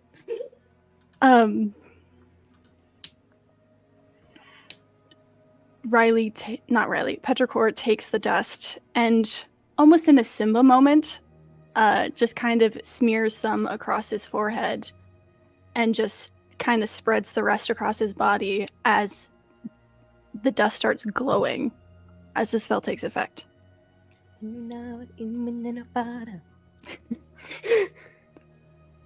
Smash, In this smash, moment, that the dust starts glowing, the spell begins to take effect, and you can almost see a shine come back to Jerry's eyes. Soul, I told you I'd get to you. It's been a while. When you get to your domicile, 4 blades in tow, what are you doing? I would say throughout the longer flight that he had, he was kind of putting 2 and 2 together, trying to soak into what actually just occurred. He's like, oh, well, if my guests weren't at the Goose's house, it must be at his shop. So upon arrival at his own shop, he bursts into the door, keeping the invisibility spell up, and drops all 4 of the swords on the floor and summons Alfred. Yes, Master, you've made a mess. Alfred, take these swords to the crypt, you know, the one, and disperse them among my friends. As you wish. I believe the lesser that I know, the better. And he gathers them up and does as you ask. Right, and then he leaves the shop and makes a beeline towards the Goose's roost. I would assume with the amount of time that has passed, he would already be there by now, and would have tried to see if he could find an vantage point to see Jerry through the window, but like still in the air, kind of out of sight. Even though he's invisible, but yeah, whatever. Yeah, you could do that. Okay.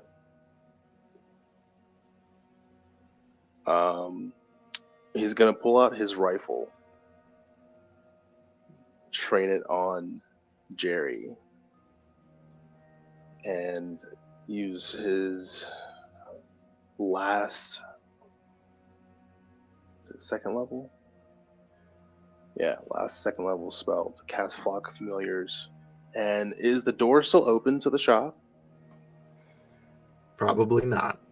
We're having Okay. sensitive conversations. Okay. Well, he's going to cast Flock of Familiars and have one perch right outside the windowsill to try and listen in on the conversation. Give me a perception check just to be certain. Perception is...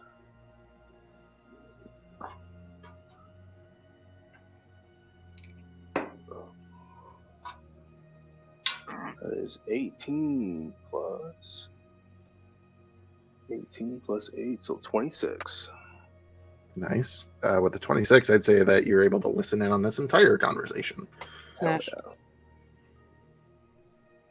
So you have full context of what was happening. And in this moment, as you are watching Riley, no, you know both of them. Either way, we'll just be true to the character. The child. The child. Reach forward with some glowing dust and spread it across Jerry's forehead. And as that's happening, with every inch that their thumb moves across his skin, you feel a pit in your stomach get heavier and heavier and heavier. Soul,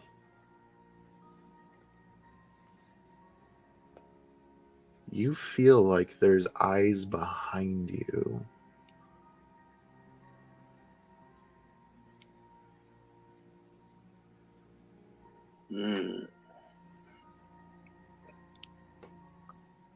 Oh, I don't like this. Like right behind me? Like embedded in the back of your skull.